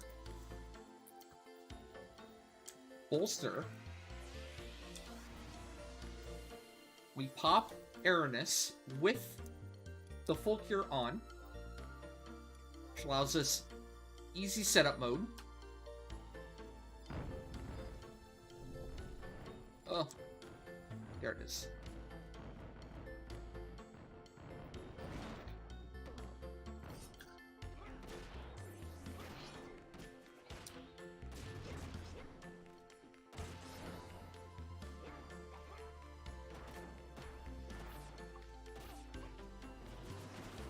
Oh god, HP's getting low. Tagasumi? You know what? This just requires a Benny. Fuck it.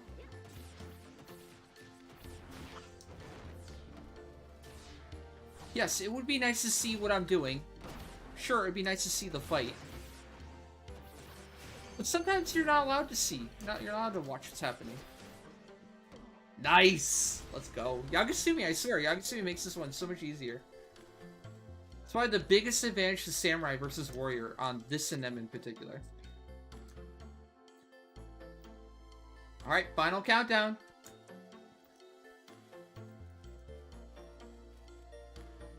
Hold on, hold on. Let's set the mood. Let's set the mood. Need to get into the vibe for the final NM of the Aonic run.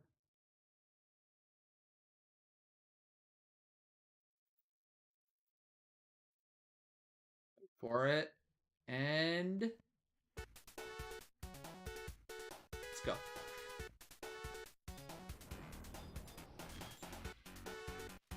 We're vibing now.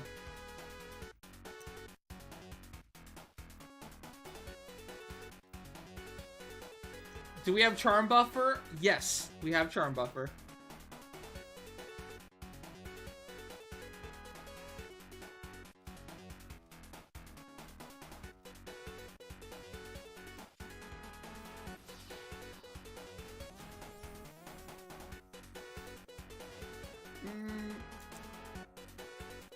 You technically get credit while dead, but I might as well raise you.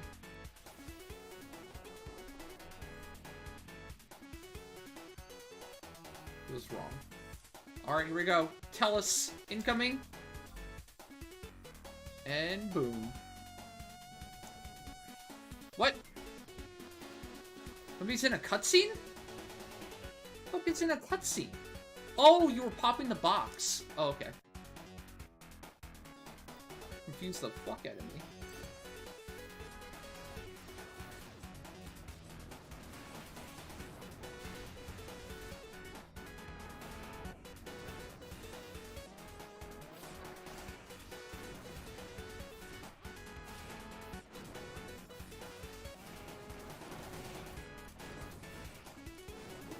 Charm Buffer.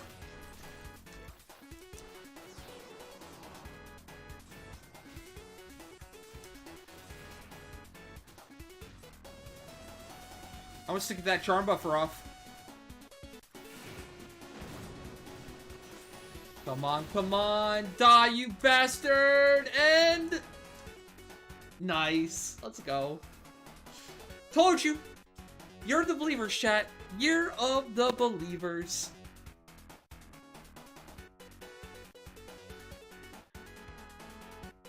GG believers. Finally. Finally, the bad luck streak comes to an end. Can't die. What do you mean? That's not the first one ever.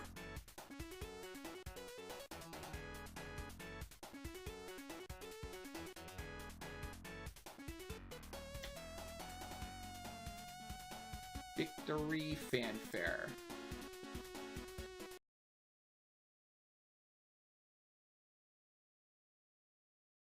They're like a compilation.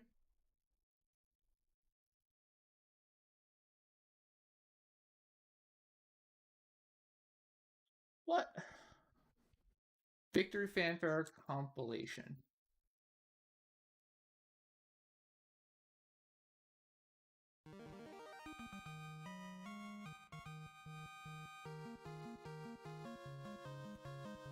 There we go.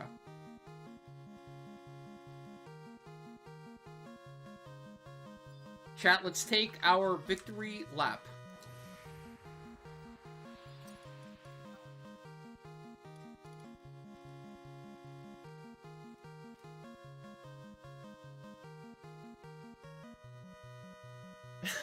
You spend yours so you can do assaults for me.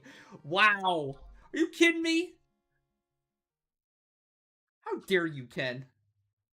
He breaks my back, doing all the hardest assaults, and then takes credit for all of them. Can you believe that? The audacity?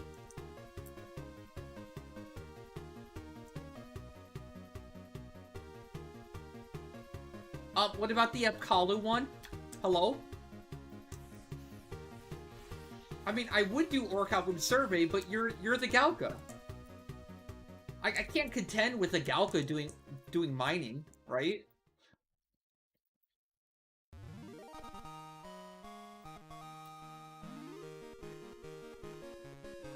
But it's like what Galkas are made for.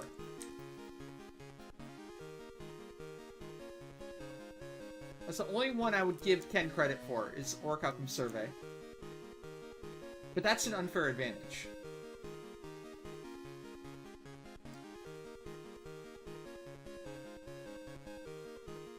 Oh, true. What you making? Lion Tamer? What'd you make today?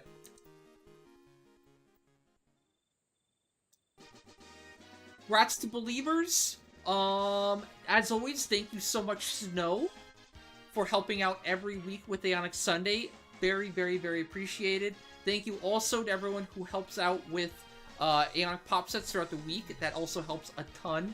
Thank you again. And congrats to Lion Tamer for the finished Aonics. It said he made Dagger. 2 times Daggers, apparently. Very cool.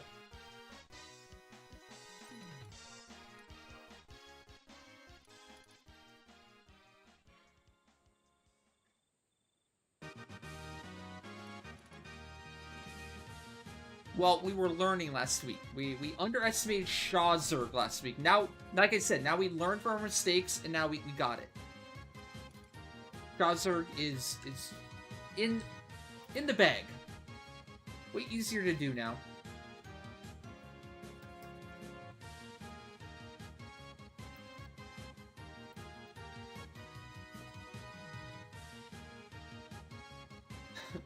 Oh, and Kriya. Kriya has a post-Aonic spin, right? We got it at the beginning. We can do that. The spin is dedicated to believers.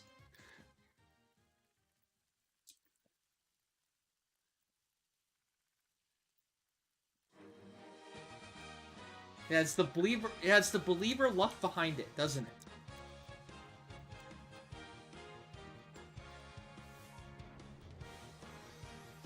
Hey, if it lands on Rant, that's good luck. Everyone wants the Rant, as far as I'm concerned. There's nothing more valuable on that wheel than a Rant from Streamer. Not even close. It's priceless.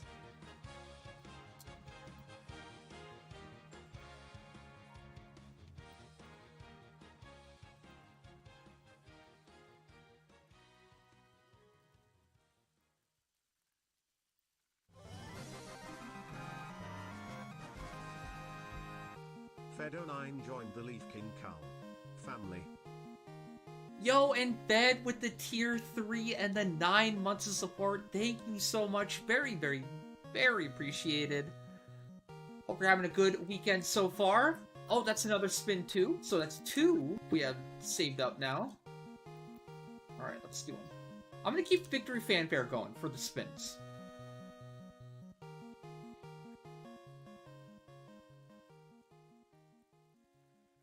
It seems a match pretty well too.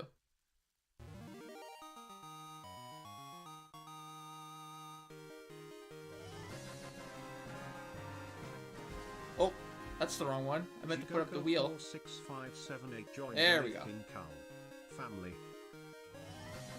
Alright, damn, and Lion Tamer with the 4 gifted subs and another snipe. Thank you so much. Congrats to everyone who got a gifted sub.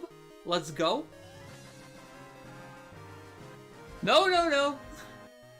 Just half a second. Come on. Family. Alright, here we go. First spin for Kriya incoming. Enraged Atlas joined the Leaf Boom. King Cowl. What do we got? What do we got? Okay. Yuko treat. Yuko treat, not too bad. Nice, nice. Yuko's definitely happy about that one. Kebab or bacon? Kebab or bacon? What? What do you want? What? Don't yell at me. What do you think you want me? What gives you the right to bark at me?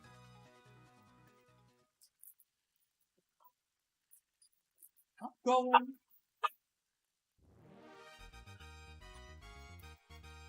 Yuko, you're being rude. Wait.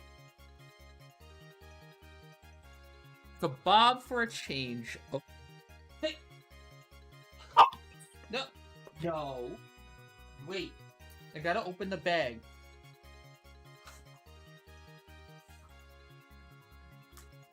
Bag is impossible. There we go. See? I'm going. Just hold your horses. Hold your horses. I'm going. Alright, here you go. This is from Creed. What do you say? Alright. Just like, gimme now.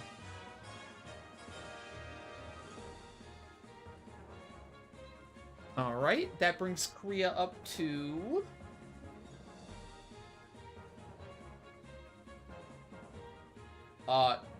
$30K channel points and 10 million gil in the bank.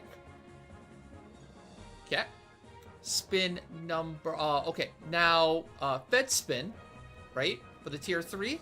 Thank you again. And, boom. No, Ken, you stay away.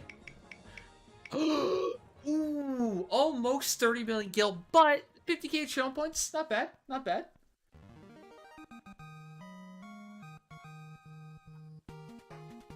That brings you up to 100K channel points. Not bad. In the bank. 100K. Want to do key tomorrow with your grass? Okay. You might have to remind me, though. Alright. And then... Now, Lion Tamer's spin. Incoming. Thank you again. Congrats everyone got a gift sub. And... Boom. What do we got? What do we got? Wow, another 50K channel points. Okay. Pretty good.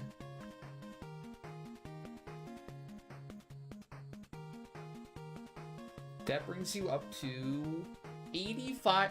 Yeah, 85K saved up channel points in the bank.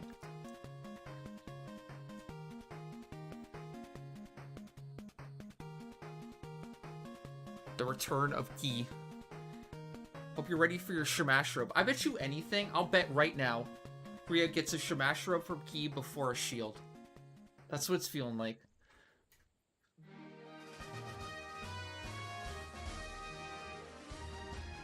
Alright. No problem, no problem.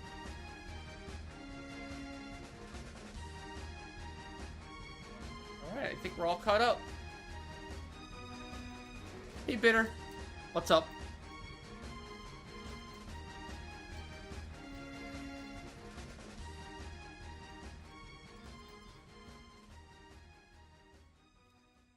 Another Meso tonight? No, unfortunately can't.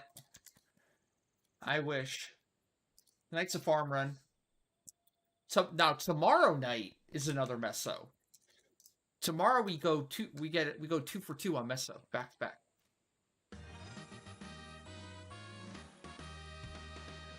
Wait, what did you win? Oh, you're right. Fuck. Ken, you're right. Ken had a spin. I forgot. My bad. He resubbed. That was too long ago. That was during Aranus though, so I completely forgot. No, we're doing your spin right now, Ken. We're just waiting for you to come back. I didn't forget at all, actually. All right, here we go. Here we go. Can spin and... not 50 mil. Not 50 mil. Ooh, wow. That's 3 for 3. 50k channel points. Nice. More assaults?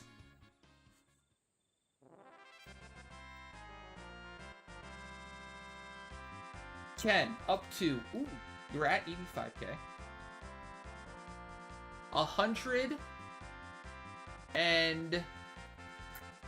135k channel points now in the bank for Ken. Getting closer to the assault clear.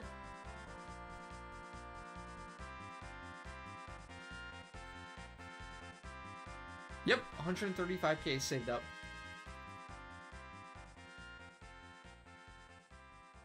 Oh, you know you want to make another mythic. You know it's coming.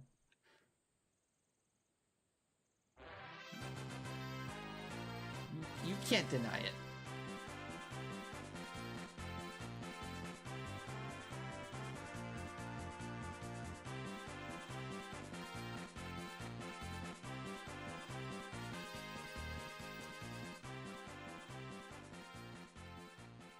I'm pretty sure we're going to be doing mythic voting here next month.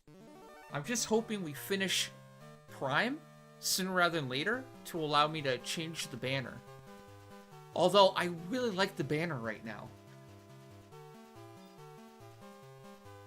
It feels like a waste to change it. I mean, will we ever truly be out of Prime Prison? Like, no.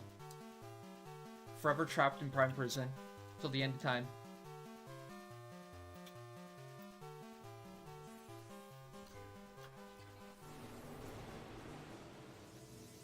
Oh yeah, I won't delete it or anything, but I'll probably have to like go over the top of it. I think I have all my mythic stuff still saved too. I don't think I deleted any of the mythic stuff. Or did I? Maybe I did.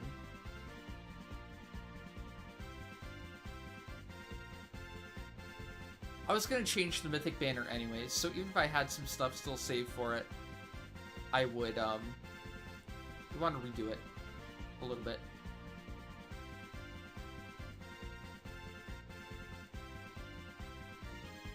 Oh man, it does look like I might have deleted some stuff. Uh-oh. Hey, it's the Loch Ness Monster. And wouldn't you believe it? The Loch Ness Monster is a Galka. I am shocked.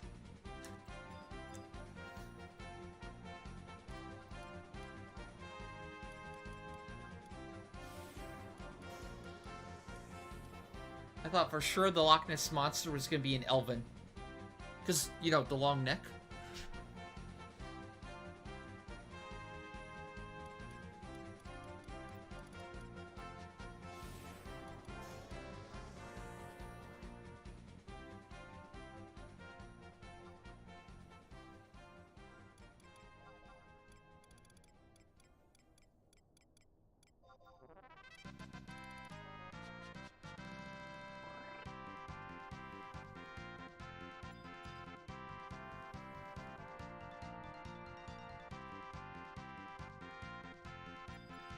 You would smell an Elven before you see it.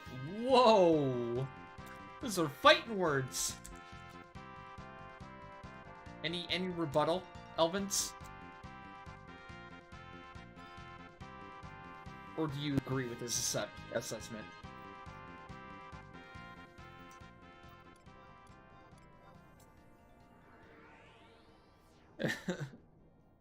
Oh, you're gonna take it to Ballista? That's it. Settle this in Ballista.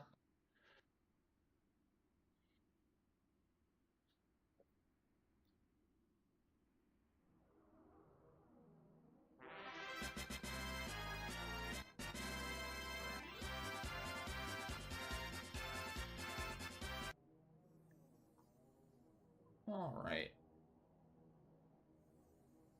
Got our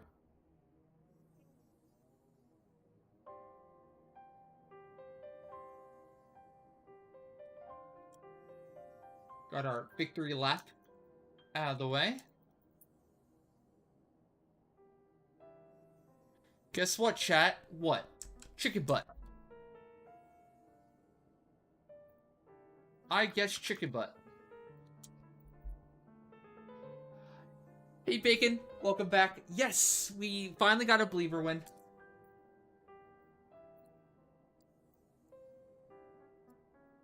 It was great. It was glorious.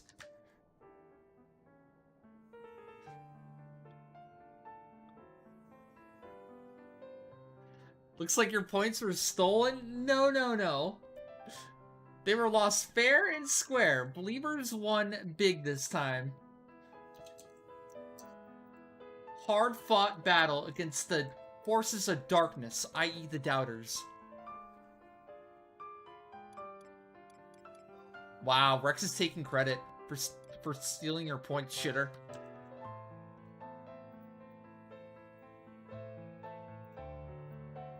He's not even gonna hide it.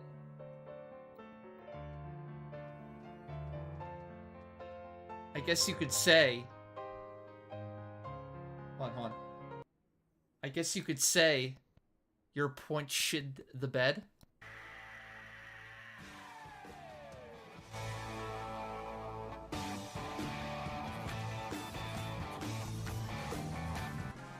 Thank you, thank you. I'll be here all week, chat. Imjgut joined the Leafkin Cull family.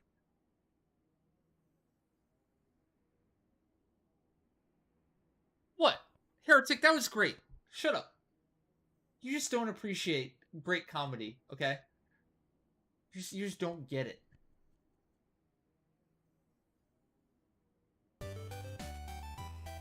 And Neil, thank you so much for the gifted tier 3 sub. Awesome. Get the wheel back out here. That's a spin also. What do we think? Another 50k? The wheel seems to be on fire for just channel points tonight. Raw channel points. Let's see. Oh! Okay, even better. B20 Booba. RP farm or clear. Hey. Nice. Not bad at all. Man, you are stockpiling those right now. That is your... Let's see. You are at 5. Now you have 6 saved up. 6.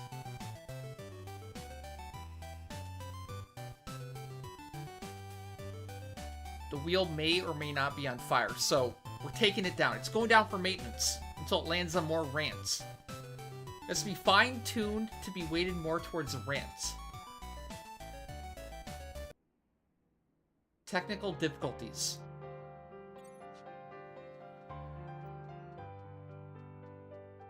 I mean, the wheel is doing people a disservice every time it doesn't land on a rant, because that's really what the people want more often than not, right? How could you not want to rant? Is my question.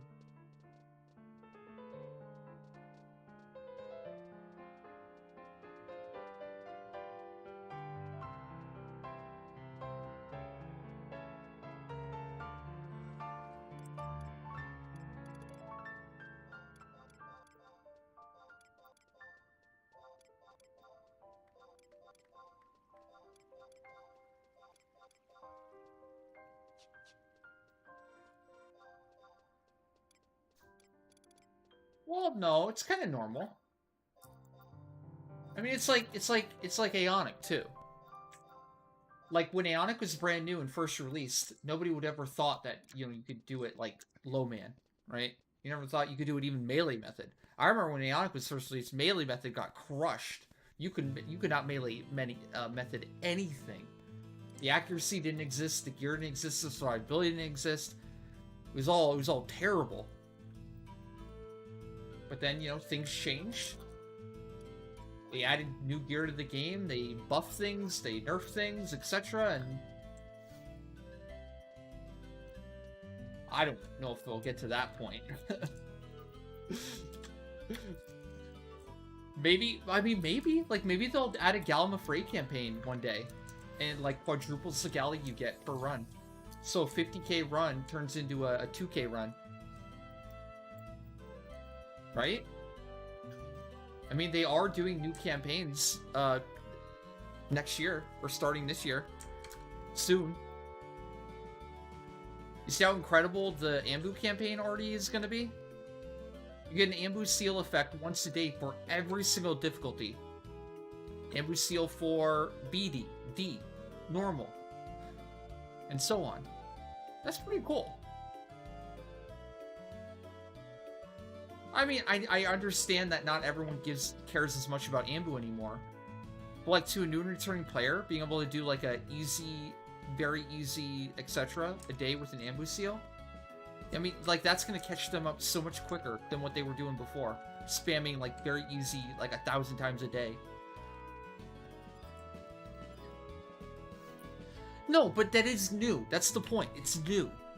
And it gives me hope for all the other stuff they might do for the more relevant content for endgame players, right? If they're going to go that crazy with Ambu, who knows what they're going to do with any of the other content, like exemplar points, like Galley, like segments, like RP, etc. No, but that's the thing, Cruz. They did confirm every single campaign will be brand new. Now, I know I have a lot of hopium and copium here. I know it's not guaranteed that any of them will be good, but the fact that they promise new campaigns for every month, and the fact that the first one seems really promising, is a good start, in my opinion. Exactly. But the fact of the matter is like, more people care about Ambu right now than care about Odyssey or Sortie. Like, I think that's just a fact.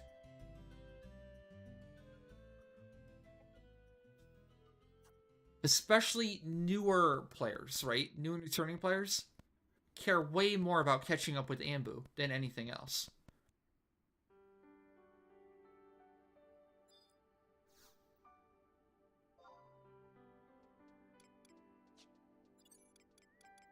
Bitter, that's not funny. Artman and Bitter, that is not funny. Shut up.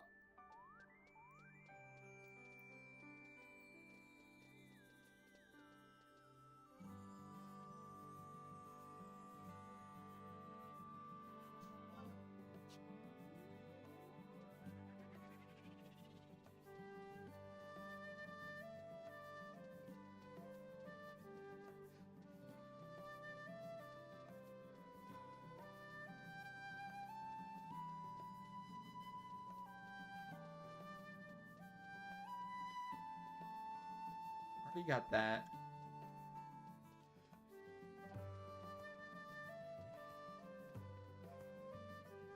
Oh, good. Yeah, forgot. I did get my Mulgaphone 1 earlier today. I'm glad I remembered.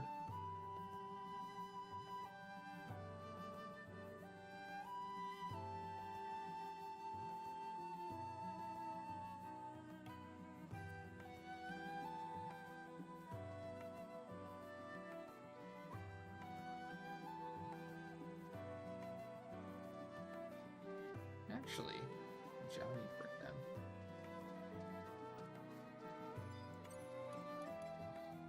them? Yeah, right. How bored I would get? What the hell would I do? If I didn't have chat to trash talk to. Huh? You kidding?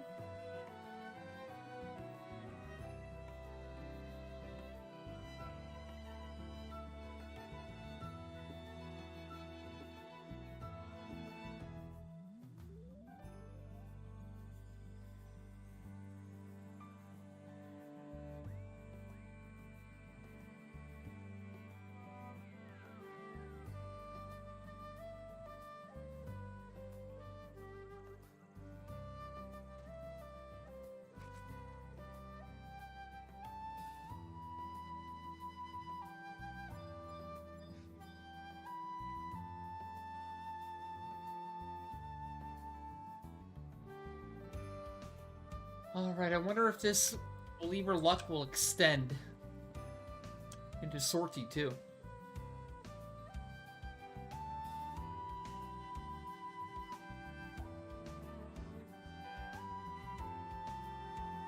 I think so. I think so. Yes, Bitter.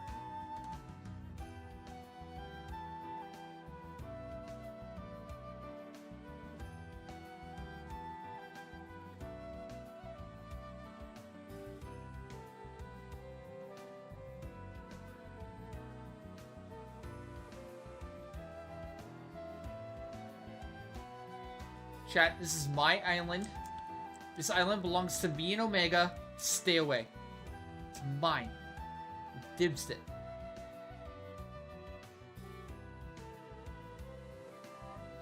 No chat allowed. This belongs to me. I've planted my Omega flag in it.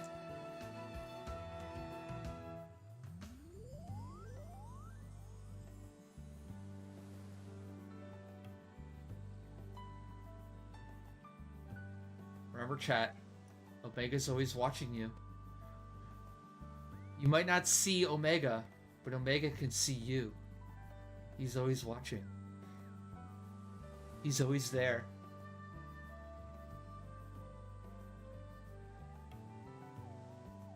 Big brother Omega.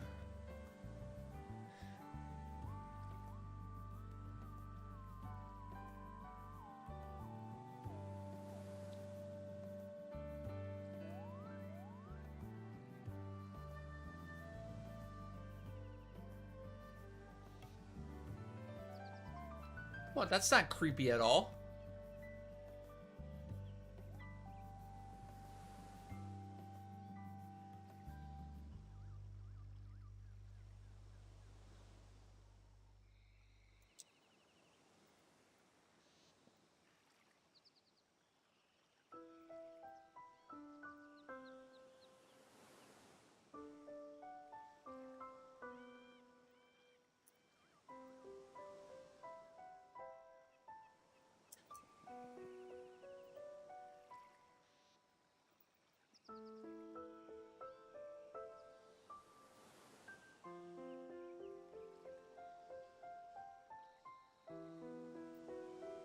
Farming enraged Aminon.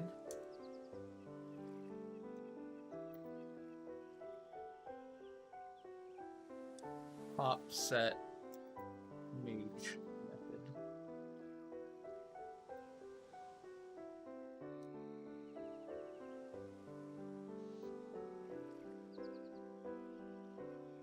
Farming enraged Aminon pop set mage method. Can't. Gotta farm a new set.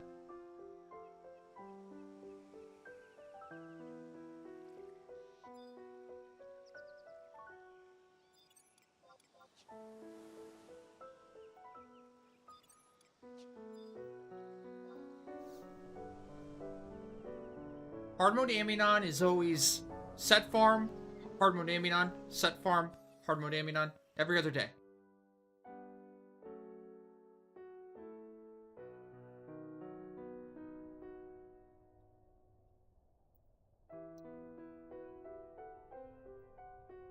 Oh shit.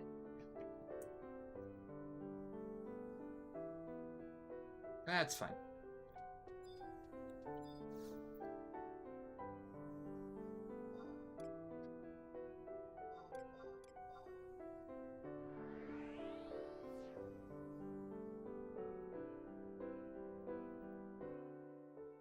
Yep. Oh, we have been. Yeah. I mean, back when we were doing normal Aminon, we would do 2 Aminons and then 1 farm run. It'd be a 2 per 1 farm run. And there's some groups that can do a full 9-9 clear every single day without any farm run in between. But yeah, the best we got to was like 2 Aminon in a row, or an early Aminon one day, a late Aminon the next day, and then a full farm run on the 3rd day. But for hard mode, it's strictly farm day, hard mode Aminon day, farm day, hard mode Aminon day.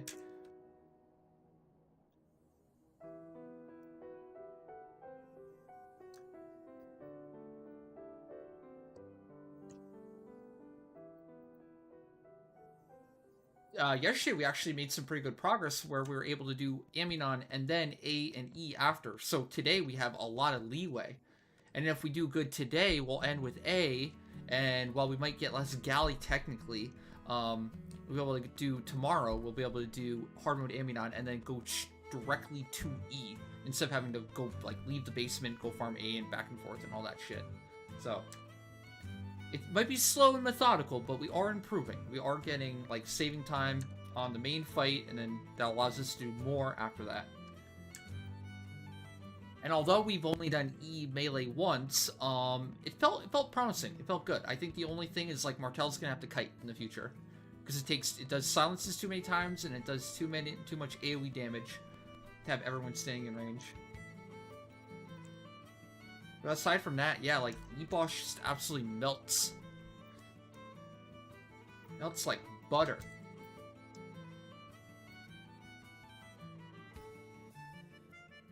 Poison can kill Lopon? Yeah. Yep.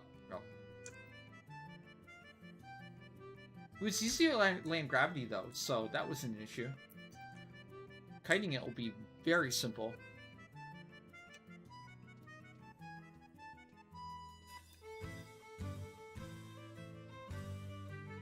I forgot to change jobs. I almost went to Premier with White Mage and Gia.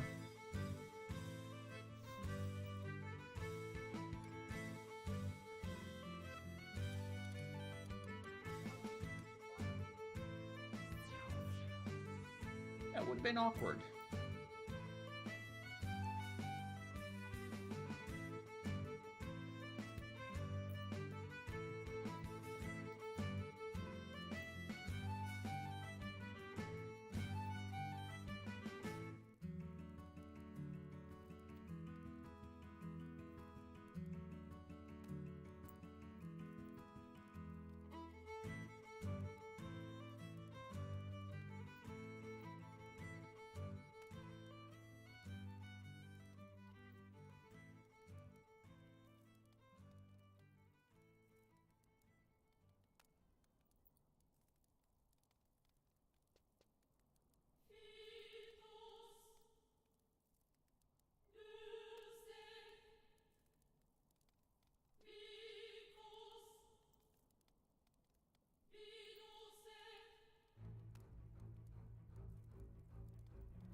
Okay.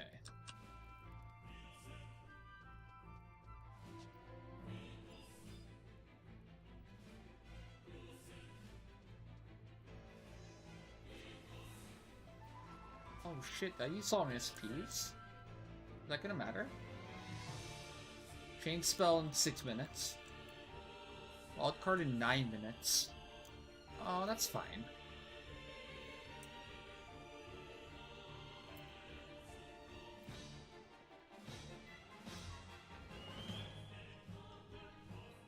$60 to $70? Esha Zita, most likely. Generally speaking, starting from like level 40 to like level 99, Esha Zita is like always like the best. There's a camp for every level there.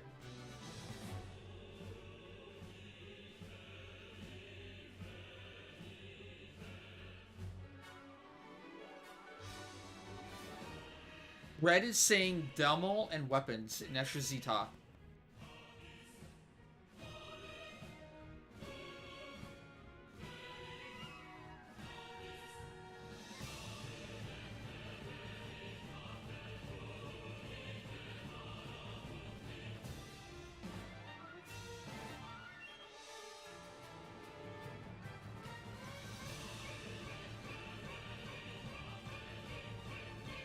Well, I'm probably gonna jinx it, but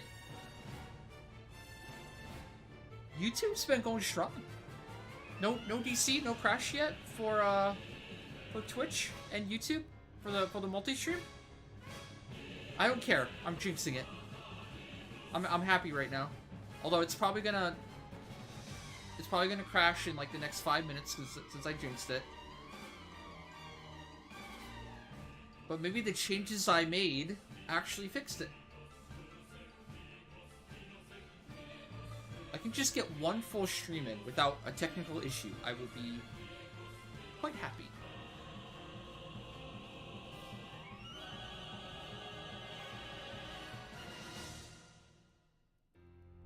What was it? I binded the Streamlabs to like my IP, I think. There was like an advanced setting where it was set to default, but I changed it to my direct IP for whatever my router is set to at any given time, or something. I didn't actually do it. I was going through the troubleshooting with the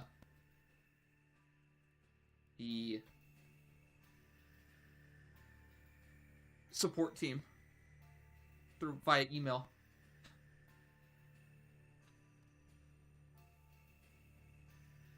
I obviously tried the set it and forget it thing, but then we kept running into issues, so now I've been trying, like, the troubleshooting stuff, like, one step at a time. There's, like, a week or a week and a half there where I stopped trying, because I got sick of, like, the stream crashing midstream. Especially near the end of the stream, it's, like, really bad, really annoying.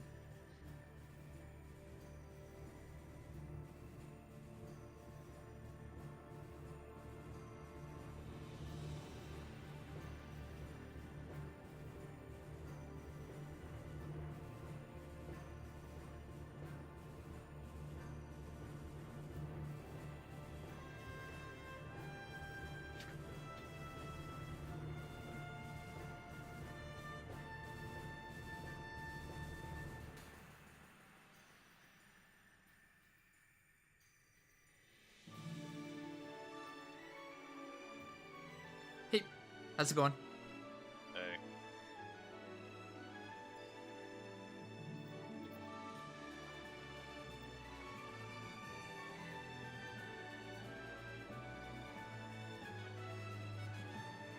So, farm day, and we're starting with an advantage for once. We already have the fragment 1, so we just really need 3 fragments. I mean, obviously we're just going to try to do as much as we can, but it's not as tight, I guess.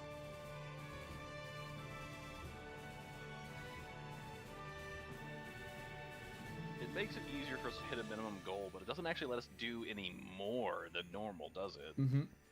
I mean, theoretically, if we can do A and E to get, like, more galley, I guess that's fine, but it's going to mess with tomorrow's run. I think we should just have E shard ready instead. Yes. We have fragment 1, but we should get Yeah. E shard so we can do Aminon then E. I think that's better than trying to squeeze more galley into this run. We're going to have to, It's the other run that's questionable. Yeah. I mean, if there's room after doing A to go to E and kill it, but I kind of doubt it, because we've been cutting it close, even getting to E and finishing it off, right? Having an extra 7 minutes or so after that point? Probably not.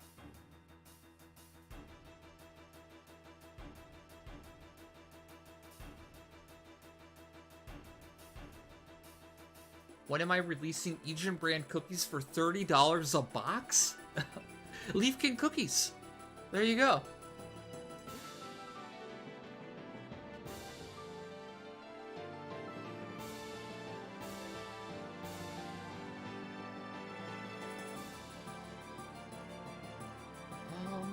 Yeah. Same old farm run.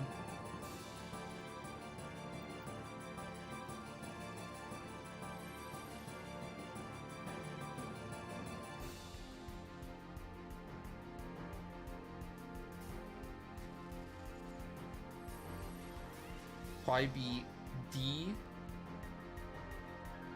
H, and then we'll go do B shard and C shard together. Well, no, I'll already have B shard. So we'll go straight to B after that. Kill B. Then do C shard together, kill C, then G, then F. And if there's time, go to A, get a thing. Oh, I wanted to bring that up too. A good idea for us doing the A shard melee method for hard mode Aminon method. I can just let in it once, which will bring it down to like 10% or whatever, and then R just finishes off with a single target nuke. And I'll just do that for each AccuX on recycling, so you don't have to like spam AoEs or anything. I mean, if that'll work, then sure. Yeah, it sounded like easier to do, because like I just focus on leadening each one, and then you just focus on finishing the one I leaden off with a tier 5 and 4, and boom.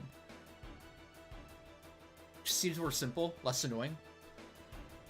No, considering how long it was taking Ard to AoE them down, quite possibly. Yeah. And I can't really help out any other way. I mean, I tried the Thief AE, but that was garbage, so maybe trying out the Lend thing will feel better.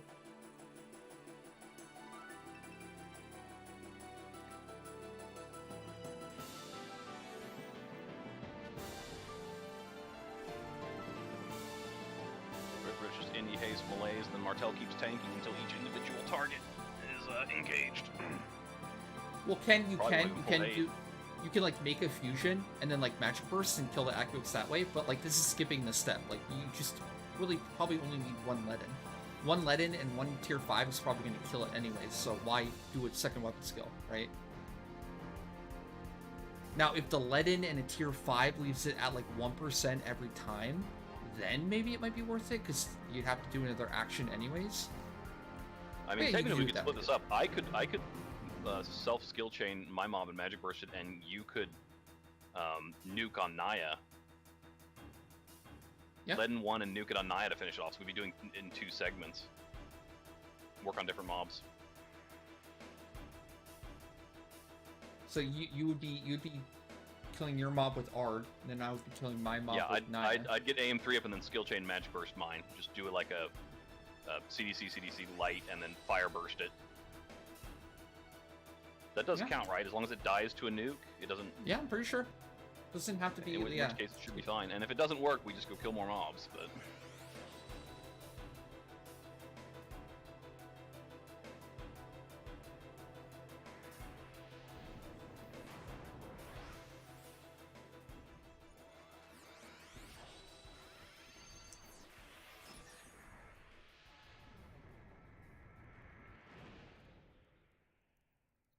Yeah, so that'd probably be the most efficient way to do it then, too. I'll work on mine with leaden, and then you work on yours with fire, and we'll meet in the middle.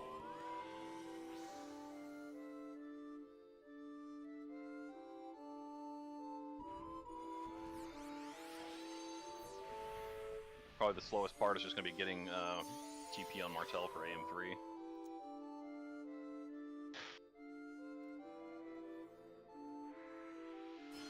Although, if they give me decent TP from trying to slap me around, if I can get them all in front of me, that'll work.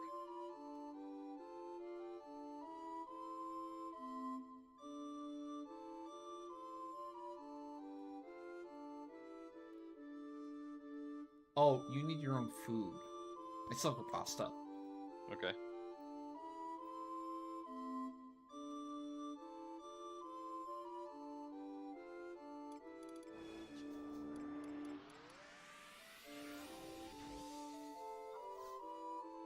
How dare you survive with riposte? Yeah, too bad it's not Harmodamine day. Gotten it for that, too. Although, I don't know if it's actually better. It's like 20 magic accuracy short. It might actually be worse. There's some differences for sure. Now, Post +2. Ooh, yeah. And that was you the best the deepest of regret when you die. The one time I used one, like 4 years ago, was the best 40 minutes of my life. And then I got one shot by a Dragoon. Oh, in wave 3. What did it kill you with? Was it the Sonic Thrust? I think Sonic Thrust into Stardiver, yeah. Stuff like that. Oh, so it was directly targeting you. You didn't just get caught by the incidental Sonic Thrust. The tank lost hate, yeah. I think it was an ad, and the tank lost hate turned to me, and yeah. Boom. Got boomed. Harsh. This is back before Niyama even existed, so like I was probably in like a DD set that consisted of like Artifact +3 maybe, and some Ken +1. Ken Tsuba, yeah. Yeah. Good magic evasion, not so good DT. Yeah. Alright, going in. Okay.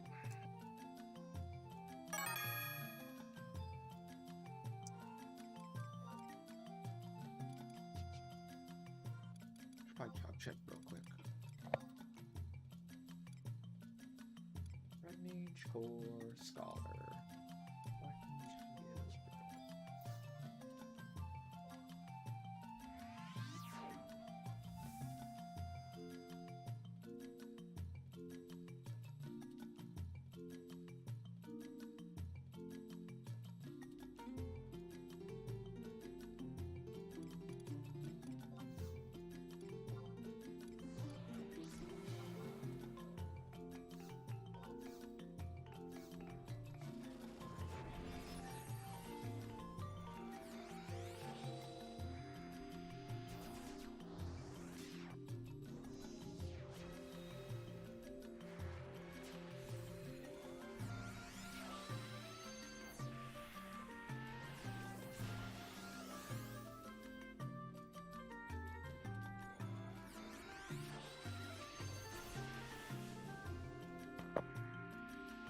ready for your phalanx. Ready? Yeah, our plate's been full.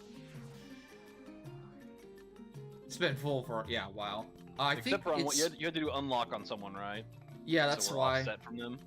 Zoidberg's Empyrean +3 for Bard.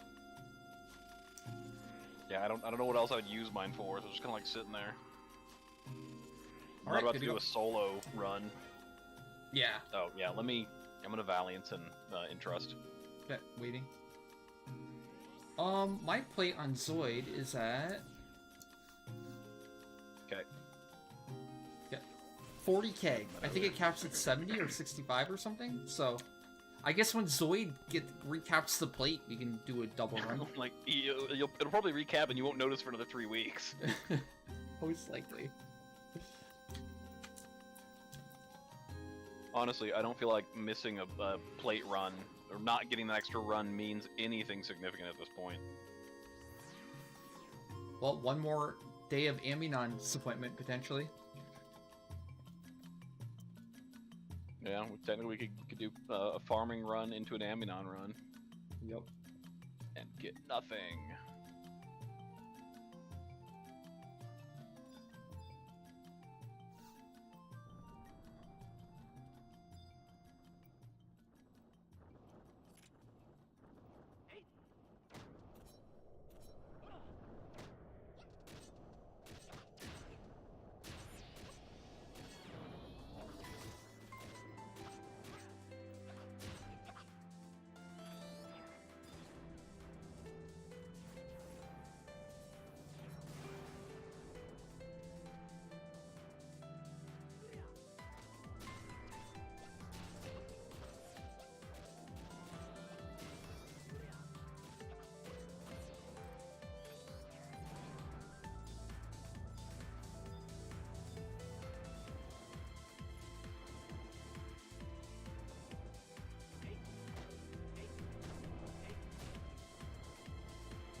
Neil. I mean, we are in a case +1 drought.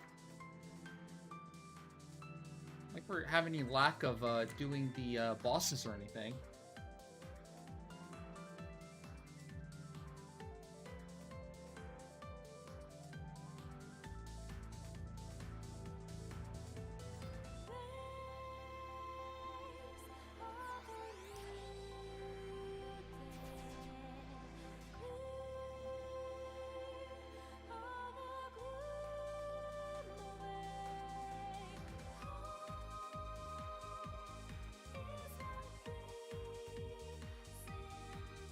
I mean, that's not a surprise.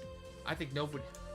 Has anybody gotten a +2 for their main, quote-unquote main, in the time it took them to get a Stage 5 Prime? I'm sure someone out there has been that lucky. It's just definitely not Like, a common occurrence. Sure. Like, what, maybe 1 in 1,000?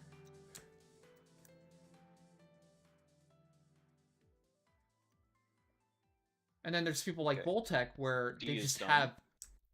They just have literally all 22 jobs maxed out to where if they get any +2 at all, it's like, okay, I got one that I Hey, look. needed. Nice. That's good timing. Yep. I'm done. Although I did skip I'm A in. shard, Mm, which is We'll really get not it. a big deal at all. at some point. Yeah, usually A takes like 30 seconds with mage setup. And we need to go do A boss on the way, so we just grab it on the way. Yep. After we finish everything else. You guys do it last? Oh yeah, yeah.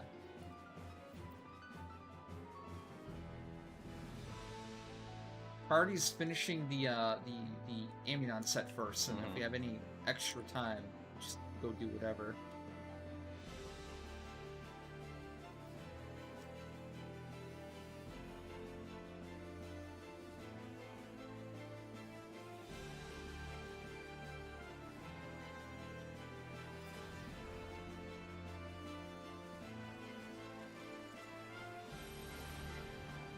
Ready?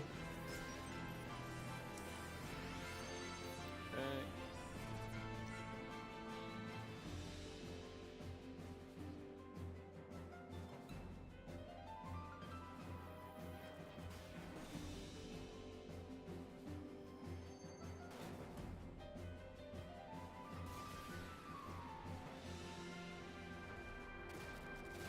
Where's my proc? Oh no. There we go.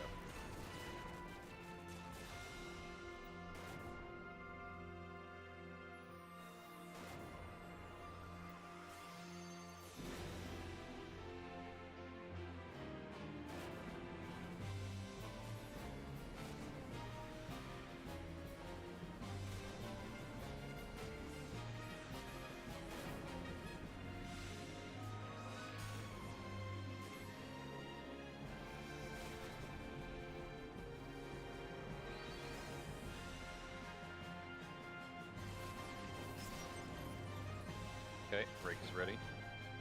Solution. Of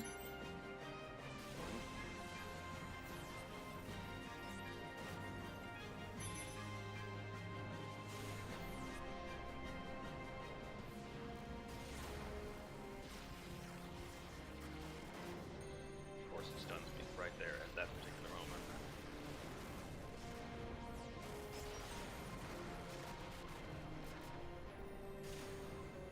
Wasting my swipe chance. It's just single target nuking. Yeah, I'm just gonna finish Go. it off. Okay.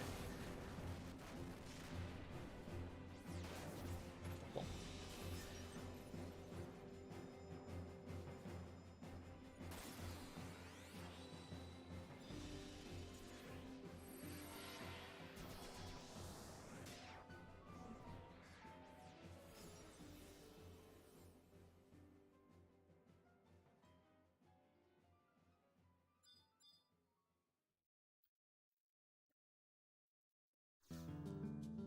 If that's what they expected, like, oh, you got a +2 earring for a job you don't play? Well, it's your new main job now.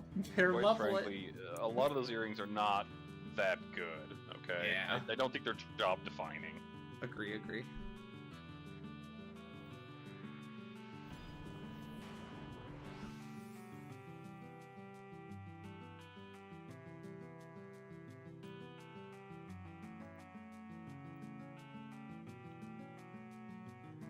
Normally we'd go do like A and E here just because we can run straight across instead of teleporting, but I guess we're gonna put that off.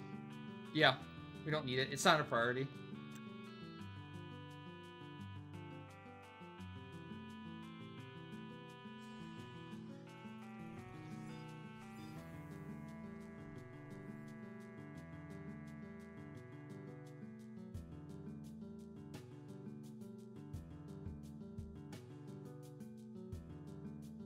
I mean, honestly, the Empyrean +3 is by miles better than the earrings. It's kind of funny. The earrings are pretty minor compared to the upgrades we got with +2 and +3. +3 set was excellent. For most jobs, in most cases. There were definitely some oversights made. But the earrings just feel so insulting, so like blatantly like a slap in the face to the people that like love their job and want to get like good armor for it. But like basically like saying no, you'll never get this. Outside of like winning the actual lottery. I don't know. I hate it. I hate it so much. It's definitely not reasonable. Yeah. And while I have gotten a lot of +2 earrings, it's like, I don't know, it just feels so anticlimactic to get like one that you're not really passionate about. To spend this much time in content and walk away thinking like, yeah, I put this much time and effort into this game and this content, and I still didn't get the thing I wanted, or one of the things I wanted.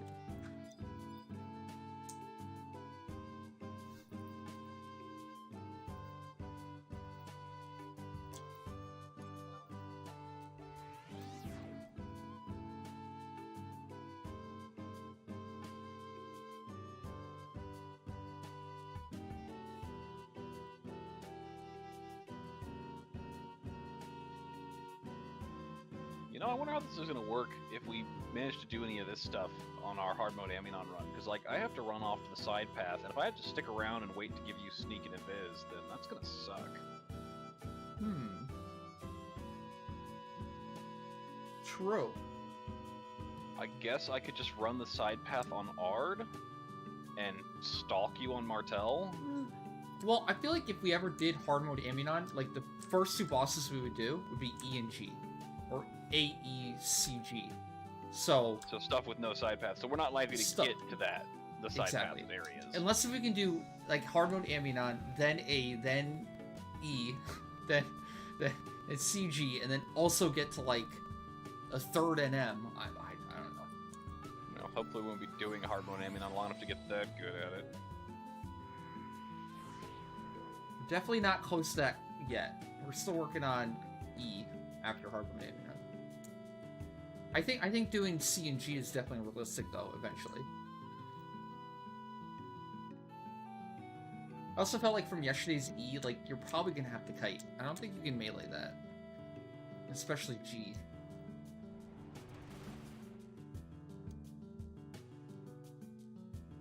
I mean, it's not like we lost.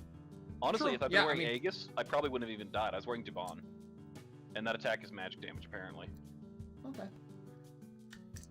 That's not to say it's easy or comfortable. Kiting might be better, but I don't think it's impossible to melee it. Oh, definitely. I just But gotta it would get be used so to annoying. How the Especially kiting goes on that, because there's like a Luopan. I have to keep it on top of the Luopan. What am I running circles around it? I think, yeah. It's so long since I kited anything. It does move absurdly slow, so you can probably just keep it in a fixed smaller circle around the Luopan. I can see it. Keeping hate at that point, because I have to be on the move so constantly. I can't use atonement to build hate either. That might be an issue. Well, this isn't like the magic burst sets where we're doing magic bursts or all elemental weapon skills or anything. There's physical damage going on. Mm-hmm.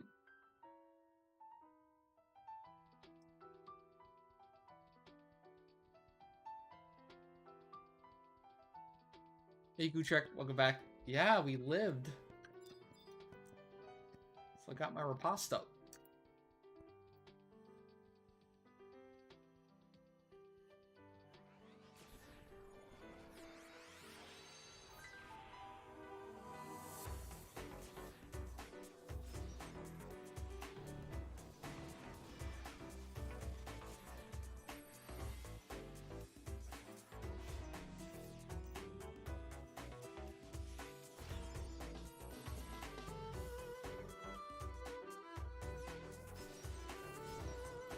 I'll need a good phalanx.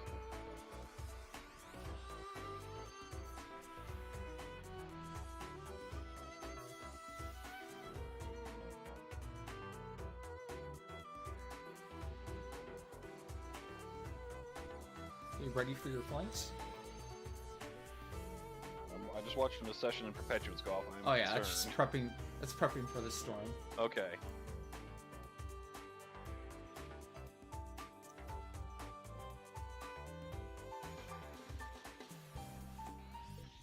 Okay. Good to go. Ready? All right.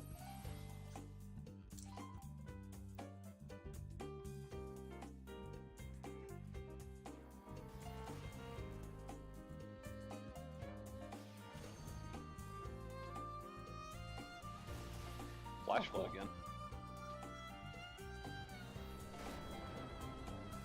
Okay, there's the proc.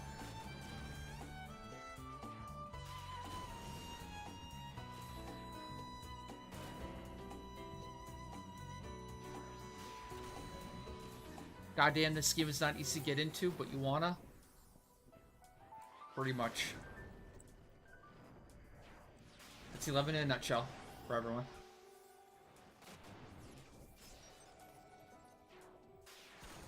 Okay, Gambit's already on. Break is ready. Going bolster. Yep. Going... Ready for rake. Let's go train. Of course he stuns me again.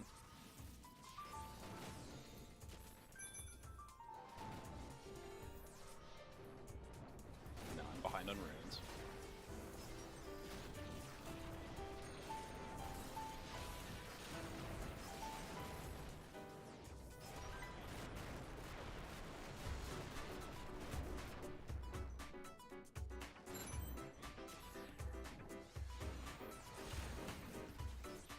Whoa. Shit. Almost dead. Come to think of it, that doesn't actually matter. I'm bolstered, I can just recast it. Going in for reset. Okay.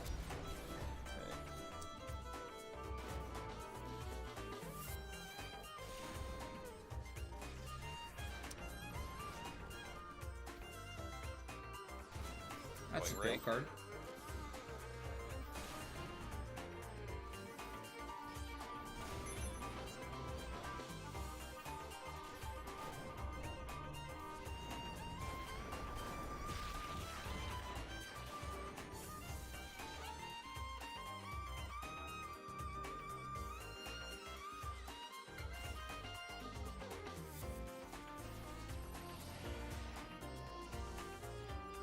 MP from Radial Arcana.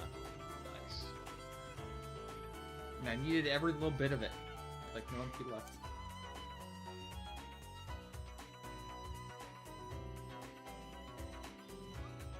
Are peculiar foes soloable? Yes, very, very much so.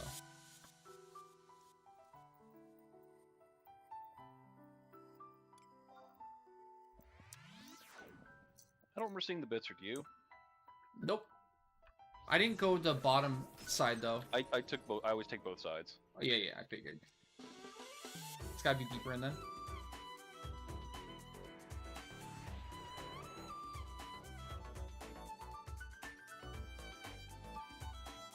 But yeah, splicers. It's an old MMO.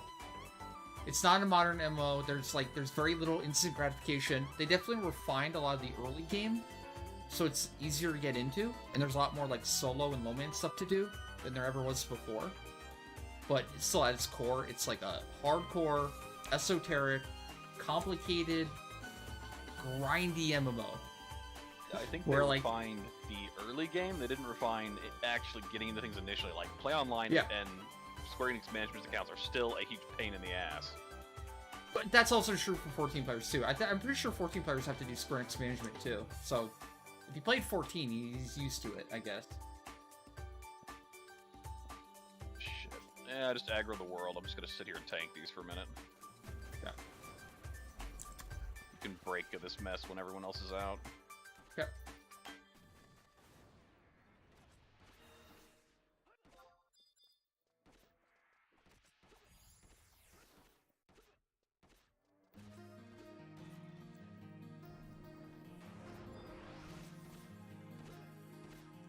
Oh. This won't do anything.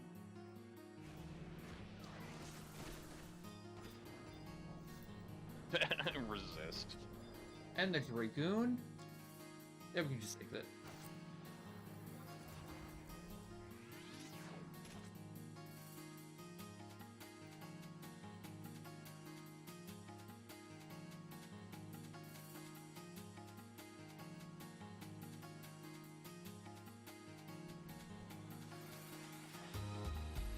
Well, it's funny when you talk to like the hardcore or the dedicated 11 players, you get the sense that they hate the game. They don't usually talk about the things they dislike about the game. We have a lot to complain about. I know. It's all deserved, but still we're playing it. We still fucking love it. It's like for all the things that could be better, or all where things are we going? B. B, C, G, F.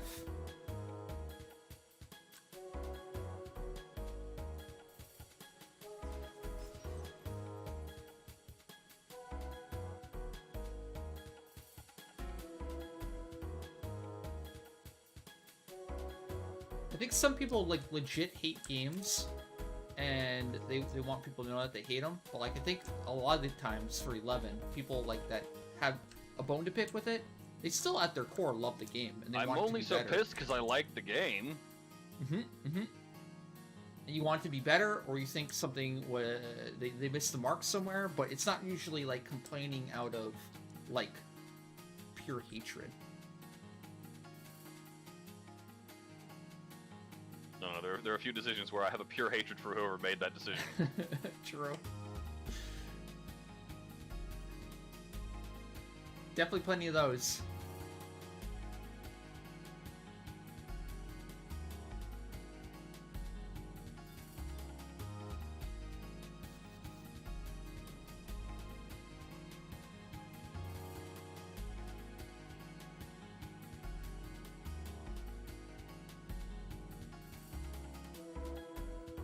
And then the other major factor is like this game does not pander to a larger audience. Like it is what it is. The people that are gonna like this game are gonna like this game, and a vast majority are probably not. Especially in the MMO market, right? Kind of like unapologetic for that. And the private server goes even a step further, where it's like a niche of a niche of a niche of a niche of people that like the old school version of the game and want to recapture that. But the reality, oh, we lost our. Yeah, I see it. Martel probably teleported.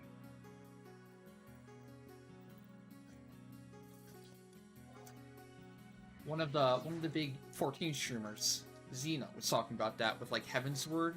It's generally like to hardcore 14 players that played during Heaven's Word, they loved it because it was like it had a lot of the elements that 11 has, where it's like it took like 3 weeks of grinding in order to do like the like one of the harder raids, and there's a lot of progression and stuff like that. But even though they loved it, they realized that like this is bad for the health of the game because like the end game scene is dying. Like nobody's doing it. Everyone's giving up and quitting.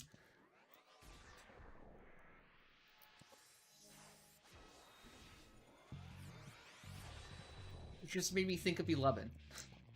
Where it's like, yes, there's so many things that 11 does, like in the Chains of Meathia era, but think about how many people quit during the Chains of Meathia era. Alright, ready. You good? Ready.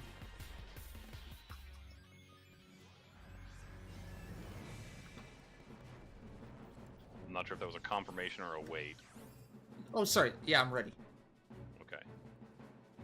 I heard a mumble is all I got.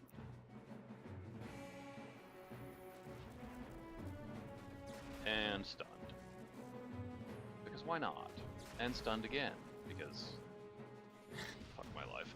This guy is one of those decisions I have a pure hatred of something for. Oh, remember your magic evasion gear? Yeah, worthless. Didn't do anything.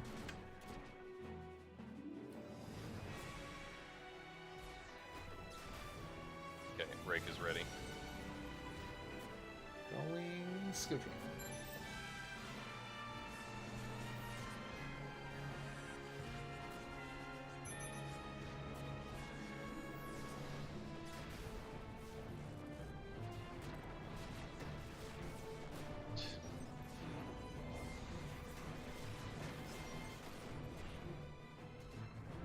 Still died.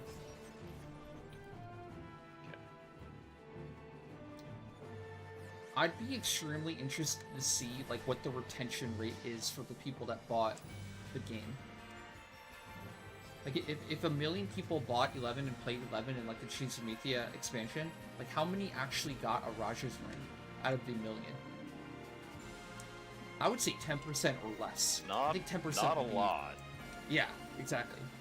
And but the thing is those 10% are like have a lifelong memory of doing Chains of Mythia with their static, and that they'll never forget and will always be cherished, and like cements the game as a GOAT to them, right?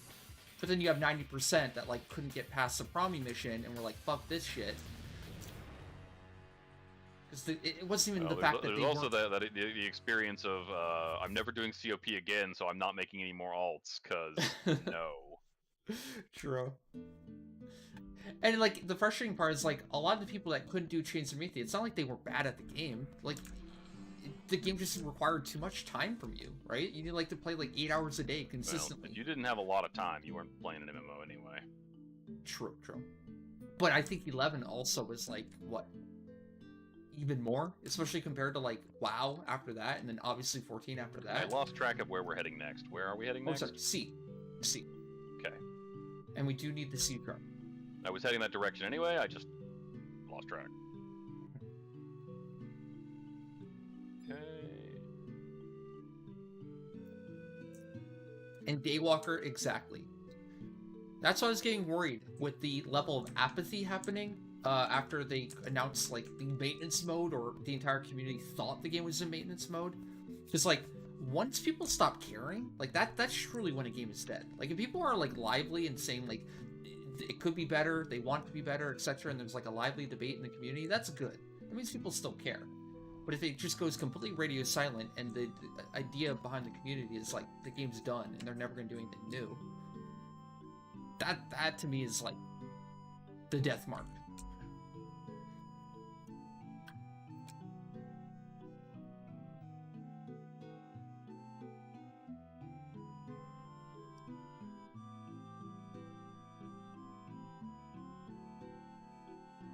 You know the phantom chests that they still have collision on them.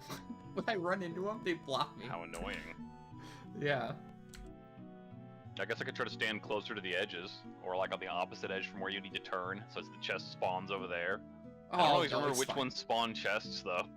I can very easily just go to like the corner or the side, yeah. I just like randomly ran into that one though, and I realized like, wow, it actually caught me. It actually made me slow down. That's kind of bullshit when it's not even there.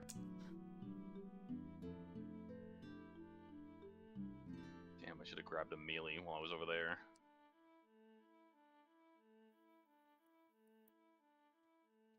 As my mobs run away. Back over here, damn it.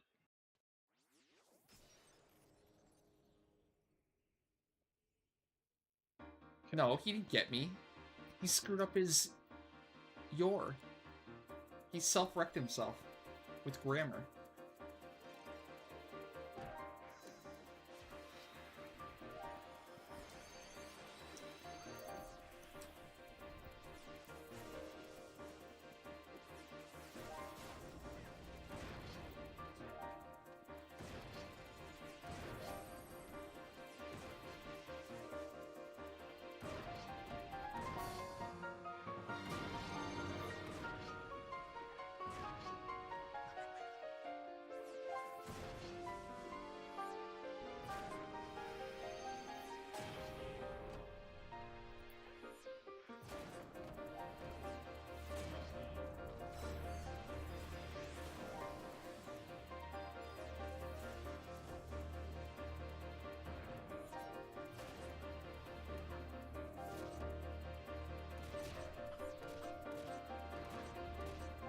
You just nuked stone. Oh. Yep, I'm on the wrong marker.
And ready. Oh shit, I just hit them both by mistake. Can I go ahead and get a phalanx here? Yep. Thank you.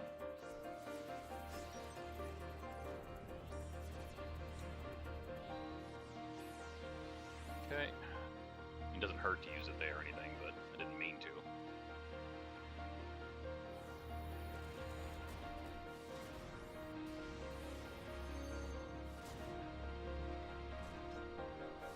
And he stuns me, of course. God damn it.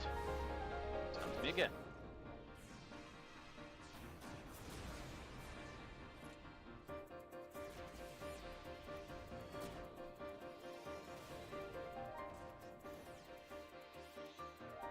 Okay, suppressed.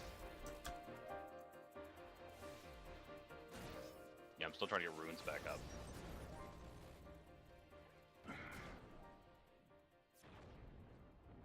Oh my fucking god. Loves that. Stop it! That's like 4 in a row. And then stun. And stuff. Of course. I'm gonna absorb TP again. Yeah, me too. Okay, ready to rake. What?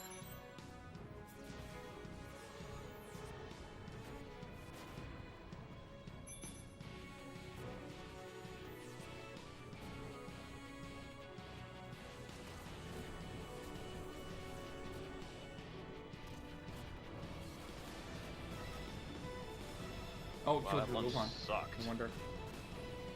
Yeah, it killed your Lobon. Suppressing. Yeah.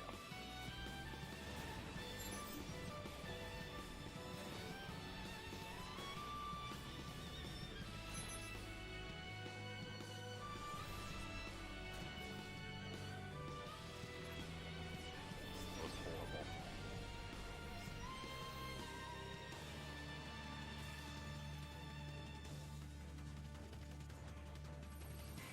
Maybe I should just go like stand in there on Ard wearing knockback reduction gear instead of using a Lil Pen. I'll put Acumen on Regen instead. Yeah. Oh wait, then I could Blaze of Glory. Radio? Fuck. No. Yeah. Hey, it's not dead. What do you know? I didn't invis either, did I? Or sneak, did I? Sneak, sneak. Okay. Yeah, this is what happens after a fight like that one. Say the Leave worst me is alone in over, the but we goddamn still have place. Tribulex left, which is probably gonna be even worse. It varies. Sometimes it is, sometimes it's not. It depends on how often he throws me around. Knockback reduction gear doesn't fucking work. Working as intended, says SE. That being one of the decisions I want to slap someone for. Do you use Wine Compass for anything? I've tried it before and it didn't work. I don't know if I got things positioned perfectly to have it as far away as possible, but last time I tried it, it didn't prevent the problem. Like its AoE range is so fucking huge or something. Oh, dang. Maybe if I positioned it right and I like stood on a specific side of it, like opposite the Luopan, we could try it sometime, but I didn't manage to make it work last time. But yeah, it's true that there's nothing else I use Widen Compass for, so if I could get that to work, we could at least have one of those bosses where there's not a knockback I feel like Tribulex problem. would be great, yeah. Probably, yeah. Although I kind of have to move around on him anyway, because I have to get away from his fetter things. You just move So in if a I, like- circle around him, I think. As But long as it's not knocking you if back. moving in it a won't circle really- around him gets him closer to, like, if the AoE is centered around his target, which it is, because it hits everyone when it hits the Oh. back line, then me see. moving around him in a circle will put me closer to the Luopan, and if that moves it in range, then I start getting knocked back, and then he flings me all over the place again. Yeah. Going to G now. Yeah. Or SE could maybe just make my fucking knockback gear work. Admit it's a goddamn glitch and fix it. Ooh, let's save that up for the next AMA. If they ever do an AMA again. Just gotta refine it down to like a single sentence that won't be like botched in the translation, so they understand it. That was the biggest problem with the one. Despite the last bullshit you AMA. spewed, knockback reduction gear doesn't work right. Fix it. Yeah, there you go. And saying working as intended does not fix the problem.